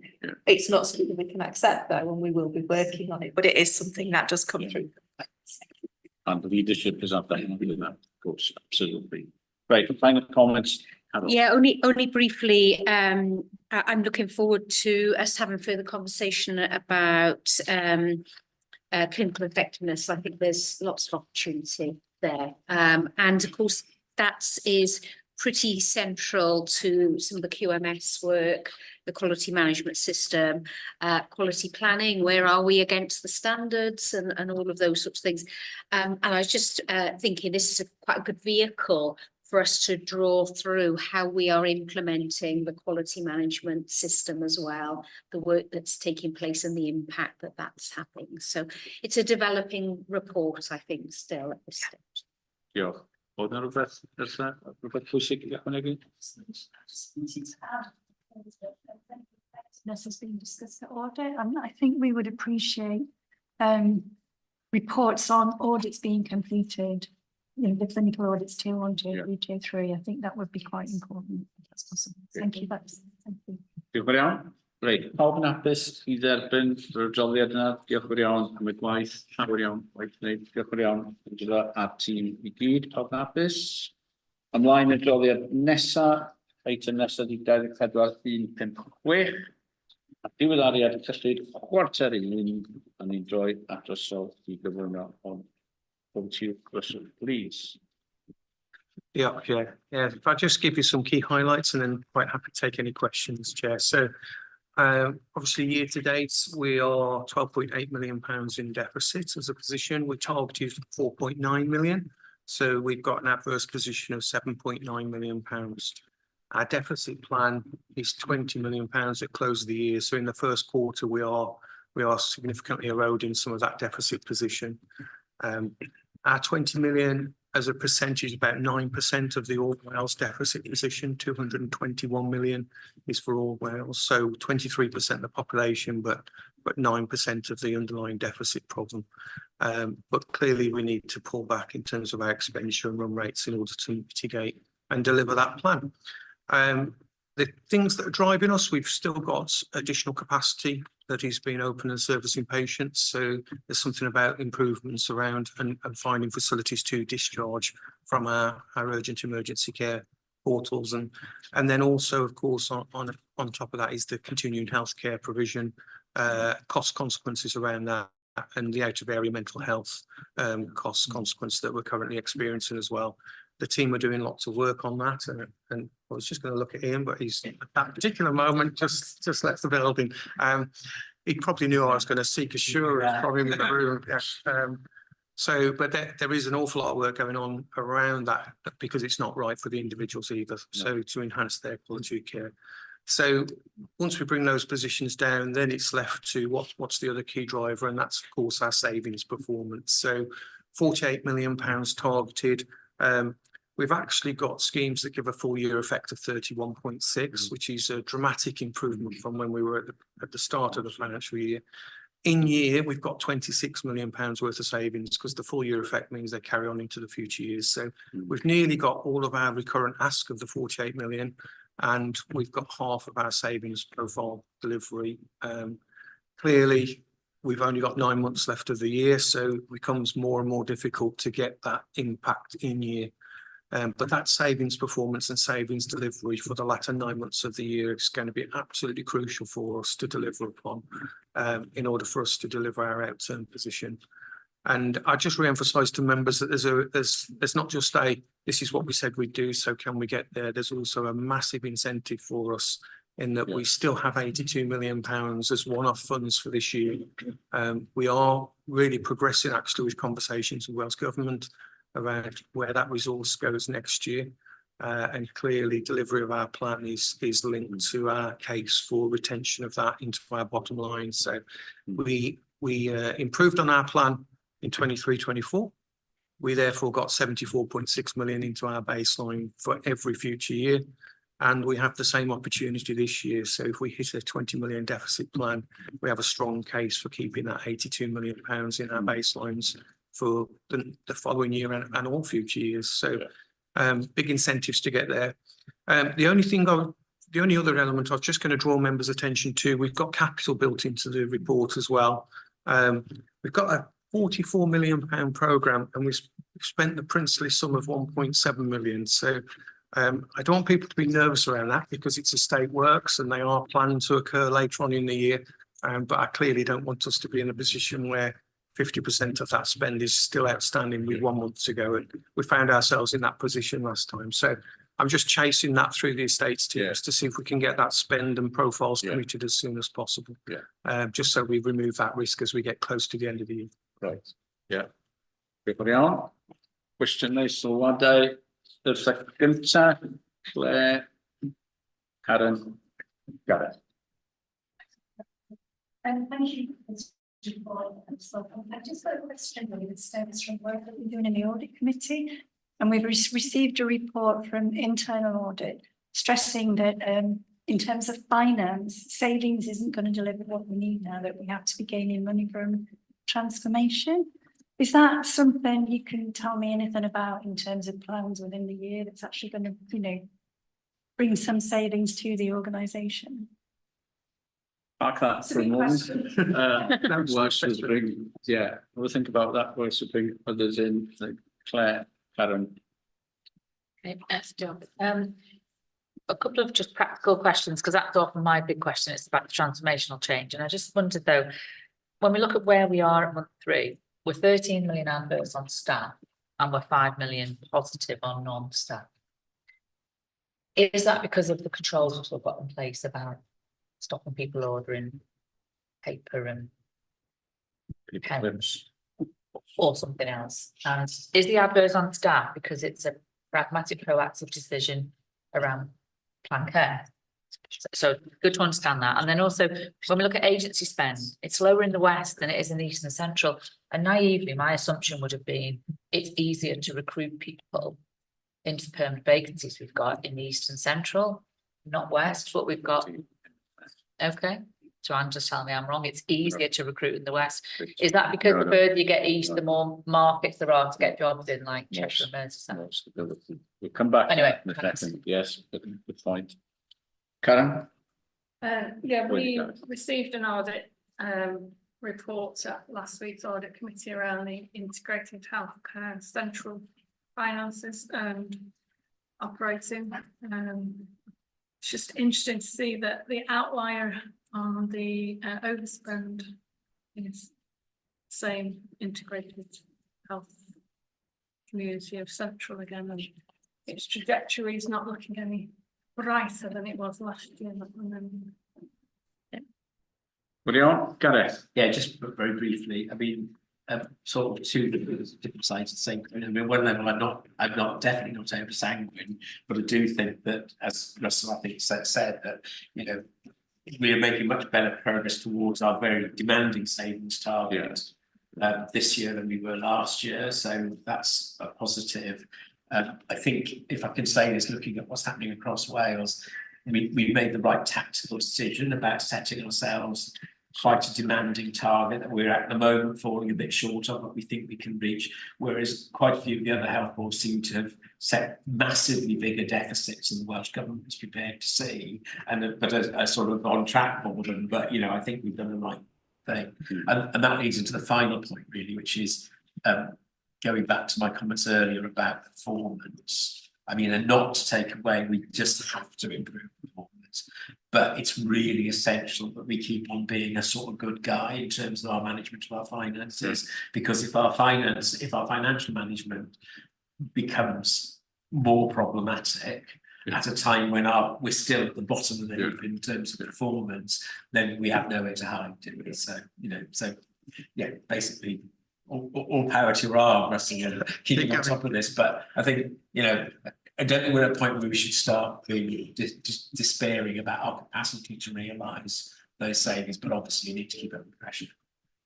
Could I still some thoughts, Russell, about some of the points, and then Angela on that matter of agency and so on? Yeah, absolutely. So the transformational opportunity around savings. So we've launched the value sustainability model approach, which is actually embedded throughout Wales and Welsh Government. I'm sitting on the non-pay national forum for non-pay around that variation group as well. So really important we play our part in that, and actually that's giving us some opportunity to share practice. So one of the elements is clinical variation. And once we get through our planned care models, of course, we'll look for better ways of operating through planned care delivery, and that will free up resource that we're currently committing based on premium working. And that's currently in our baseline. So there's a lot of work we can do on those elements. There's a lot of good work happening in workforce as well. And looking at modelling for workforce, and obviously we're holding back, and we have a national target now on agency work and agency commission as well.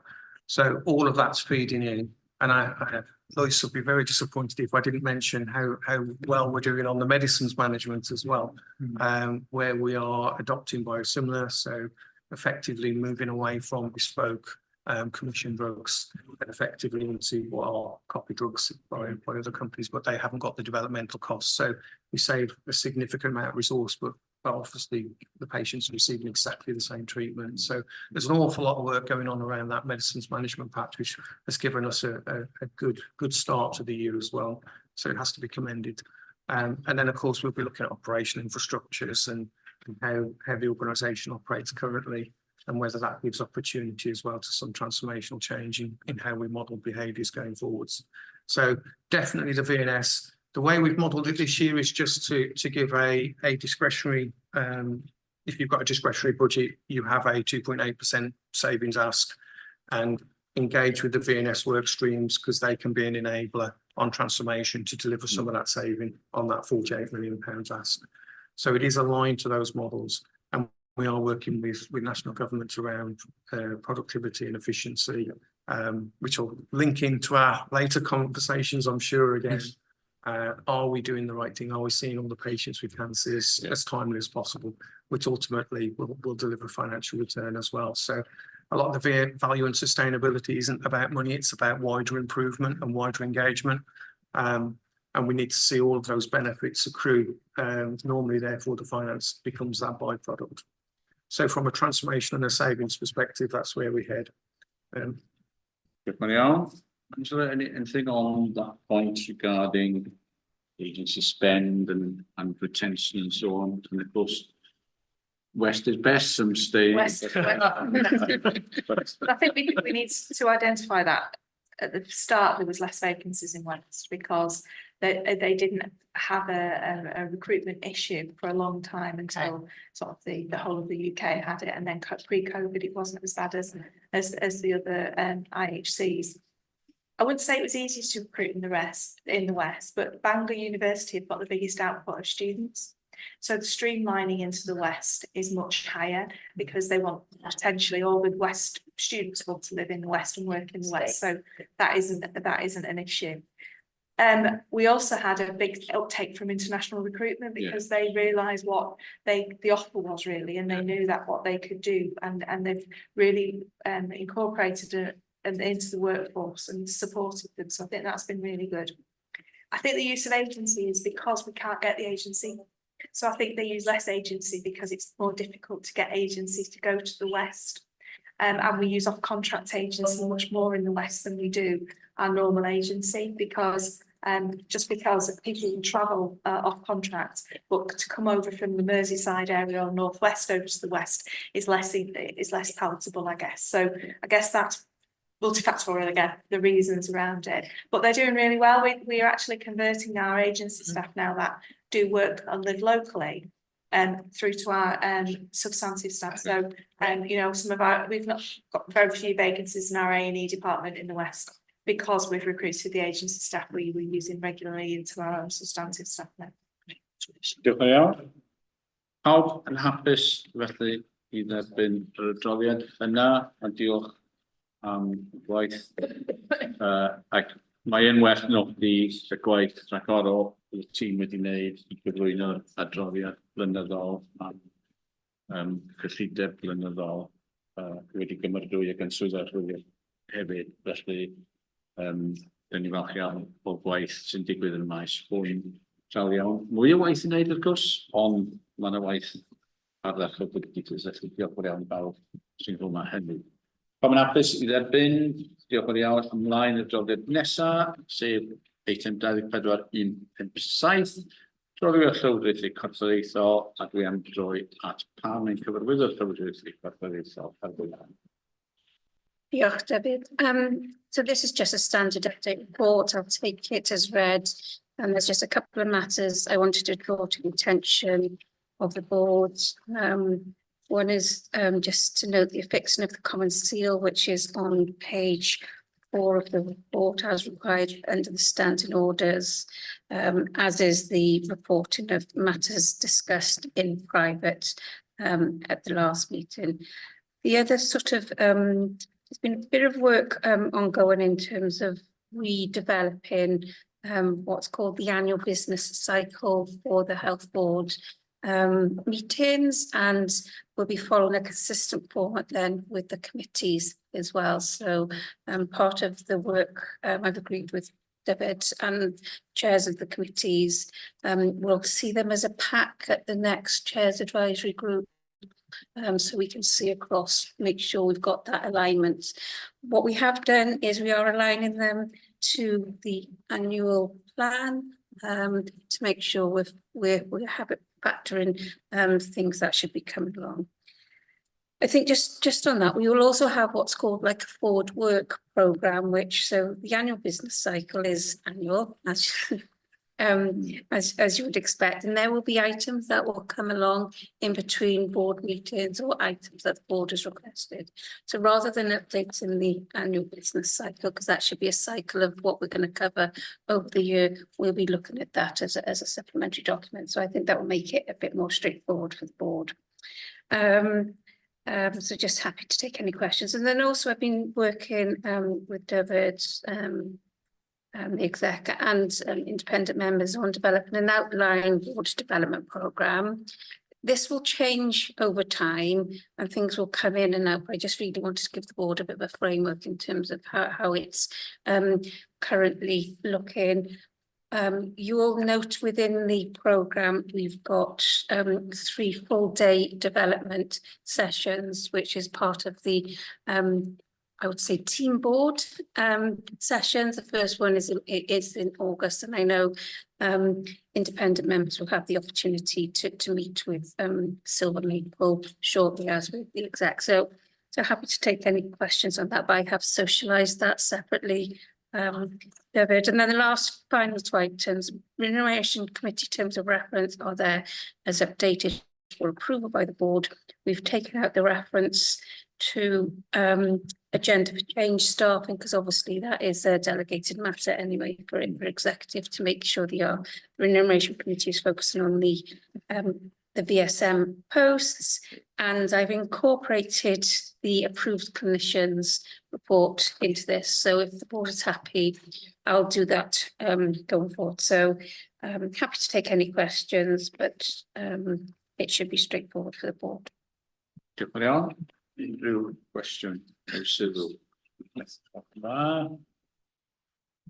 Os nad oes, yna dwi'n gofyn I chi nodi yr adroddiad. Hefyd cymeradwyo cylch busnes sydd I amlynechu sydd wedi sy'n cyd-fynd â'r cynllun blynyddol ni. Cymeradwyo'r cylch gorffwl ar gyfer gwyllgor taliadau, REMCOM fel dyn ni'n galw fo.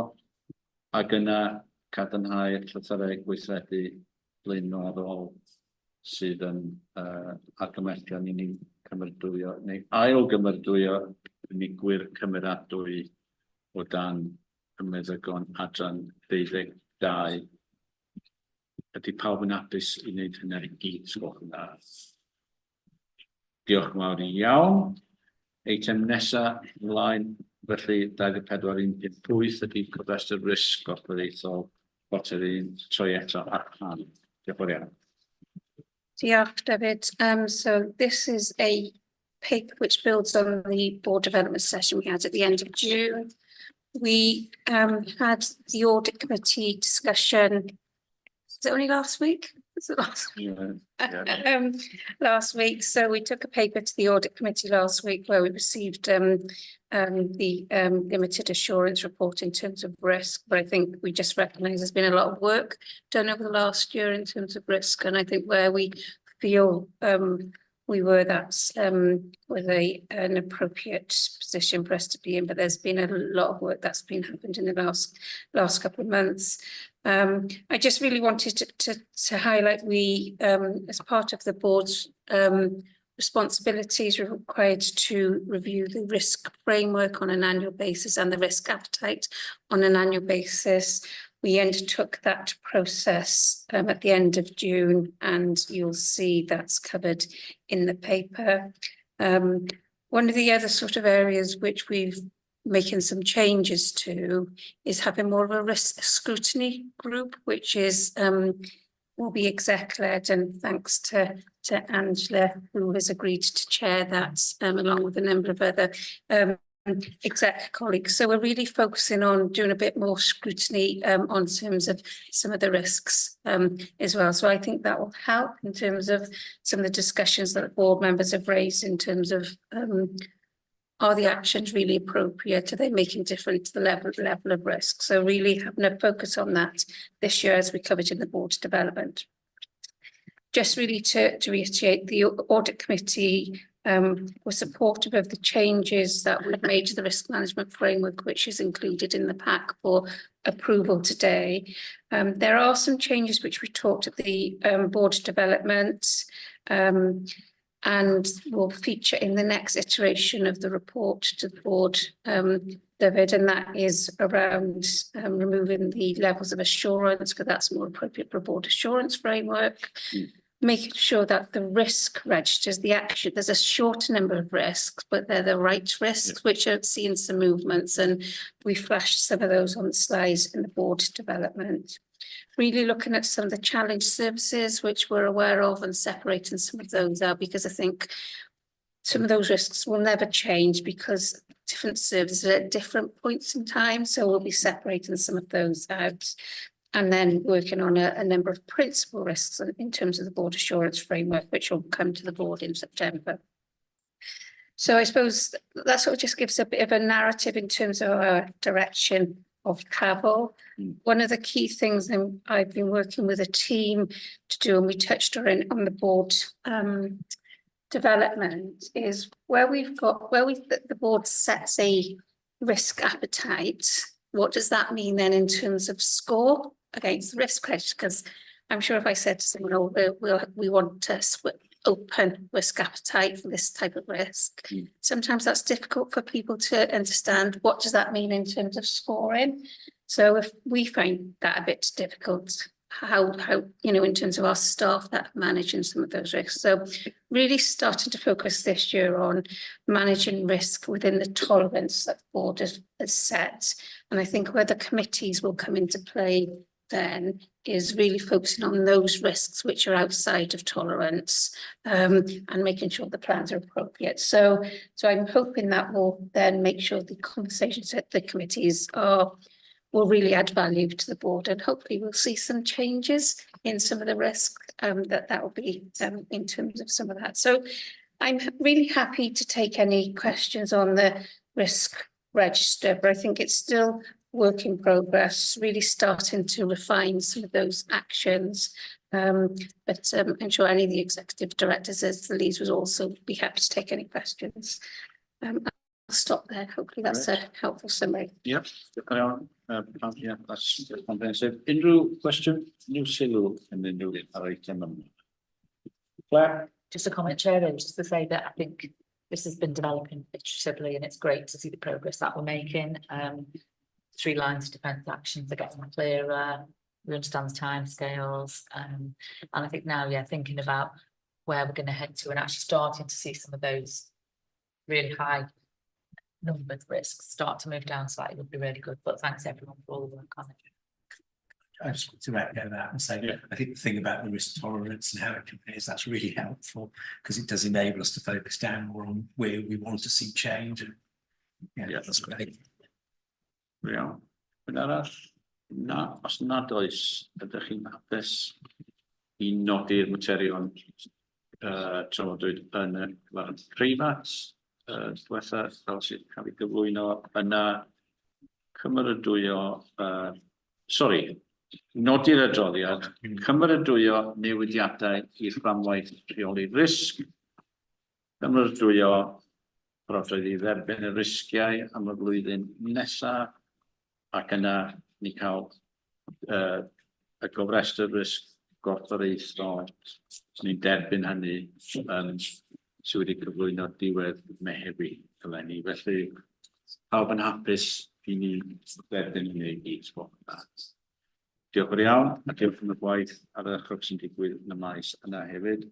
Ymlaen, eitem nesa, eitem 24.159, adroddiad caderyddion pwyllgorau, grwpiau cynghori, ac yn unol ar arfer, byddai'n gwahodd unrhyw un sydd eisiau tynnu sylw at unrhyw beth arbennig mae'r adroddiadau wedi cyflwyno ac ar gael i bawb, ond os yna unrhyw gadeirydd eisiau cyflwyno unrhyw beth arbennig yn sylw ni, dyma di cyfle, mi byddai'n sôn am un pwyllgor mewn munud, sef y pwyllgor elusennol, mewn munud yn absenoldeb cadeirydd. Ond os unrhyw un eisiau cyflwyno rhywbeth arbennig o'r pwyllgor.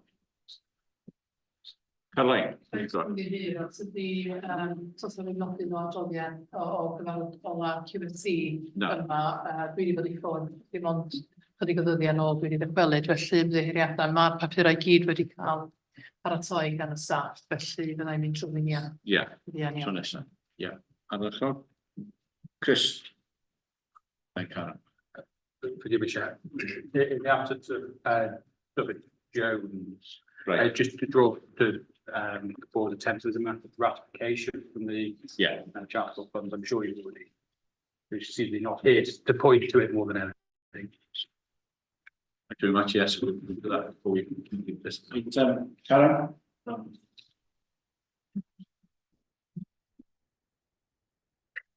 It's already been said by yourself, David, but just to reiterate the excellent work that was done in getting the accounts over the finish line this year by the team, and the collaboration with external audit.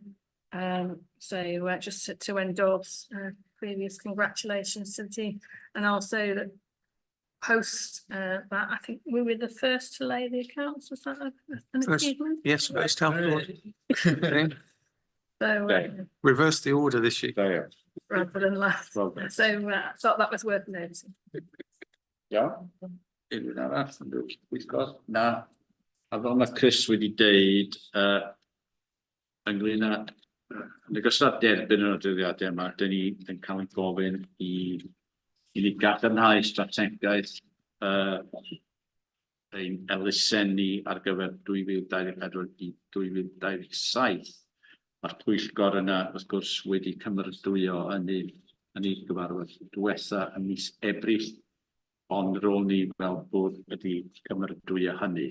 Felly ydych chi'n cymeradwyo gwaith yna ac yn derbyn yr adroddiadau eraill. Pawb yn hapus i wneud. That meets your what you mentioned, Chris, doesn't it, from that guarantee committee? Yeah, great. Thank you very much. In the absence of David Jones as a chair. So thank you very much for your help. Right, ymlaen i'r eitem nesaf sef materion cloi. Eitem gyntaf, cyfle i unrhyw un rannu barn am y cyfarfod, unrhyw un eisiau cynnig gwelliannau y ffordd dyn ni gallu rhedeg y cyfarfod, unrhyw syniadau.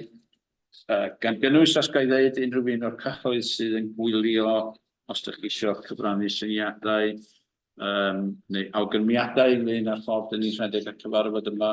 Mae'n cyfarfod ffurfiol wrth gwrs, dyma bwrdd swyddogol a'r bwrdd iechyd. Dyn ni'n gorfod cael ffurfioldeb, ond dyn ni'n gwneud hynny mewn ffordd sydd yn hyrwyddo trafodaethau pwrpasol gobeithio. Byddwn dwi'n hoff iawn o Brifysgol Wrecsam a hoff iawn o Lanelwy, ond mae'n bosib bod ni angen lleoliad gwahanol ar gyfer cyfarfodydd yma oherwydd dydy'r acwstic ddim yn bensig ei hun ar gyfer darlledu a clywed o fewn i stafell. Rhywbeth i ni ystyried. Byddwn ni'n ymwybodol o hynny, wrth gwrs. Unrhyw un eisiau gwneud rhywbeth arall ynglŷn â cyfarfod ffordd gallwn ni wella unrhyw elfen. Claire? What is less of a suggestion for improvement, but more just of an acknowledgement that I think the quality of the papers have improved immensely with last year. If I look back a year to where we were to where we are now, I think the issues are more clearly identified. Although there's still a ton to get through.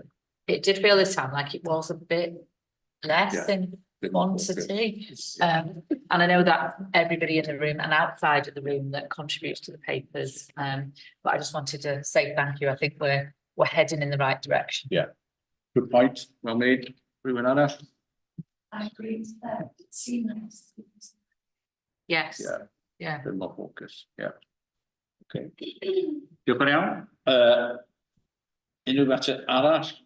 Does na ddim mater arall. Wedi dod yn sylw i yn agenda.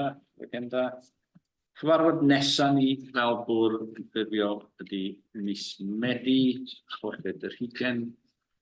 Mae gen i hefyd cyfarfod blynyddol ar 5 yr hugain o Fedi. A cyfle i unrhyw un o'r cyhoedd ddod i glywed ac i gyfrannu yn y cyfarfod yna rhywle yn y gogledd. Achos dyn ni ddim wedi pennu lleoliad eto, ond dwi'n gwarantu bydd o rhywle yn y gogledd. Rhywle canolog gobeithio. A dyna ddiwedd ein busnes ffurfiol ni am heddiw.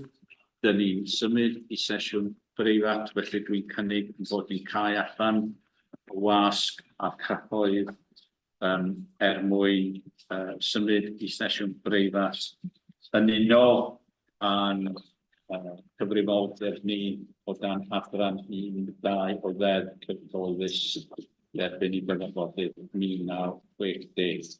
Dwi'n cynnig yn bod yn gwneud hynny, os yna rhywun yn eilio, sgwrs yn dda. Diolch yn iawn. Gai ddiolch cyn i bawb ddiflannu. Diolch i bobl sydd yn cyfieithu, sydd Gwynfor a Lowri. Diolch o galon. Mynd o'n iaith y llall.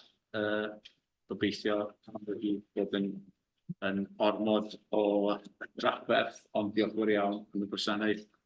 Diolch i'r tîm technegol am eu gwaith nhw. Mae bob amser yn her, fel dyn ni'n gwybod, yn ddiolchgar iawn i'r tîm yna. Ac bennaf, diolch Diane, Philippa, Pam, Laura a Llynos, tîm sydd yn y cefndir tu ôl i llenni sy'n gwneud gwaith ddigon full speed, dweud y gwir, i sicrhau bod y cyfarfod yn gallu digwydd ar holl bapura. Felly diolch yn iawn i bawb am y cyfraniad gwerthfawr iawn. Ac mae bron yn ddydd Gwener.